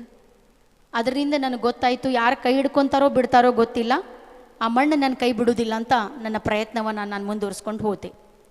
ನಾನು ಮಾಡಿದಂಥ ಒಂದನೇ ಬೆಳೆ ದಾಳಿಂಬೆ ನಾನು ಮಾಡಿದ್ದು pomegranate, because it was totally, ಅದು ನಮ್ಮ ಹಾಟ್ ಕ್ಲೈಮೇಟಿಗೆ ಇಟ್ ವಾಸ್ ಟೋಟಲಿ ಸೂಟೇಬಲ್, ಅದಕ್ಕೋಸ್ಕರ ನಾನು ಅದನ್ನೇ ಮಾಡಿದ್ದು. ನನಗೆ ಒಂದನೇ ರೇಟ್ ಸಿಕ್ತು 65 ರೂಪಾಯಿ ಕೆ ಜಿ, ಎರಡನೇ ರೇಟ್ ಸಿಕ್ತು 112 ರೂಪಾಯಿ ಕೆ ಜಿ, ಮೂರನೇ ರೇಟ್ ಸಿಕ್ತು 130 ರೂಪಾಯಿ ಕೆ ಜಿ, ಲಾಸ್ಟ್ ನನಗೆ 8ನೇ ಬೆಳೆಗೆ ಸಿಕ್ಕಿದ್ದು 180 rupees K G, because it was export. Each fruit was carrying minimum 500 to 600 gram each. ಫಾರಿನ್ಗೂ ನಾನು ಕಳಿಸಿದ್ದೆ, ಅಷ್ಟು ಚೆನ್ನಾಗಿ ನಾನು ಬೆಳೆದಿದ್ದೆ. ಅಗ್ರಿಕಲ್ಚರ್ನಲ್ಲಿ ಒಂದು ಕಾನ್ಫಿಡೆನ್ಸ್ ಬಂತು, ನಾನು ಮುಂದೆ ಇನ್ನೂ ಏನಾದರೂ ಮಾಡ್ತೀನಿ ಅನ್ನುವಂಥ ಛಲ ಬಂತು. ಹೊರಗಿಂದ ನಾನು ಮತ್ತೆ ಸಾಲ ತೊಗೊಂಡು ಬಂದು ನೆಕ್ಸ್ಟ್ ಬೆಳೆ ಹೆಚ್ಚಿಗೆ ತೆಗಿಬೇಕಂತ ಕಾನ್ಫಿಡೆಂಟಾಗಿ ಮುಂದುವರೆದಿದ್ದೆ. ಬೆಳೆ ಬಂತು, ಅಡ್ವಾನ್ಸ್ ರೊಕ್ಕನೂ ಕೊಟ್ಟರು. ಆದರೆ ನಿಮ್ಮೆಲ್ಲರಿಗೂ ಗೊತ್ತಿರ್ಬೋದು, ಭಾಳಷ್ಟು ಮಳೆ ಬಂದು ಮಂತ್ರಾಲಯ ಮುಳುಗಿತ್ತು. ನಮ್ಮ ಹೊಲನೂ ಅಲ್ಲೇ, ನಮ್ಮೂರನ್ನೂ ಅಲ್ಲೇ ಐತಿ, ಮಂತ್ರಾಲಯದ ಬಾಜುಕೈತಿ. ನನ್ನ ಹೊಲನೂ ಅಷ್ಟು ಮುಳುಗಿಬಿಡ್ತು. ದನ ಕರ ಕೊಳ್ಳೆ ಹರಿದು ಬಿಟ್ವಿ, ಎಲ್ಲಾದರೂ ಬದುಕೊಳ್ಳಿ ಅಂತ. ಕುರಿ ಹೋಗ್ಬಿಟ್ಟು, ಕೋಳಿ ಹೋಗ್ಬಿಟ್ಟು, ಗಿಡ ಎಲ್ಲ ಕಂಟಿನ್ಯೂಸ್ 2 ತಿಂಗಳು ನೀರೊಳಗೆ ನಿಂತು ಬ್ಯಾಕ್ಟೀರಿಯಲ್ ಬ್ಲೈಟ್ ಡಿಸೀಸ್ ಬಂತು. ಅಡ್ವಾನ್ಸ್ ಕೊಟ್ಟವರು ರೊಕ್ಕ ವಾಪಸ್ ತೊಗೊಂಡು ಹೋಗ್ಬಿಟ್ರು. ದೊಡ್ಡದೊಂದು ಗುಡ್ಡದ ಮೇಲಿಂದ ದಪ್ಪ ಅಂತ ಬಿದ್ದಂಗಾಗಿತ್ತು ನನ್ನ ಜೀವನ. ಯಾಕಂದ್ರೆ ಎಲ್ಲರೂ ಗೆದ್ದೆತ್ತಿನ ಬಾಲ ಹಿಡಿತಾರೆ, ಬಿದ್ದೆತ್ತಿಗೆ ಎಲ್ಲರೂ ಹೊಡಿತಾರೆ. ಯಾಕಂದ್ರೆ ಆ ಬಿದ್ದೆತ್ತಿಗೆ ಓಡಾಕೆ ಬರ್ತಿರೋದಿಲ್ಲ. ನನ್ನ ಜೊತೆನೂ ಅದೇ ಆಯಿತು. ಯಾವಾಗ ನಾನು ಚಲೋ ದುಡಿಯಾಕತ್ತಿದ್ದೆ, ಚಲೋ ಗಳಸಾಕತ್ತಿದ್ದೆ, ಮನಿ ಲಕ್ಷ್ಮಿ ಅಂತ ಹೇಳಿದರು. ಯಾವಾಗ ಬಿದ್ದೆ, ಆ ಹೆಣ್ಮಗಳು ಭಾಳ ಓದ್ಯಾಳ, ತಾನೂ ರೋಡಿಗೆ ತಂದು ನಮಗೂ ನಿಂದ್ರಿಸಿದ್ಲೆ ಅಂತ ಒಂದೋ ಟೈಮಿಗೆ ಚೇಂಜ್ ಆಗಿಬಿಟ್ರು. ಏನೋ ಸಾಧನೆ ಮಾಡಬೇಕಂತ ಮುಂದೆ ಹೋಗ್ಲಿಕ್ಕತ್ತಿದ್ದೆ, ಆದ್ರೆ ನಾನು ಹೀನಾಯವಾಗಿ ಬಿದ್ದುಬಿಟ್ಟಿದ್ದೆ. ನನ್ನ ಜೊತೆ ನನ್ನ ಗಂಡನಿಗೂ ಬಯಕ್ಕೆ ಚಾಲೂ ಮಾಡಿಬಿಟ್ಟಿದ್ರು. ಆ ಟೈಮ್ ಒಳಗೆ ನಾನು ಶೂನ್ಯ ಮನಸ್ಥಿತಿಗೆ ಹೋದೆ. ನಾನು ಆತ್ಮಹತ್ಯೆಗೆ ಪ್ರಯತ್ನ ಪಟ್ಟೆ. ಎಲ್ಲರೂ ಹೇಳ್ತಾರೆ ಯಶಸ್ವಿ ಪುರುಷನ ಹಿಂದೆ ಮಹಿಳೆ ಅಂತ, ಆದರೆ ಇವತ್ತು ನನ್ನ ಹಿಂದಿದ್ದಿದ್ದು ನನ್ನ ಗಂಡ. ಯಾವಾಗ ನಾನು ಬಿದ್ದೆ, ನಾವು ಉಳಿಯೋದಿಲ್ಲ ಅಂತ ಗೊತ್ತಾಯಿತು, ಹೊರಗಿಂದ ಸಾಲ ಮಾಡ್ಕೊಂಡು ಬಂದು ನನ್ನ ಗಂಡ ನನ್ನ ಜೀವನವನ್ನು ಉಳಿಸಿ ವಾಪಸ್ ತಗೊಂಡು ಬಂದರು.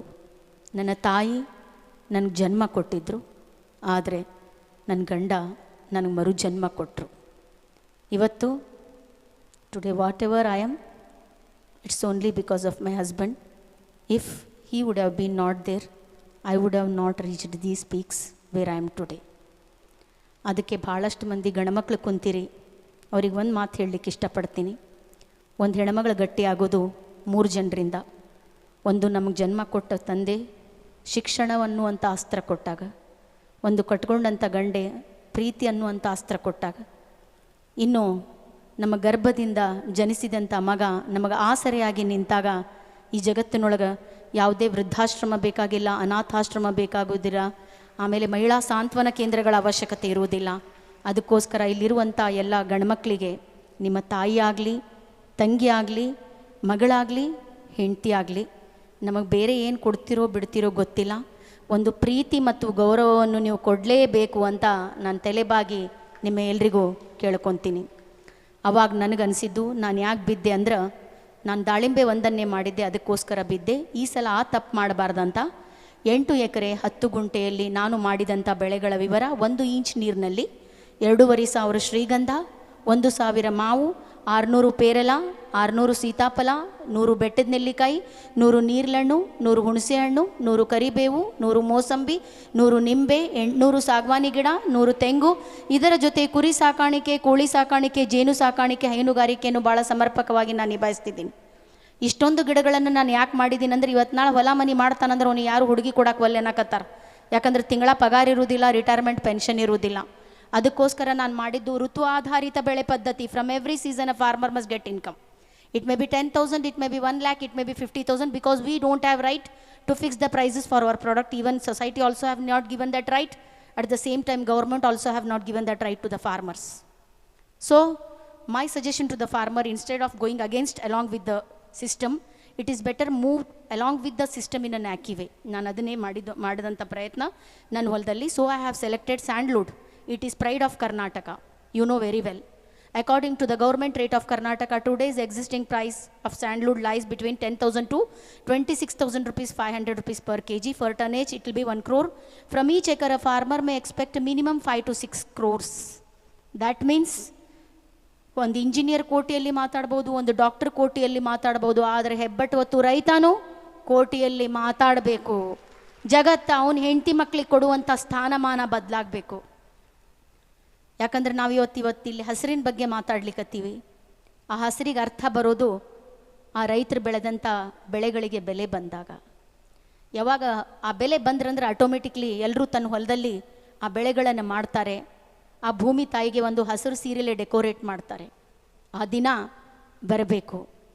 ಯಾಕಂದರೆ ನಾನು ಹೇಳೋದು, ಇವತ್ತು ಸ್ಯಾಂಡ್ಲ್ವುಡ್ ಅಂದರೆ ಆಟೋಮೆಟಿಕ್ಲಿ ಎಲ್ಲರೂ ಹೇಳ್ತಾರೆ theft is a major problem in sandalwood. So because of that, I have very good protection system in my farm, because I have already 10-year-old sandalwood trees in my farm. They are totally 2,500 trees right now in my farm. And I have the girth of 68 to 70 centimeters right now in my farm. ಅದಕ್ಕೋಸ್ಕರ ನಾನೇನು ಹೇಳ್ತೀನಿ, ರೈತರಿಗೆ ಒಂದು ಹೆಜ್ಜೆ ಮುಂದುವರೆದು ನಿಮ್ಮ ಹೊಲದಲ್ಲಿ, ಯಾಕಂದ್ರೆ ನೀವು ಬರೀ ಇಲ್ಲಿ ಮಾಡುವಂಥ ಬೆಳೆಗಳನ್ನು ನಾನು ನೋಡಿದ್ದ ಪ್ರಕಾರ ಭಾಳಷ್ಟು ಭತ್ತ ಬೆಳಿತೀರಿ. ಒಂದು ಸ್ವಲ್ಪ ಚೇಂಜ್ ನೀವು ಟ್ರೈ ಮಾಡಿದರೆ ನೀವು ತುಂಬ ಚೆನ್ನಾಗಿ ಶ್ರೀಗಂಧದ ಜೊತೆ ಕೃಷಿ, ತೋಟಗಾರಿಕೆ, ಅರಣ್ಯ ಕೃಷಿ, ಪಶುಸಂಗೋಪನೆಯನ್ನು ಮಾಡಿದ್ದೇ ಆದಲ್ಲಿ short term, mid term, long term ಈ ಥರ ಡಿವೈಡ್ ಮಾಡಿದಾಗ ಆಟೋಮೆಟಿಕ್ಲಿ ಆ farmers will become economically strong. ಆ ಒಂದು ಸಿಸ್ಟಮನ್ನೇ ನನ್ನ ಹೊಲದಲ್ಲಿ ಮಾಡಿದ್ದು ನಾನು. And at the same time, single square feet of your land should not be wasted. It has to be utilised in a right way. That same thing I am implementing in my farm, because in MSP they will consider only the charges which we are giving to the laborers, the charges which we are investing on fertigation and insecticides. But the rental charges of our land is not considered in MSP. So our land also have the rental charges, no doubt. It has to be utilized in a right way. It is possible only with the agroforestry. It may be sandal, it may be Milia dubia, it may be mahogany, it may be teak, many are there.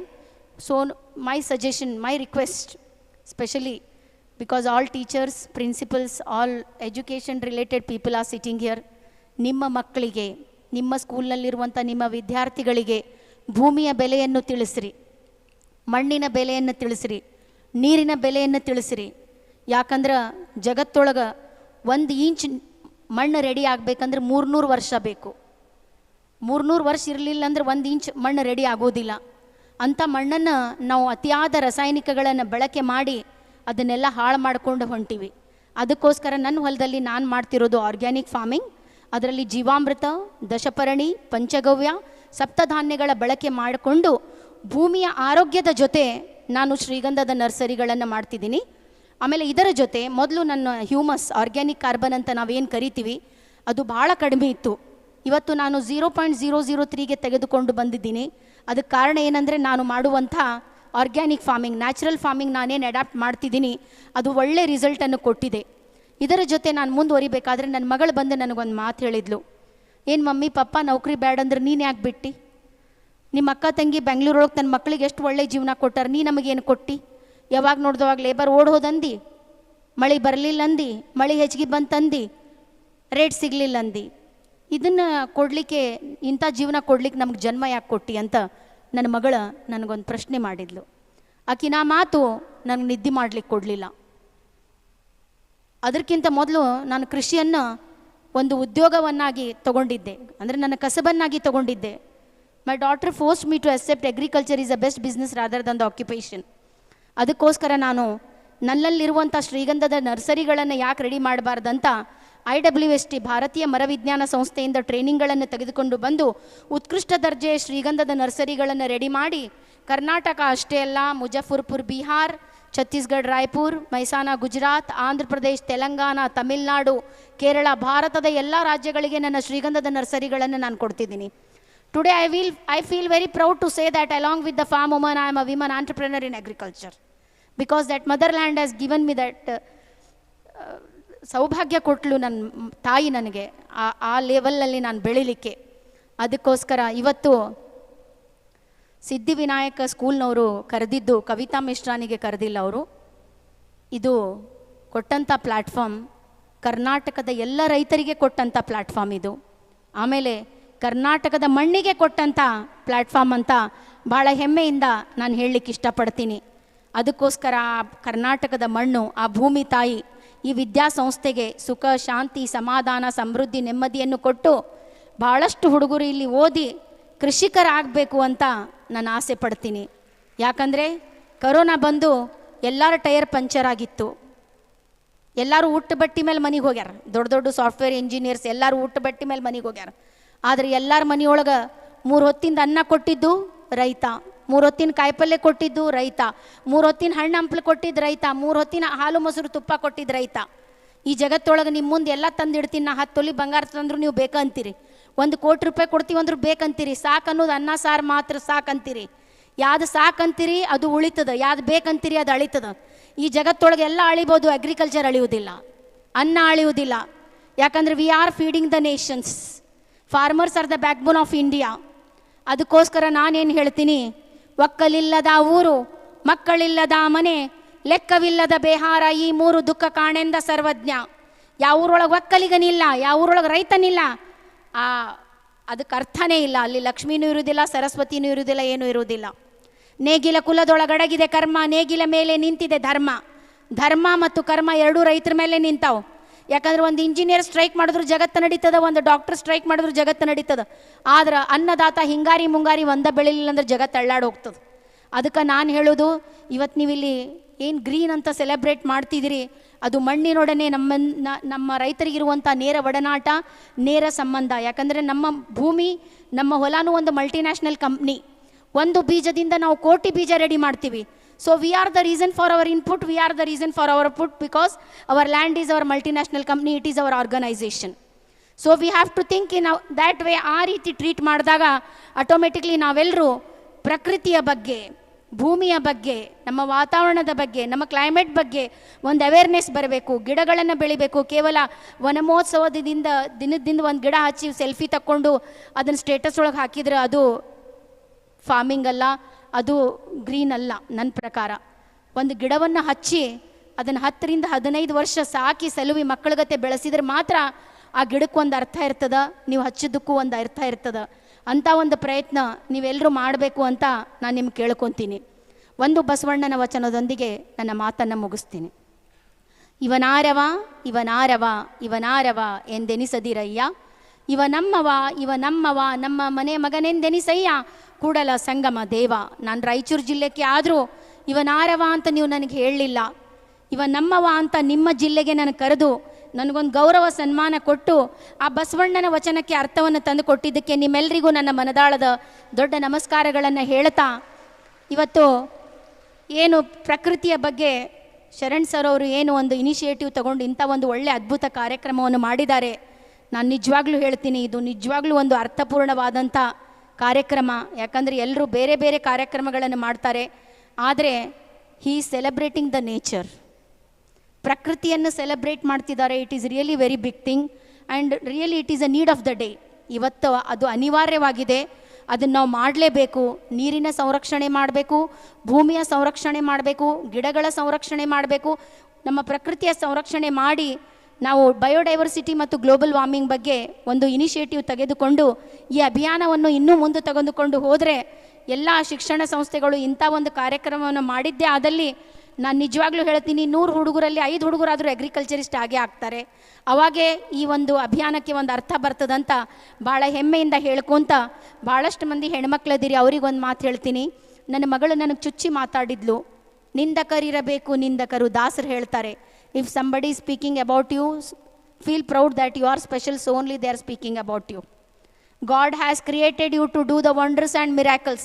Never underestimate yourself at any instant of your life, because you are special. Adishakti ಅವತಾರ ನೀವು, ಲಕ್ಷ್ಮಿಯ ಸ್ವರೂಪ ನೀವು. ನೀವು ಮನಸ್ಸು ಮಾಡಿದ್ರಿ ಜಗತ್ತನ್ನು ಅಳ್ಳಾಡಿಸುವಂಥ ಶಕ್ತಿ ಯಾರಲ್ಲಾದರೂ ಐತಂದ್ರೆ ಒಂದು ಹೆಣ್ಮಗಳ ಕಡೆ ಮಾತ್ರ ಐತಿ. ಯಾಕಂದ್ರೆ ಸೃಷ್ಟಿ ಸ್ಥಿತಿ ಲಯಗಳಿಗೆ ಕಾರಣೀಕರ್ತರು ನೀವು. ಒಂದು ಜೀವ ಹೊರಗೆ ಬರಬೇಕಂದ್ರೆ ನಮ್ಮ ಜೀವ ಒತ್ತಿಟ್ಟು ಒಂದು ಜೀವ ಹೊರಗೆ ತೊಗೊಂಡು ಬರ್ತೀವಿ ನಾವು. ಆ ಹುಟ್ಟಿದಂಥ ಮಗುವಿನ ಹೆಸರು ಮುಂದೆ ಇವತ್ತು ಯಾರ್ದಾದ್ರೂ ಹೆಸರು ಐತಂದ್ರೆ ನಮ್ಮ ಗಂಡನ ಮನೆ ಸರ್ನೇಮ್ ಐತಿ, ನಮ್ದಿಲ್ಲ. ಇದ್ರ ಮೇಲೆ ಗೊತ್ತಾಗ್ತದೆ ಒಂದು ಹೆಣ್ಮಗಳು ಎಷ್ಟು ತ್ಯಾಗಮಯಿ, ಎಷ್ಟು ಬಲಿದಾನದ ಮೂರ್ತಿ ಅಂತ. ಯಾಕಂದ್ರೆ ಇವತ್ತು ನಾವು ಪ್ರಕೃತಿಯನ್ನು ಸೆಲೆಬ್ರೇಟ್ ಮಾಡ್ತೀವಿ ಅಂದರೆ ಪ್ರಕೃತಿನೂ ಒಂದು ಹೆಣ್ಮಗಳು. ಆ ಹೆಣ್ಮಗಳ ಕಡೆ ಇರುವಂಥ ಶಕ್ತಿ ಆ ಪ್ರಕೃತಿಯಲ್ಲೂ ಐತಂತ ಹೇಳಿ ಇವತ್ತು ನಾವು ಹೆಣ್ಮಕ್ಳಿಗೆ ಸೆಲೆಬ್ರೇಟ್ ಮಾಡ್ತೀವಿ ಅಂತ ಹೇಳಲಿಕ್ಕೆ ಭಾಳಷ್ಟು ಹೆಮ್ಮೆ ಅನ್ನಿಸ್ತದೆ. ಇಷ್ಟು ಹೇಳಿ ನನಗೆ ಮಾತಾಡಲಿಕ್ಕೆ ಅವಕಾಶ ಕೊಟ್ಟಂಥ ಪ್ರತಿಯೊಬ್ಬರಿಗೂ ಧನ್ಯವಾದಗಳು. ನಮಸ್ಕಾರ.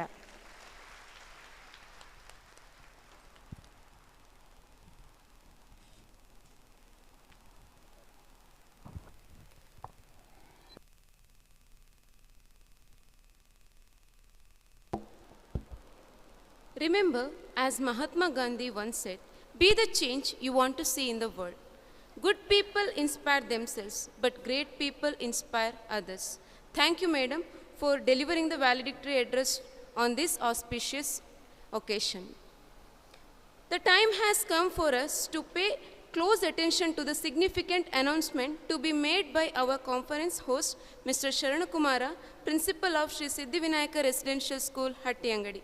Welcome you, sir. Good evening, one and all. I don't want to spoil the spirit of the concluding words, and I will not take much of your time. Here is an important announcement related to our school. I am very happy and excited to inform you all that, as you all know, we are celebrating Silver Jubilee in this year. What we thought is, instead of calling the celebrities and to inspire our students, we thought to make our students as celebrities. So keeping this in the mind, we are going to make attempt for 2 Guinness World Record on December 1st and 2nd and 3rd on 3 days.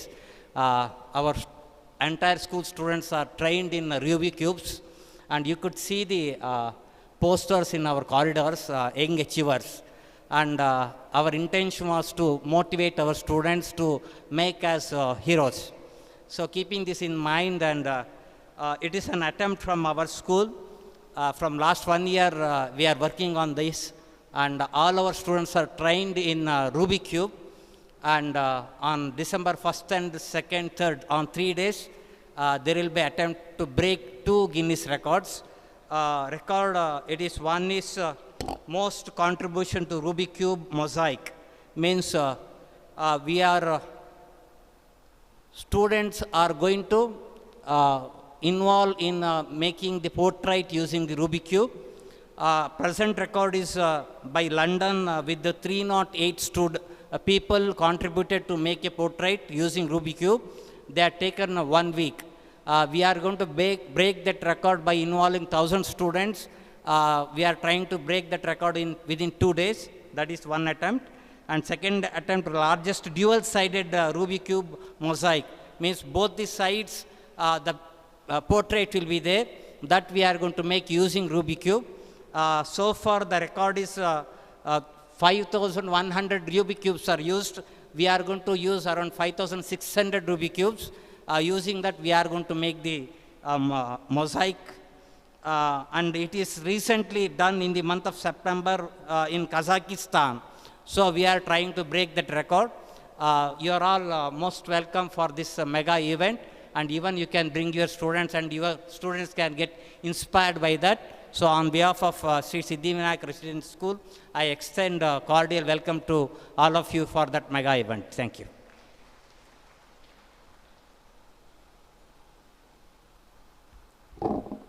Thank you, sir. Remember, what you become as a result of achieving your goals are often more significant than the goals themselves. Today, we are honored to have the presence of Mr. Manmohan Naik, President of today's function, and also the President of AICS and Principal of Sri Dharmasthala Manjunatheshwara English Medium School, Ujire. I kindly request you, sir, to share your thoughts with the gathered audience.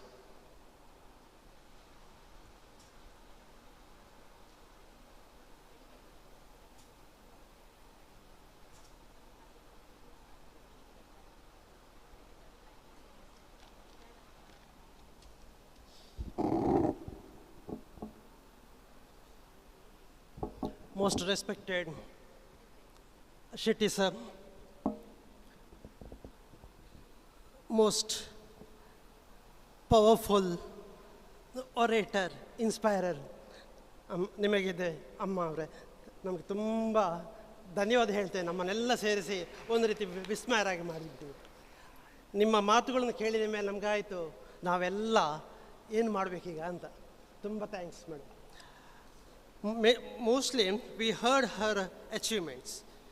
We learned from the morning to evening what is green, green, green.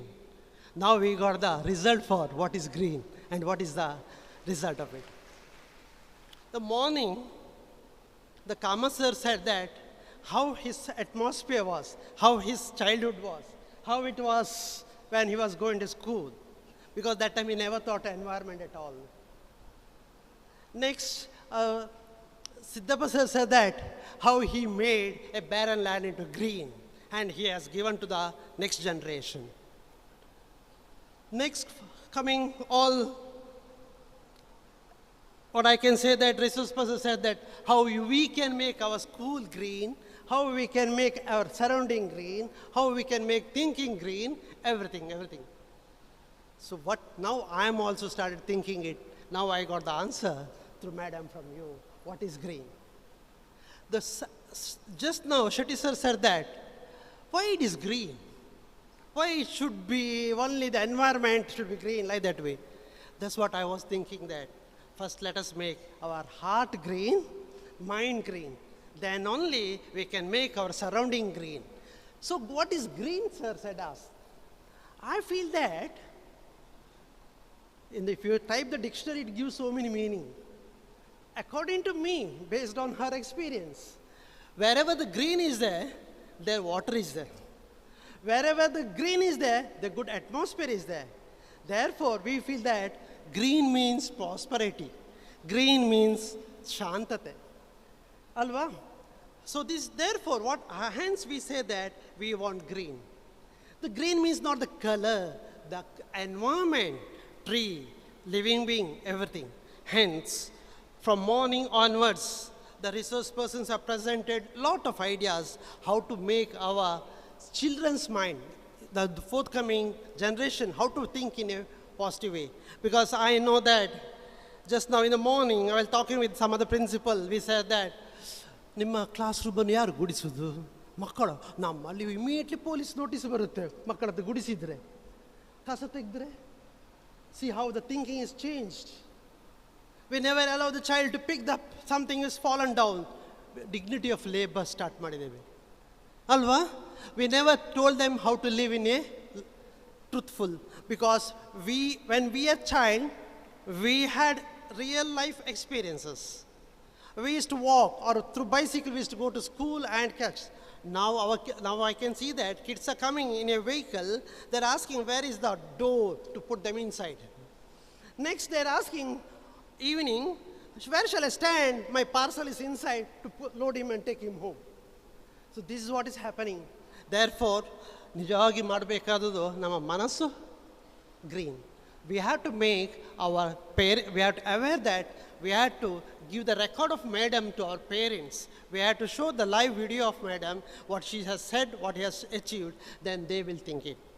Because I can also feel that what I prepared, thought that something I want to say, but now I thought that I can share the feelings of you all. Yes, what the ICSC and CBSE schools can do. Somebody said that ICSC, CBSE shale ಶ್ರೀಮಂತರ ಶಾಲೆ. ಶ್ರೀಮಂತನ ಅಪ್ಪ ಮಗಲ್ಲ. He is a student. He is a student. Being a teacher, what we have to give? Real life experience to them.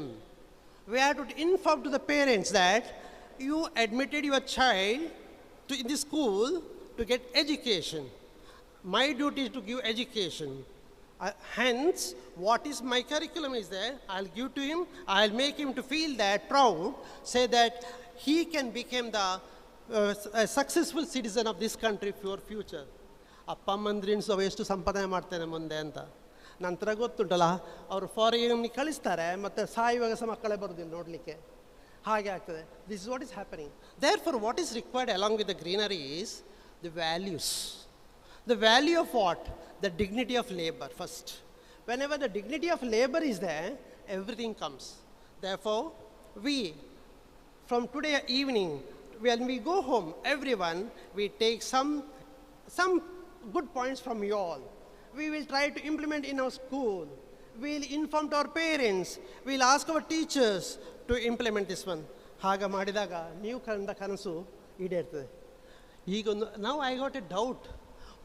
She said that 2 days ago we celebrated Rajyotsava.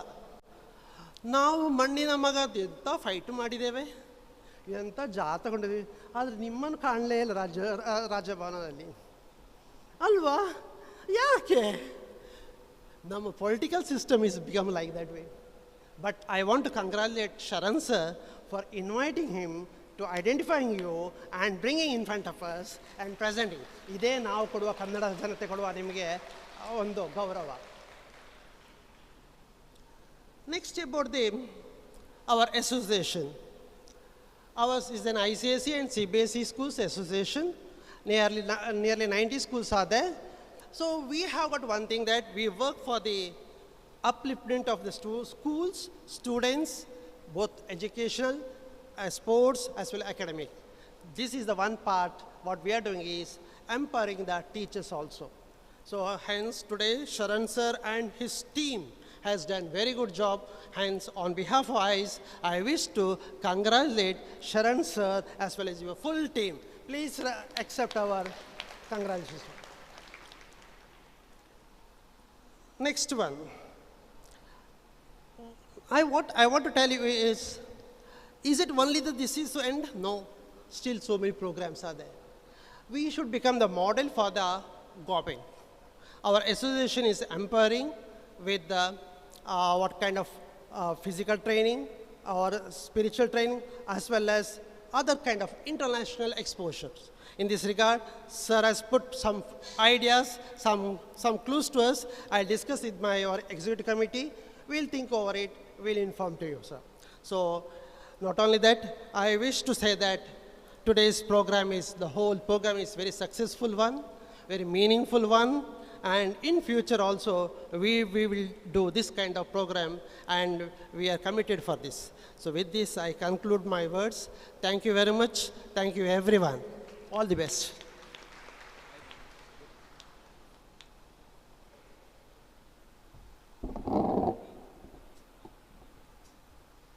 A famous saying reminds us that we are shaped by our consistent actions, as excellence is not merely an isolated, but a recurring habit. Thank you, sir, for your inspirational words, brimming with enthusiasm and valuable insight.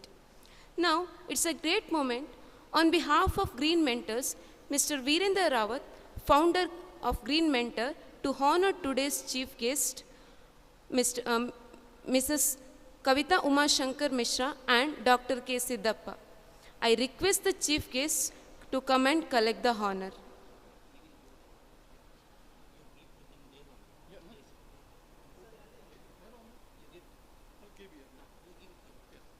Yes, ma'am.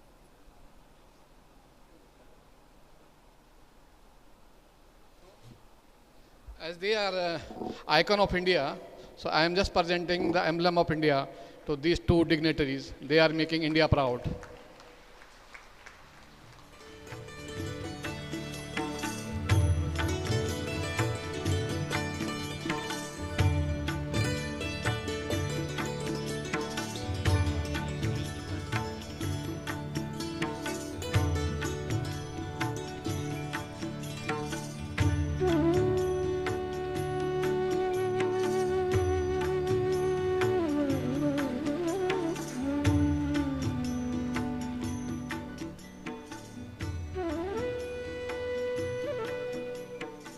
Thank you, sir.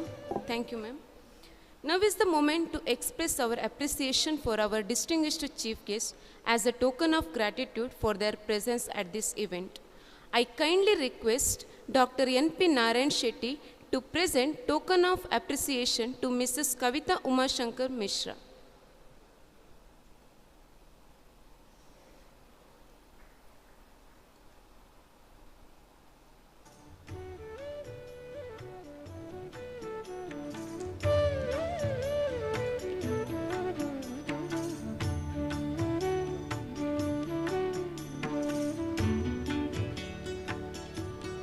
Thank you, sir.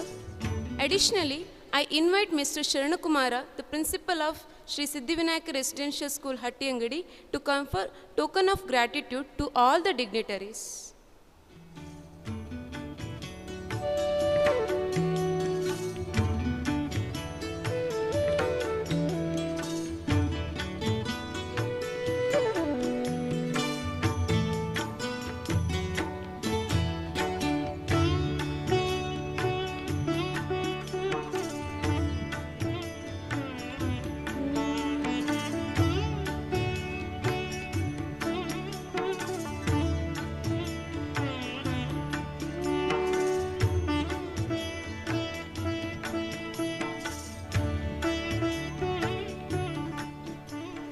Thank you, sir. It is a customary gesture to express our gratitude and honor to all the well-wishers who have supported this significant event. As I announce their names, I kindly request all the well-wishers to come forward to receive this token of appreciation. I invite Mr. Manmohan Naik, President of AICS and Principal of SDM School Ujire, to honor the well-wishers.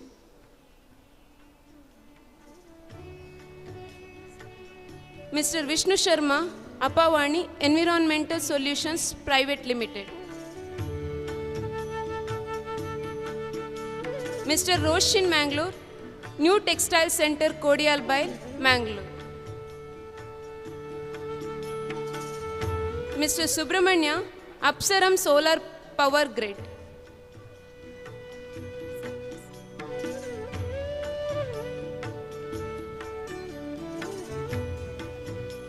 Mr. Ravi Pereira, Coptin, School Management Software.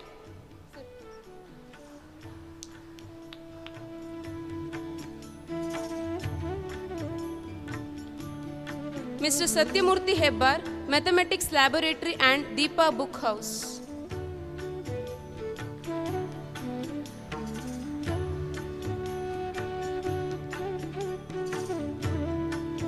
Mr. Prakash, Bharati Bhavan, Book Publishers and Distributors.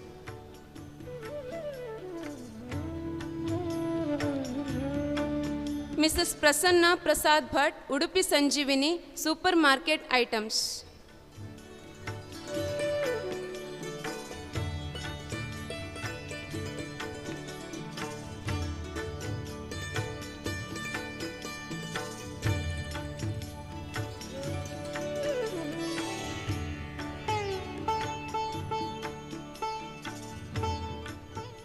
We extend our heartfelt thanks to each of you for your tremendous support. Thank you, sir. As we draw near to the conclusion of this event, let us be reminded that our commitment to a sustainable future does not cease here. It's a lifelong journey, and we hope that the connections and knowledge we have acquired during the conference will continue to propel us toward more eco-conscious and sustainable world. Together, we have the power to effect positive change. It is often said that gratitude is the loveliest flower that blossoms from the depth of the soul. Now, it is an opportune moment to express our heartfelt gratitude and appreciation to all those who have contributed to the grand success of this event. I am pleased to invite Mrs. Veena Rashmi M., Trustee of Sri Siddhi Shaikshanika Pratisthana Hattiyangadi and Administrative Officer Sri Siddhivinayaka Residential School Hattiyangadi, to deliver the vote of thanks. Over to you, ma'am.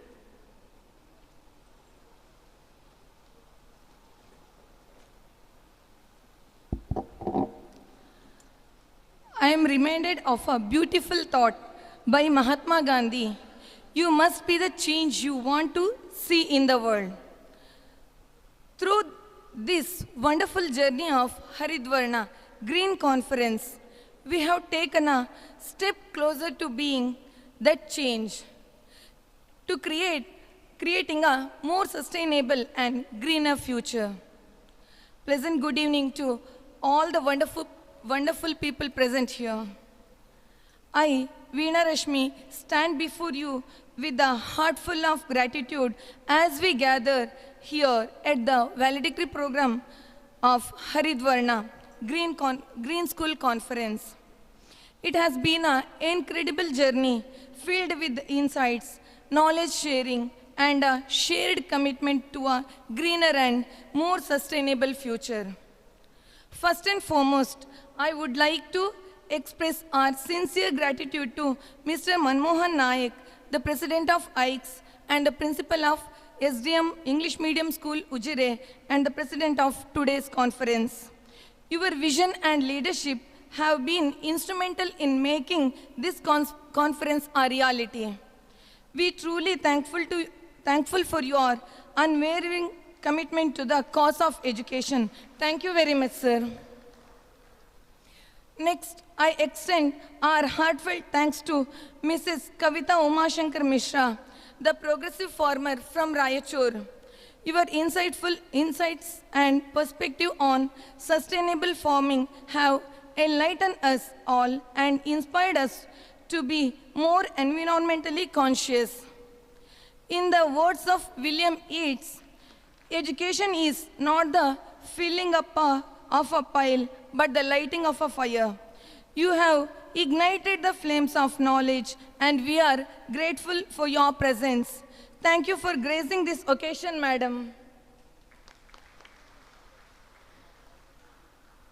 Dr. N.P. Narayan Shetty, the retired principal of Bandaskas Arts and Science College, Kundapur, and the trustee of Shri Siddhi Shaikshanika Pratisthana, Hattiyangadi. We are indebted to your presence, sir. Your experience and guidance have added immense value to this conference, and we appreciate your contribution. Thank you so much, sir. I am immensely thankful to Dr. Geeta Shashidhar, the Secretary of AICS and the Principal of Ananda Tirtha Vidyalaya, Pajaka. Your dedication to education and environmental awareness is truly praiseworthy. Your passion for nurturing young minds and your contribution to this conference are greatly appreciated. Deepest thanks to you, ma'am. Mr. Vincent DeCosta, the Sports Secretary of AICS and the Principal of Sharda Residential School, Udupi, and Father Francis Arun D'Souza, OP, the Sports Secretary of AICS, and the Principal of Saint Dominic School, Bantwal.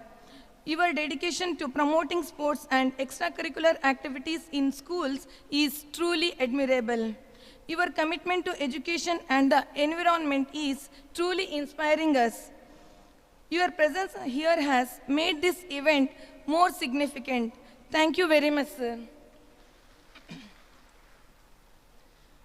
We are thankful to Sri Sharana Kumara for his relentless efforts in planning and executing this conference flawlessly. Your attention to detail and organizational skills have created an atmosphere of learning and collaboration which has left an indelible mark on all of us. Your active participation and engagement have been the driving force behind the success of this event. Thank you very much, sir. I would like to express our deepest gratitude to esteemed resource persons, Sri Virendra Rawat, Sri Sandeep V, Sri Shreyas Sajivan. Your insightful keynote address has been a source of inspiration for all of us. Your vast knowledge and experience have enlightened us about the importance of sustainability and eco-friendly practices.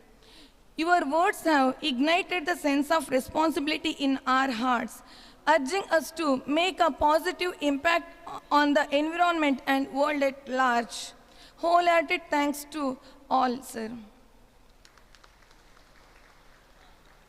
I would like to express our deepest gratitude to the coordinators of the conference, Mr. Rama Devadiga, Vice Principal of SSRS, Mrs. Lata Devadiga, who have played a pivotal role in making this conference a resounding success. Your dedication, commitment, and the tireless efforts have been truly remarkable. You have worked diligently to ensure that this conference was a memorable and productive experience for all the participants. Thank you. Our sincere appreciation goes to the principals and members of various schools associated with the AICS, who have not only supported this initiative, but also actively participated, enriching this conference with their wisdom and experience. Your presence had made this event truly special. Big thanks to all. We are immensely grateful to our well-wishers who have been a source of encouragement and motivation throughout this journey. Your belief in our cause has inspired us to push boundaries of what is possible and to continue striving for a more sustainable world. Heartily thanks to all. We also extend our appreciation to the sponsors, exhibitors, and all the partners who have supported this event. Your contribution have been vital in making this conference a reality. I want to thank every attendee for their enthusiasm, ideas, and the participation throughout the conference. It is your collective energy and passion that have made this event so enriching and inspiring. The media personnel present here today have played a vital role in amplifying our message to a wider audience. Your coverage and support have been invaluable in spreading awareness about the importance of sustainability and the initiative taken by our school. We thank you for your dedication. I am very much thankful to all the SSRS family members. An event of this dimension cannot happen overnight. The wheels start rolling months in advance. We have been fortunate enough to be backed by motivated and dedicated team cooperating to organize this gala event. Deepest thanks to all. Thank you all for your passion for education and environment. Your presence here today and your contribution have made this conference tremendous one. Together, we can inspire and nurture future generation to become a steward of our planet. And for that, we are truly grateful. Thank you, one and all, for making this conference a grand success. And we look forward to future collaboration and continued efforts towards a greener and more sustainable future. Wishing you all safe travel and bright future ahead. Thank you, one and all.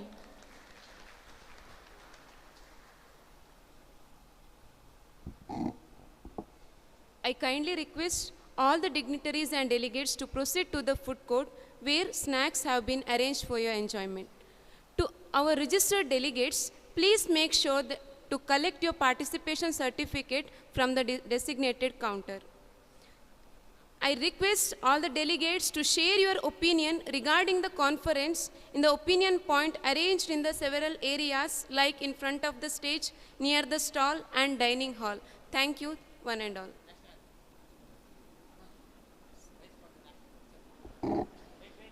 Please rise for the national anthem.